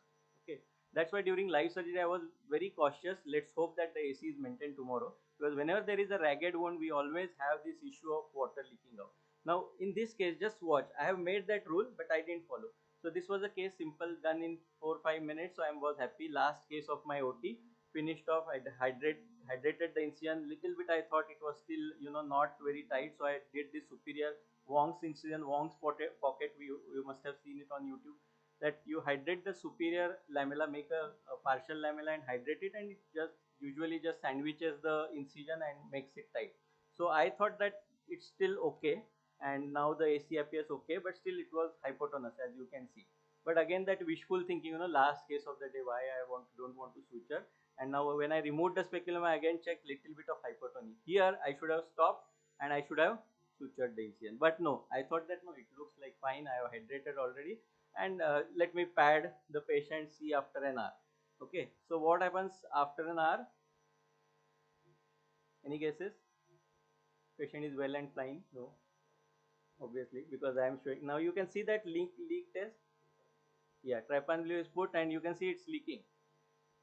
But still, sometimes you are overconfident. You feel, nahi, this will get closed. I will just pad and it will get closed. I am still thinking. I am still not suturing. I don't know why this happened. Now see what happens. After 1 hour, oh, AC is shallow.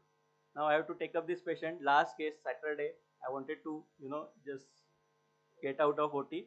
I saw that AC is flat. Now I have to suture the incision. So many times this happens that in the flow of the surgery, though we know that something is going wrong, we still continue to drive in the same path which is there. Of course, this is the end of the surgery where I sutured and the patient was good. But this is something I would definitely like to avoid.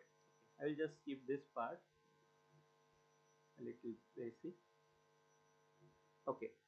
Sometimes you have to act with lot of thought and lot of deliberation how you want to go about and all these things, and sometimes you have to have a quick action. You have to decide, how to go quickly during that moment. For example, this reflex is something, because anytime you have you sit on the phaco machine, the first thing you should ask the technician is that where is the reflex button in the machine, because every phaco machine will have a reflex button, and it will save you in critical moments where you catch hold. I will just show a brief video where I try to go in the periphery and try to peel off more of cortex and maybe those tiny fibers. You can notice that the tip is towards the posterior capsule, and see, I just catch hold of that PC there, and it can tear anytime. So when it happens, make sure that you make no movements at all. Okay, if you try to release it somehow, okay, sometimes it just tears. So make sure you are steady, and that is the time where you should have this reflex. Reflexly, you should be pressing the reflex button. So you will watch that the moment I press reflex button, the entire that whatever I was catching, the posterior capsule and the peripheral capsule, it got released.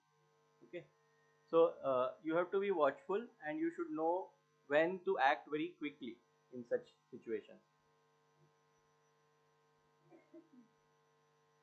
The slow replay is too slow. Okay, so you can see I just pressed the reflex button and it just went back quickly. Okay, so that is one thing, you have to start quickly in such situation. Now this is an interesting case, and I have done this case for the first time.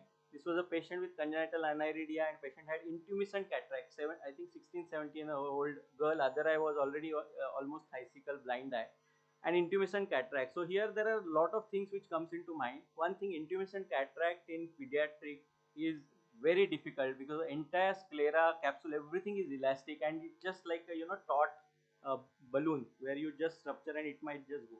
So here I have to use the best possible OVD. For me it is Hylucoat, not for any financial interest. Highest viscosity and highest weight. So important thing in intumescent cataract is not to pressurize the chamber, but put weight. So there is a difference. Pressurize like inflation, and putting weight is like just pressing the capsule down. So here I used the Hylucoat for this patient, made the central nick. I wanted to aspirate out the liquefied cortex as far as possible. But here just watch what is happening here. Now that is what I generally do in adults, okay, where I aspirate. But here you can see it's still going to the periphery because of the entire elasticity. And the moment I tried to put some visco, again it started going out.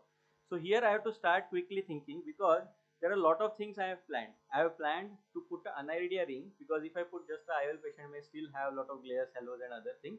So I may have to put an aniridia ring. I have already ordered, it's there, but I cannot do it unless the CCC is complete. So let's see what I do here. So I try to finish this CCC as quickly as possible before everything goes to the periphery, and thanks to this high viscoelastic agent that I could do it. So here now there is still one nick remaining. You can see if I just continue like that, the aniridia ring will increase. So now I could bring everything back. Now again I have to start thinking, though I have made a rexis, it's oval, and in two areas it has gone far into periphery. So what will happen when I start placing this aniridia ring is that from one side it will go into the back, but the moment it rotates, it is now might come into the sulcus, because at that point there is no capsule, anterior capsule, which can stop it from going into sulcus. And that is what exactly happened here, that the one side it started going in the back, but now it came into the sulcus. I can't leave this in the sulcus, because these patients are already prone for glaucoma, and though we say aniridia, they always have a small iris which is in the periphery, and if you put anything in the sulcus, it just closes and causes very high IOP. So now I have to think how can I put it back into the bag. Okay, if I just keep on rotating like usual thing, it's not going to go into bag. So let's see how I do. So I used forceps, pulled it to the center, and then released it into the bag. Okay, so this maneuver I thought of at that time. Now when I am putting the second ring, now I am going to face the same problem, right? Now to avoid that, what I did here is that I placed the second ring underneath the first ring. So I was very careful that this flange goes below the previous CTR, so that it guides it and keeps it in the bag. So finally I could put this aniridia ring in the bag and could place the IOL. So many times you have to start quickly thinking during the surgery what is happening and what can be done better in such case. So this patient was quite good with BCV of 6/60 from almost PL plus and quite happy. Okay, we'll go on to the next case. Now here, this is a usual situation, and where this is one of my trainees case, where the surgeon is going fine to a movement, and then suddenly the CCC goes into the zonules, and now you have to bring it back. If you continue to do with the same way, like you use the same needle to bring it back, this is what my fellow is trying to do. Okay, he's trying to bring it back, but it's not possible. So generally what we use here is a quick pull technique, where we pull this capsulorhexis to the center in a quick motion, quick action. Okay, so if we go very slow, like here my second colleague tried to take over and tried to pull it, but very slowly. But if you pull very slowly, this still it might start going outside. Okay, because you have to counter act the traction by these zonules. So only way to bring it in is to have a quick pull. Okay, so the slow pull doesn't work in this case. So how I will just show you how I did it in this case. You can see those it's still going into the zonules when my colleague is trying to pull it into the center. Okay, now just watch. Here is the tear. You can see the direction if possible. Yeah, it's going outward. Okay, still it is not ready to come inside. So here I go from the opposite side, held the flap, and just watch quick. Okay, it has to be very quick pull, and believe me, it works each and every time. Okay, with this technique, I think our rate, because many times we train a lot of trainees and they have this issue when they start off the surgeries that rhexis is going out. But because we use this technique very occasionally, we have to convert phaco to a SICS, because even if in that area the rhexis has gone to periphery, it is complete, so it is not going to extend. Okay, so this is a very nice technique to have in your kitty. Yes, sir. Which one? Yeah, I will show another case. I will just show why the refilling doesn't work. I will just show. There is one nice video after this. Okay, so this is about the routine lens, how you want to do. So I am making everything sure. The haptics are in the groove, the optic is in the groove. I am just checking, yeah, it's going nicely, nothing is stuck, all free movement of the IOL. And let's watch what happens here.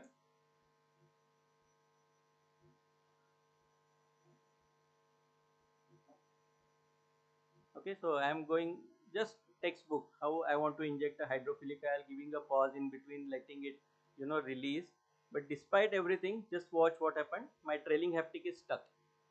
Okay, and now again we have to start thinking what I can do in this situation. You can see this is a premium IOL, this is a Lucidis IOL, so I don't have a backup IOL at that moment. So if it gets broken, it might get decentered and patient is not going to be happy. So I have to make sure that somehow I release that haptic. Okay, so there are 2-3 ways. You can pull back the plunger, okay, or you can pull back and then again push back. Okay, but sometimes it doesn't work because it's already quite stuck, and when you try to pull back, it just breaks. Okay, so this is an interesting technique which can be used in all cases. Just take either a MVR or any blade, or you can take a sharp scissor. But I felt the MVR was better. And what you do, you can see that stuck haptic there between the silicone plunger and the wall of the cartridge, and happens very commonly with Indian IOLs also. So this is a simple trick. Just go with the MVR. Just make sure that you don't cut the haptic and cut the wall in the front. Okay. So what it creates is that it creates more room for the plunger and the haptic.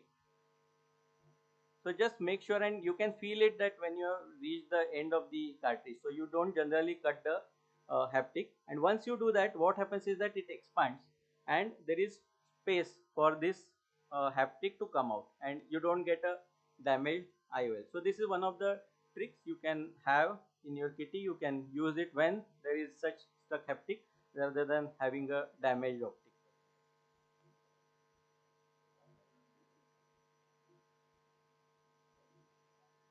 Okay, another thing, yeah.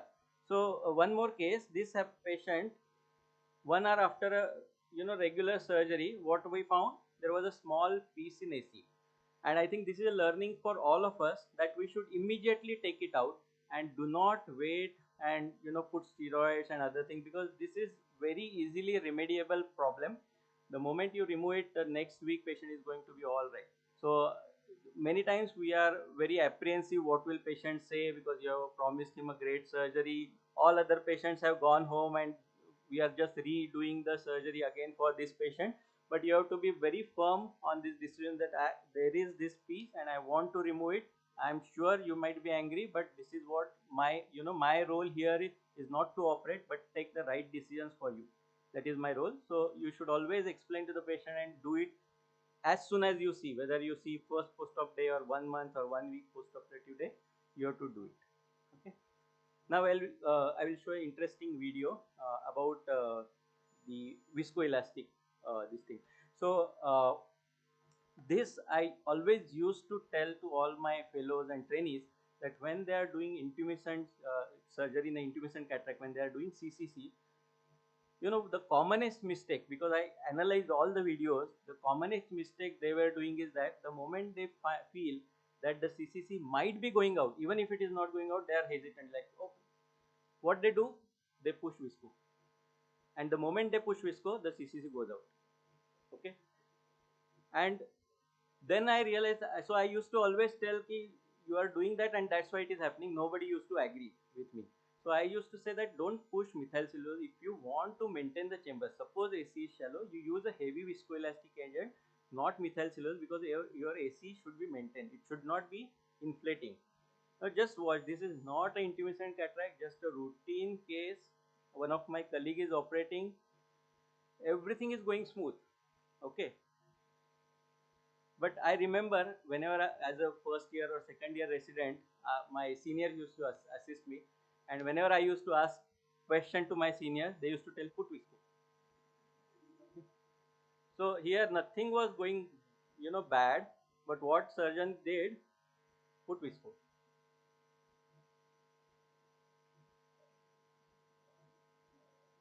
Okay, so it just went out like that. So why it happened? Because overinflation of the anterior chamber. Okay, simple dictum of our ophthalmic surgery, as far as possible maintain the anatomical relations. Like if the AC is very deep, it is also problematic. If it is very shallow, it is also problematic. So maintain the change. So you can here nothing, just visco was injected. You can see that iris started billowing because it was overinflation and the CCC just went. So this is what I was showing. Overinflation is like trampoline, the zonules are going to pull everything out, and even the routine CCC goes out like that. Okay, so I have observed it in intumescent cataract. So next time you do intumescent cataract surgery, make sure that don't overinflate. Many times it might be a counterproductive. Use either a viscoat or hylucoat just to replenish. That means AC should be of normal depth, not very deep. Okay. This I will just skip because lack of time. Just use the forceps. That's what many times we keep on doing the same things. Like you are used to putting a CTR using a Sinskey to dilate in, but there are also forceps available. Like this case, what has happened is that the CTR has gone into the angle, or sometimes it goes into the sulcus, and then we have trouble to relocate or redilate into the back. So use certain things, like you can use the Sinskey to hook it, and then use the forceps. So forceps is a very good tool to have in the OT, and think about using this in such situations where it becomes sticky, because otherwise you keep on using just Sinskey and juggling it all around. If you use forceps, it becomes better. Okay, so I will just skip this case. This was a case of suprachoroidal hemorrhage. I will just skip this, lack of time. Yeah, very interesting case. This one probably happened maybe 3-4 years back when Vivinex Toric was launched. So this patient was planned for a Toric IOL, and the Vivinex guy came and said, this is new IOL, very good, and you should use it. So I ordered, sample lens arrived, so I said, okay, I will do it. How is the injector? Says just routine. I will send a video and all. Many times a new lens hits the market, we are also not aware how to inject it. Every lens has its own tricks of the trade, and if it is better to speak with someone who has used it and had faced issues. So this is a bimanual technique. Normally I am used to Alcon lenses where you can use manual push. This is a bimanual technique which was little bit new for me because I have not personally used. Of course, I think all the senior surgeons have used, because earlier I think there was only screw type. So here it was bimanual. So earlier I used to push the eye with the left hand and then use it. Here there was no counter traction. So what happened when I tried to inject the oil in the through the incision, it just came out because there was no counter traction. So I realized no, I will just go ahead with my routine injector. So I inserted in the C type cartridge. Again, my thought process same, simple IOL, just surgery is finished. I will put the lens, end of the surgery. I want to go ahead with the next surgery. So again, see this, okay, going fine, and now it's stuck. Neither going in. Now what to do? And another thing, which interesting thing happened is that this is a hydrophobic IOL and we use the laminar flow system. Okay, those who use it, if you put any hydrophobic IOL under the laminar hood, it becomes very stiff, very hard. Okay, and that's what particularly happened in this case, which I was at that time was not aware, but I realized in hindsight that that was happening. Now here, what will you do?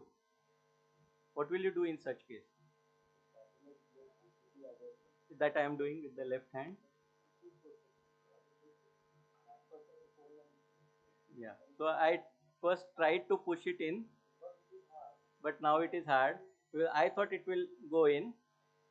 Now I was in dilemma. I should pull it out or put it in. Okay, so that was maybe a problem. Patience was less. I should have waited for maybe 2-3 minutes. Okay. Now I was desperate. So this is what I also learned, and I always tell my fellows also. Generally in ophthalmic surgery, in routine surgeries, there are no moments where you have to become desperate to do a particular step. And whenever I feel that I am getting desperate, I know there is a better way, but only thing is that I don't know how to do it, because somebody else must have gone through this problem and he must have tackled it in a better way. So whenever next time I am desperate in a particular situation, I always take a pause, wait for 5 seconds, just reassess the situation and do it. Okay, here I didn't do it, so I tried to pull it out and haptic came out. Okay, now see my desperation. Now I want to just take it out. I feel that now I should just take now little bit of sanity. Yeah, I should just enlarge the incision little bit and then maybe I will be able to pull it out, but no. Okay, so enlarge little bit there. Now I am used to broken haptics, thanks to Indian companies. Lot of broken haptics, and we are used to cutting and removing the IOLs a lot. So it was very easy for me. But still, again, see, now I am not thinking that I can just cut and remove it. Okay. Now the 5-second pause. Okay. Now I have realized this is a usual thing for me, a broken haptic lens. Okay, nothing new. I have done it past. I just have to repeat the same steps. So I took my IOL cutting scissor, Packer Chang scissor, use the other hand to stabilize, cut beyond the half point, released it, removed it by rotating to the incision. Okay. Now what should I tell the patient? Because this is a sample lens, no other lens is available. Now I have to buy. I just removed all the visco. I told the patient, let's see when the next lens arrives, I will put the lens. Okay. So what happens is that patient sometimes may get काय झालं, problem आहे का, हे आहे का. But I told them I could have put any other lens, maybe a monofocal or maybe Indian toric, whatever is available. No, but I have promised that this lens has to be, I will put because it's already there. So I ordered the lens. Luckily the lens arrived in 3 hours because the distributor had it. So after 3 hours, I can just put it. Now in the meantime, I spoke with the company person. I spoke with those who have used it. What they told is that this is not good lens for wound assisted. You have to go in completely and then you have to inject it because it's a bimanual system. So you have to go in and then. So I followed the same thing and now it was quite easy for me. Okay. So whenever we feel desperate, just remember there is something better, but we have not discovered probably. Okay. So just let me know when I have to stop. I just have 2 more videos.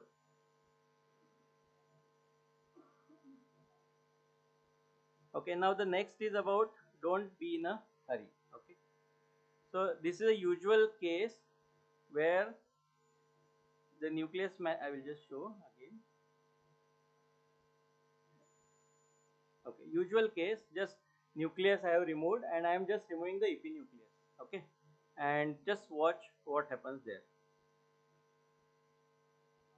Can you see that? I have punched a hole in the posterior capsule. Just watch again here. So my phaco tip had very jagged edge. We reused the tip so many times. So that jagged edge must have touched a anteriorly undulating PC and caused a small tear. So I think for epinucleus management, we have to be very careful. You should not be hurried to just finish off the case.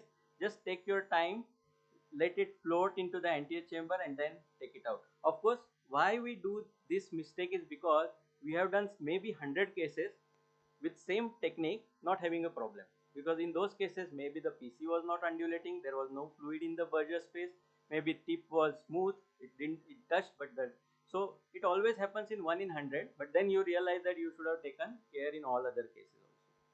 Okay, so these were the reasons why it happened. So of course it's not a difficult case to manage. What I did was just convert it.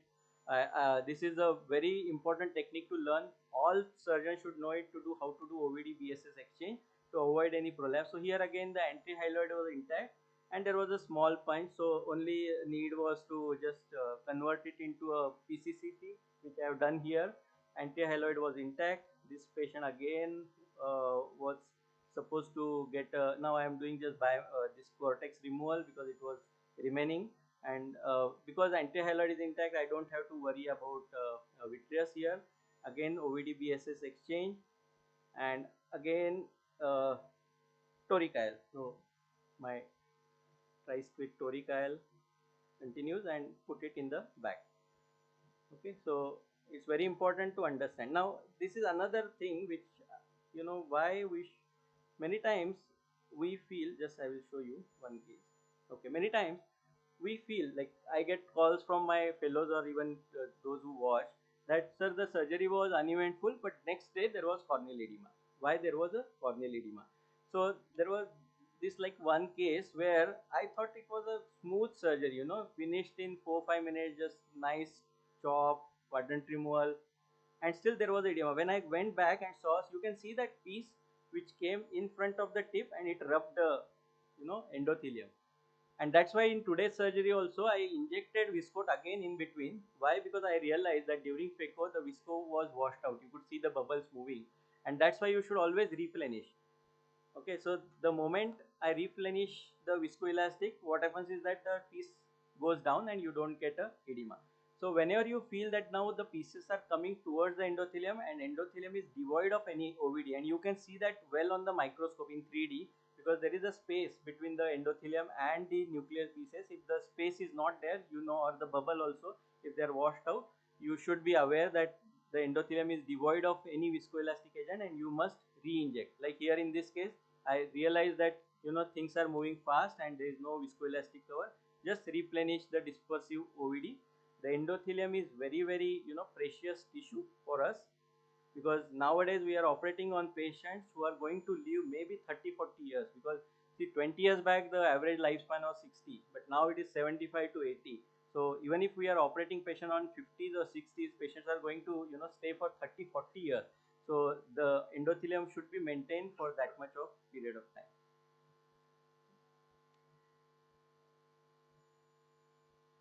Okay, this just I will skip another case of IOL.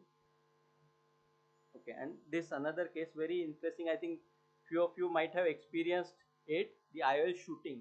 Many times this happens in some IOLs more frequently than others, and most often when we are using the single-handed delivery system.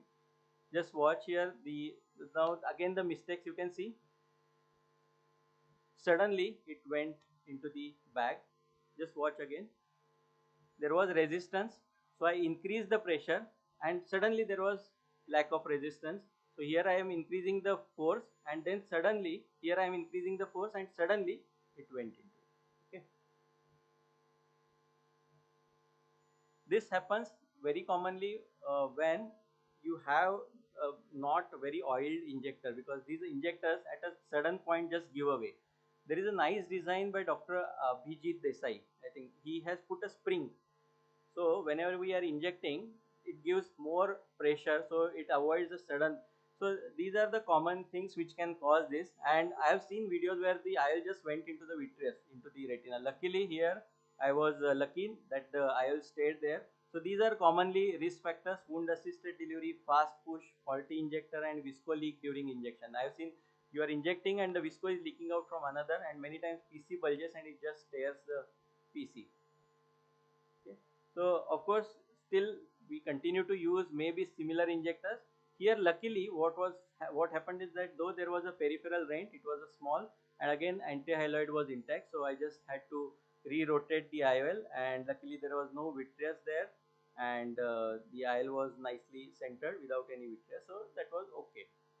But I was just lucky, maybe next time it might go. Okay, so this will be the last video. Okay, I will just go through it. So the last thing is that the knowledge always helps, because many times we have trainees who come and they feel that everything will be taught to them right from the scratch. It doesn't work that way.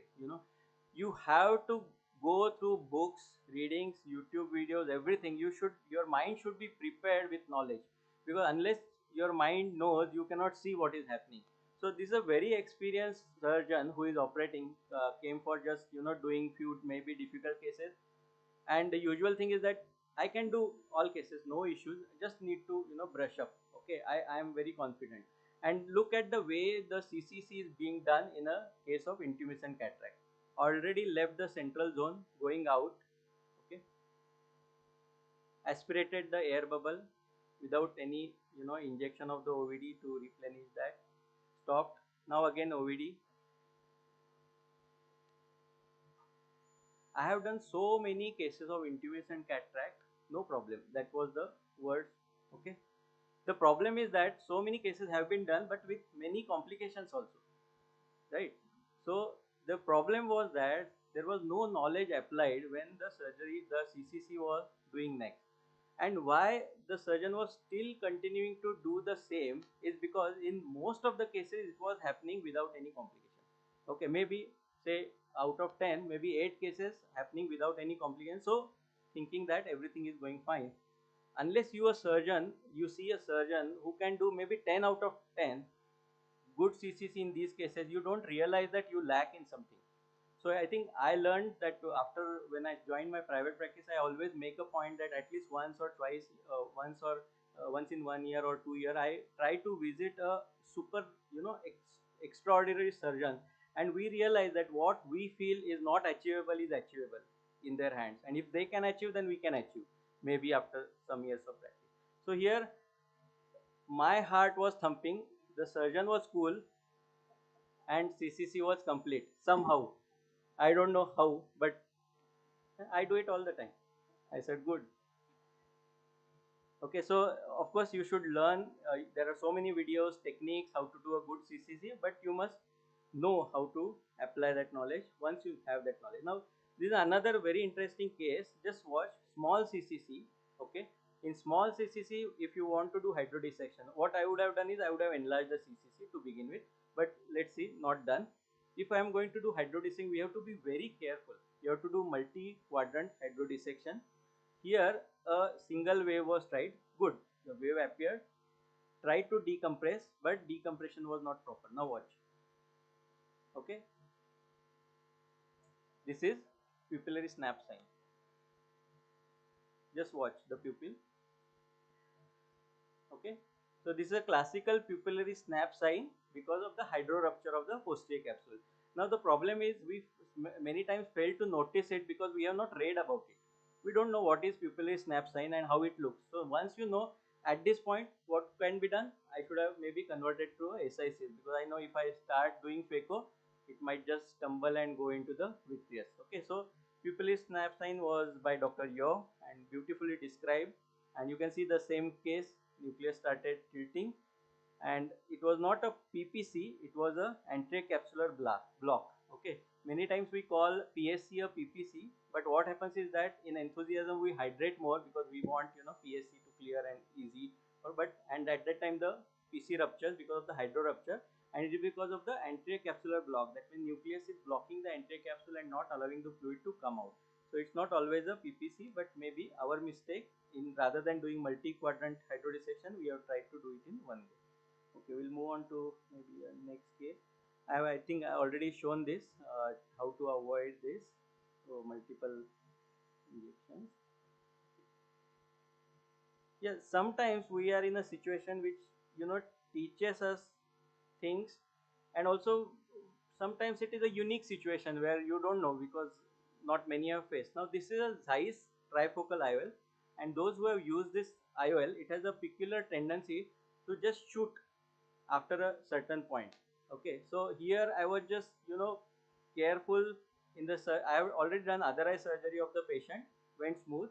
Just watch where the tip of the inserter is, and you can see it suddenly goes in. Okay, now again the same thing doesn't cause much of a issue in most of the cases. Okay, so I was quite okay. I just pressed it down and just see what is there underneath. This was a OCCI. What you can see here, there is a rupture of PC right there. Okay, so because of probably the sudden movement and then pushing it in the bag, it just ruptured, but the anti-hyaloid is intact here. So what to do next in such case? Okay, that is a because I have not seen this anytime happening earlier. Other eye already I have done. Patient is very happy with the vision. So if I try to remove this IOL, it's going to cause anti-hyaloid disturbance and going to cause I will need anti-vitrectomy. Maybe I have to put a monofocal in the sulcus, or should I just leave it alone and let's see what happens. So what will you do?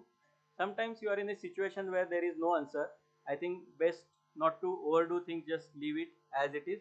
So I just did a passive visco wash. Okay, in the morning I was just showing at low IOP how I could do the visco wash, though it was not successful, the anti-hyaloid prolapse. But in such cases it's important that you don't pressurize the chamber and just wash out the visco. So this is what I analyzed that has happened, and after that what correction I have made, because I used lot of plate haptic IOLs and I don't want this to repeat. So now what I do, I will just show. Okay, now rather than going inside the anterior chamber, I try to inject just when the tip enters the incision. So rather than going inside, just because plate haptics are bigger, so they get enough space to open up. And now see, my injector or cartridge is just inside the incision rather than going fully inside the bag. Okay, so that's what I learned after this particular issue. And of course I decided not to do anything. This patient is almost on 3 years follow-up and IOL is doing nicely. Hopefully it stays like that. Okay, thank you so much. There are many more videos, but I think it's time for the lunch. Thank you so much for the invitation.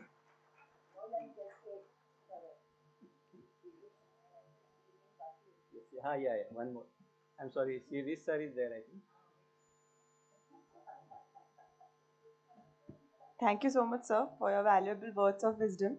We would like to invite Dr. Shirish Thorat, sir, our esteemed faculty, to throw some light on the topic of post-refractive choice of preferred premium IOL. Please, sir.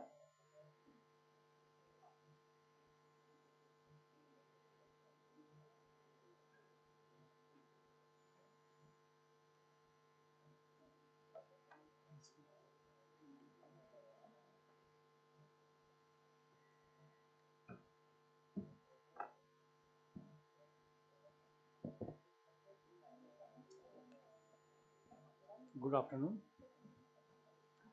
I can understand the mental and physical status of everyone. At the outset, let me thank Aurangabad Ophthalmic Society. Special thank to Dr. Mishra Kodkar Madam, Dr. Supriya Madam, and team MGM for a tremendous work. The topic given to me is the premium IOL post-refractive surgery. Most of the slides and presentation is already covered by Dr. Santosh and Dr. Nidhi.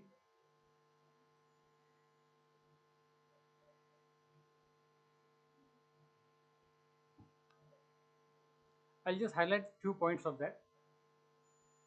It is important to know the multifocal IOLs after refractive surgery because there is a huge bulk of patients who underwent refractive surgery 30 to 35 years back and they are coming with the cataract.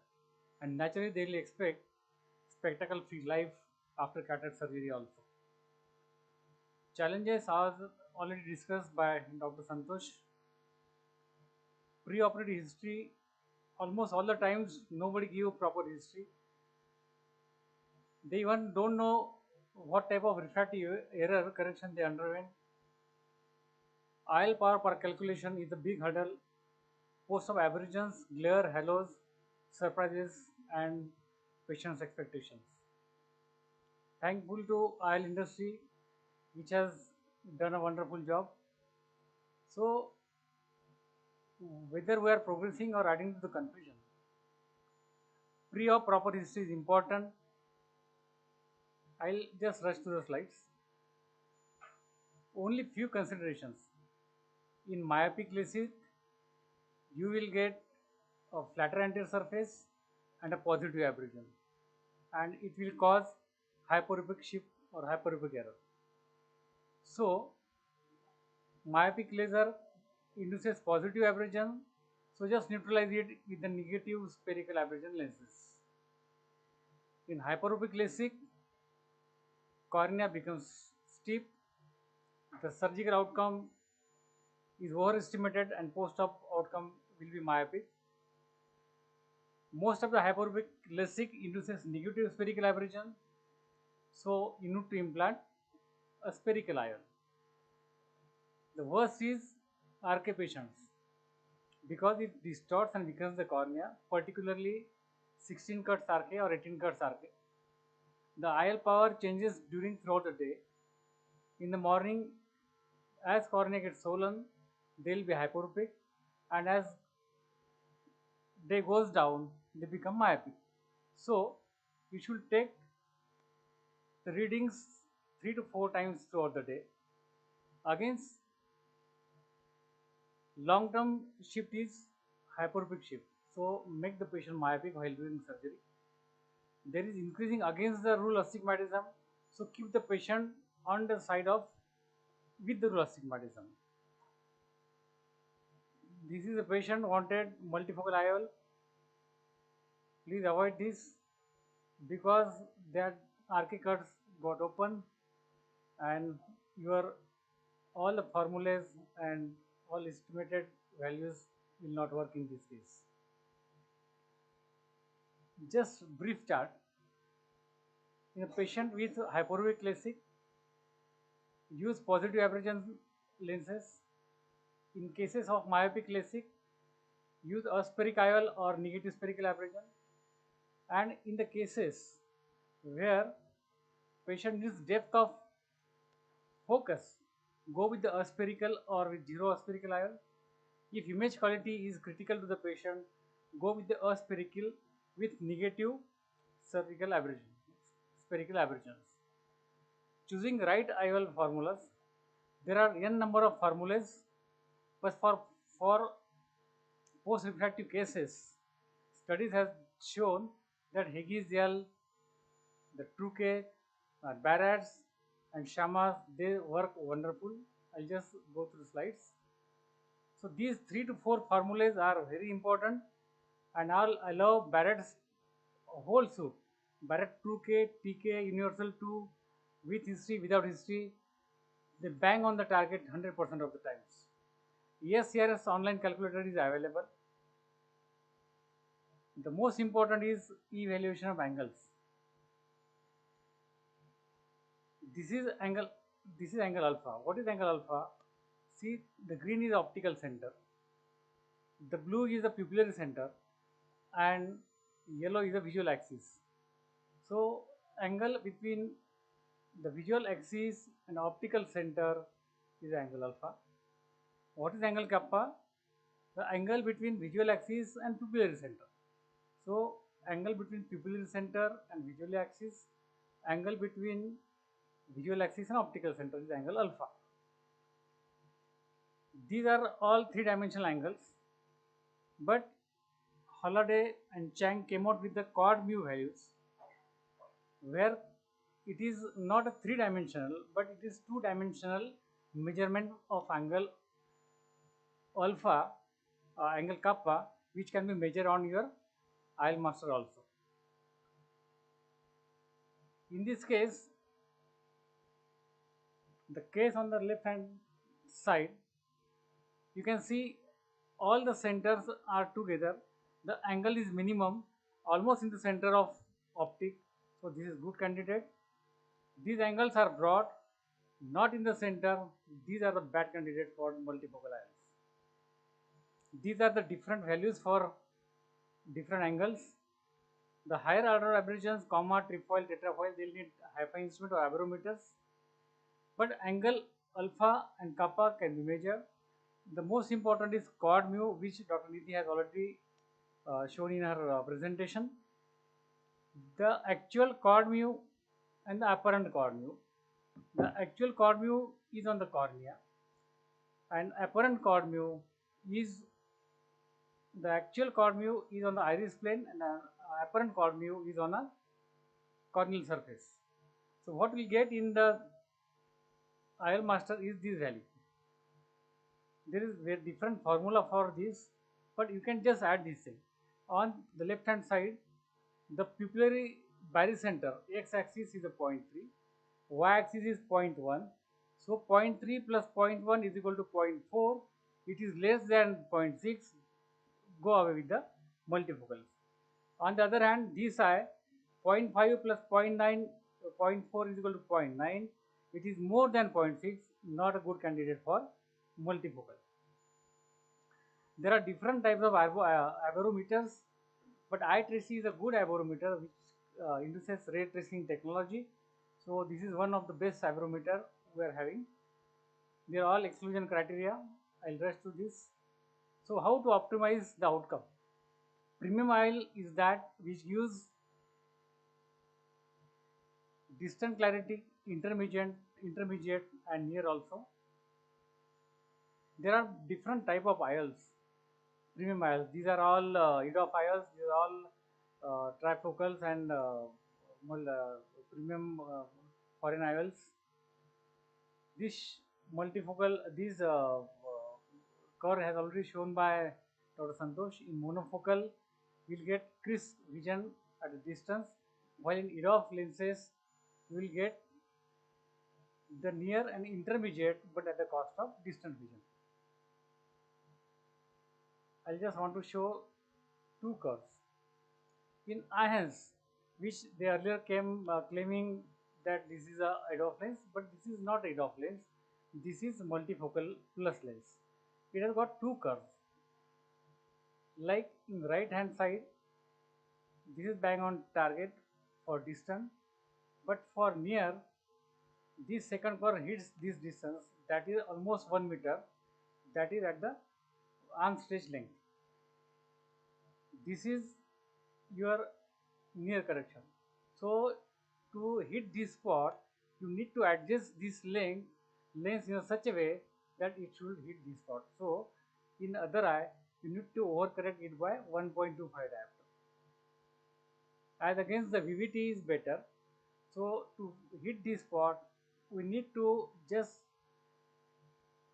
overcorrect it by 0.5 diopter, that is micromonovision. This was an interesting case. The patient underwent ARC in 1998. Then surgeon advised him LASIK for first time.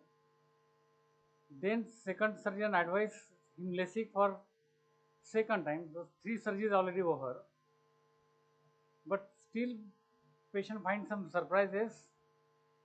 So 4th surgeon done with the IPCL. So 4 surgeries are already done. All these patients are very crazy. I will not say surgeon, but patients. I have removed this thing, IPCL.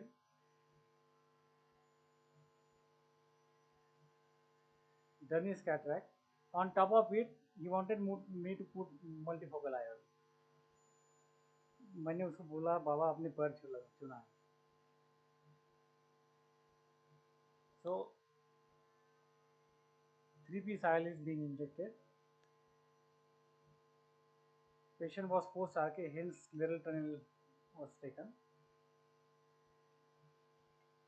In this case, I use Barrett 2K no history formula, and you can see only minimum refractive error is there. The IOL is nicely sitting in the back. Now he is facing a problem of diplopia because of large PBR done during the IPCL. Now he is behind me to suture this PBR. I have given him two options.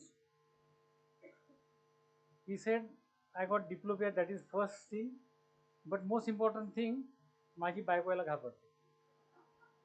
I given him two choices.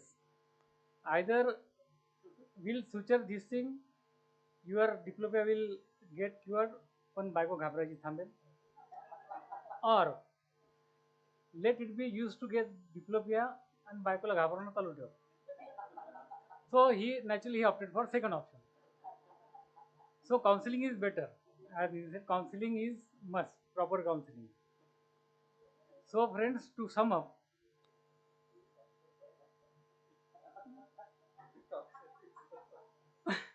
myopia classic produces positive spherical aberration, so go with the negative aberration lenses. Hyperopic classic produces negative, go with the spherical IOL. RK produces hyperopic shift, and against the rule astigmatism, please tackle that during the surgery. This is most important chart. If patient got through the clinical examination, including slit-lamp examination, optical biometer is showing angle alpha more than 5, put monofocal IOL. If angle alpha is less than 5, cornea is clear, no aberrations on hyperometer, go with the multifocal. If aberrations are more than 0.5 degree, go with the monofocal.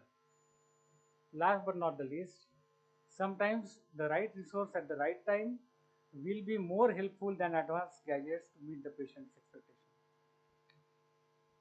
You can see how surgeon will use right resource at right time.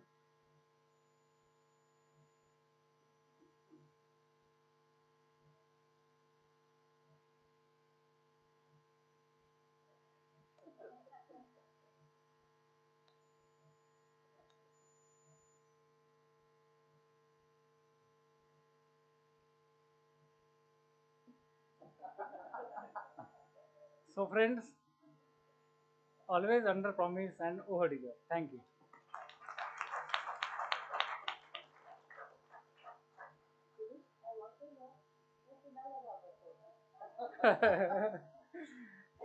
PBL.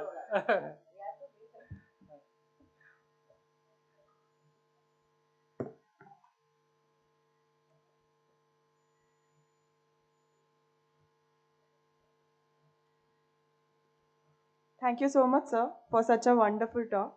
With this, we come to an end of today's CME.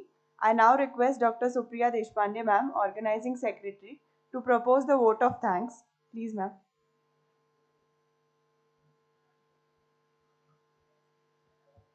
Before dispersing for lunch, all AOA members and MGM members and our faculty, please wait for the group photo. One. Okay, and yes, Vivek wants to say something. Yeah, after the photo session, we'll conduct. No. After the photo session, before lunch, we'll conduct a Marathwada Ophthalmic Society meeting. We are going to have a handover of, of the body. The secret of change is to focus all of your energy not on fighting the old but building the new. Good afternoon, everyone. It has been such an honor to be a part of this event. On behalf of the Department of Ophthalmology, MGM Medical College, I would like to extend my heartfelt gratitude to our esteemed faculty, Dr. Saurabh Patwardhan sir and Dr. Shri Thorat sir, who have accepted our invitation and enriched our knowledge about premium IOLs by demonstrating through live surgeries and talks. We are indebted to Dr. Architre sir, not just for his excellent contribution as a surgeon for the CME, but for his unwavering support and guidance right from the inception of the CME. We are grateful to Dr. Santosh Agrawal sir for enlightening us about new generation IOLs. I would like to thank Dr. Nidhi Patwardhan ma'am for her very informative speech on counseling and patient selection. I am very thankful to Dr. Bhide sir, MOS President, who has graced this occasion despite his busy schedule. We are grateful to our AOA Committee Secretary Dr. Amit Vishwe and Chairman Scientific Committee Dr. Rangu sir for their valuable contribution and support for this CME. I am thankful to Dr. Varsha Nandedkar ma'am, MMC Observer, for sparing us your invaluable time. We are grateful to our MGM management for their guidance and support, which always encouraged us. I thank our anesthetist and hardworking OT staff, without whom smooth conduction of live surgery session was not possible. I am also grateful to Dr. Raju Mundada, sir, who offered silent but invaluable support by permitting us to use his IOL master. I am thankful to our sponsors, Appasamy Care Group, Technovision and Entor for their valuable support and participation in CME. I thank Alcon for their participation in live surgical session. I like to express sincere thanks to all the honorable delegates who made this CME successful. A special thanks to Dr. Vaishali Kulkarni ma'am for her timely support which helped us with our MMC registration. I am thankful to our IT department, Mr. Boyer, Service Engineer Mr. Sontakke for excellent and uninterrupted AV arrangements. I thank Mr. Korke, in charge of Dyotan Hall, for his support in the hall and Sai caterers. I am grateful to Dr. Mishtrikotkar ma'am, who is our backbone, and without her staunch support and guidance, this would not have been possible. I am thankful to Dr. Cherekar sir, who is always supporting us. I thank all my colleagues, Dr. Snehal, Dr. Sarika, Dr. Pradnya, Dr. Yogita, Dr. Suvarna, and Dr. Jyoti for their unwavering support in organizing minutest details. And last but not least, I would like to thank all our residents and staff, Ujjwala ma'am and Vishakha, who have worked relentlessly for past few days to make this CME successful. Thank you.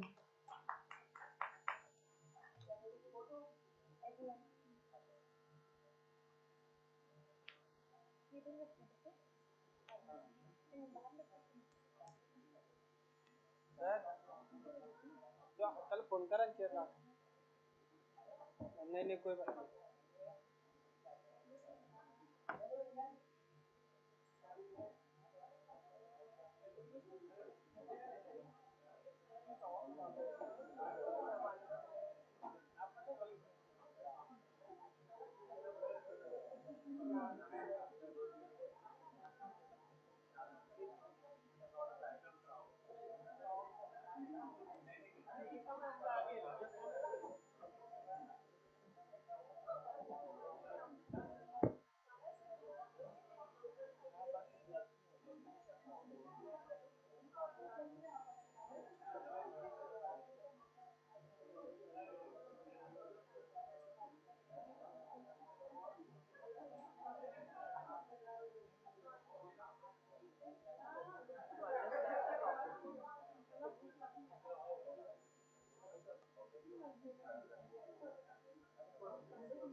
Hello काय बंद करून टाकलं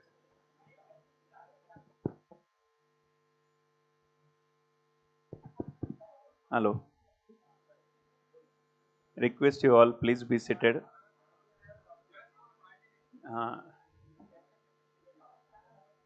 we have to conduct a general body meeting Marathwada Ophthalmic Society नाही sir बस felicitate करावं लागेल felicitate करावं लागेल 5 मिनिट बसा ना नाही हो त्यांना बुकेचं द्यायचं हे द्या एक फेलिसिटेट तर करा सर तुम्ही त्यांना तुम्हालाच करायला होतो तुम्हीच थांबा sir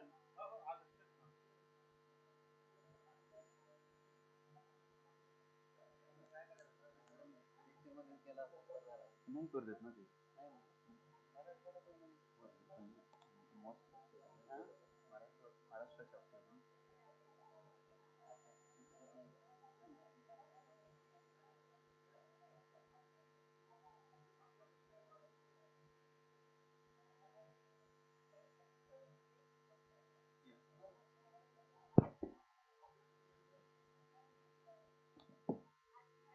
Dr.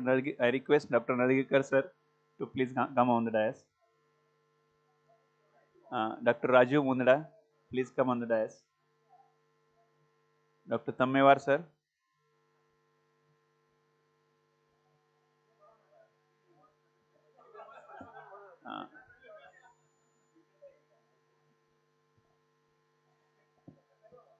Today we are going to hand over the charge to the new body.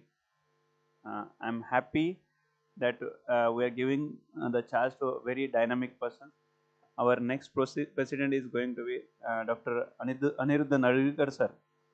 I request Santosh Agrawal sir to please felicitate Dr. Nargekar sir.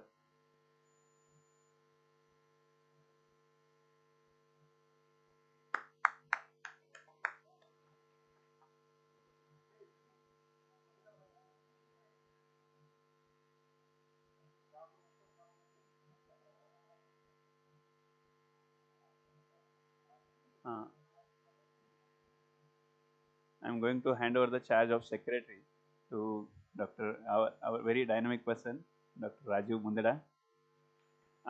I request Dr. Jagdish Loya to felicitate Dr. Raju.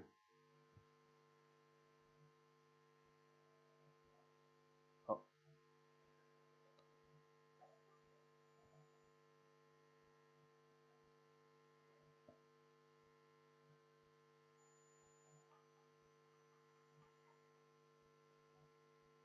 I request Malik Madam to felicitate our incoming treasurer, Dr. Pradeep Dahali.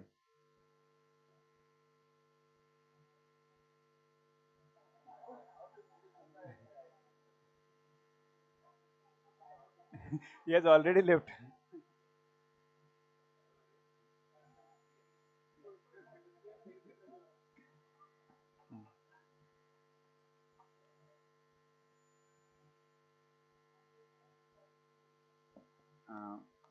I request Vaishali Une Madam to felicitate our scientific committee chairman, Dr. Tammewar sir. He was there as he has worked as a scientific committee chairman in last body also, and he is going to continue the we are going to continue him with the post same post.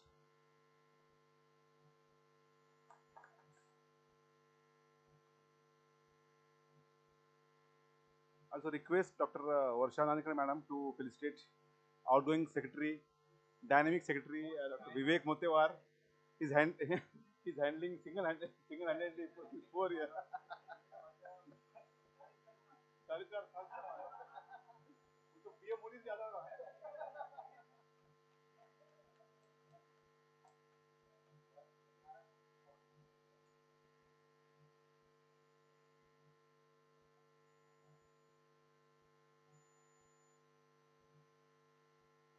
I request Dr. Nargekar sir to speak few words, and declare new body.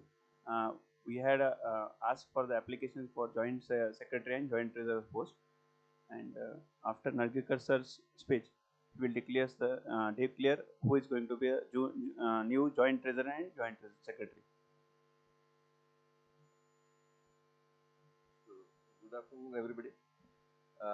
So I'm taking this charge in absentia. Dr. Lakmawar is not there, but Vivek has worked so hard single-handedly that he can give the charge single-handedly also. I think. So thank you, Vivek. And it's been quite some time we are waiting for this, but because of Corona and other things, the conference as well as the meetings were not conducted. From henceforth, I don't think this problem should come. We can conduct conference as well as regular meetings. And as usual, Raju has already, his mind has already started whirring on what to do. So morning he called me up and said, which I second, that we should have one representative in every district so that we'll be able to arrange CMEs and education programs. We would also explore about the insurance that we get. So the coverage for those people, like Moss did, and like they negotiated for the whole association, which was very cheap and very good. So that I think we should be able to do that. So these are some of the things that came to our mind. We will form the agenda for next month. As far as conference is concerned, we will find a suitable date, see how things go. So this is just the initiation, and I would need all your support. It's already there, I know, but still, I appreciate and prefer to have your support for every activity that we do. The new body, you have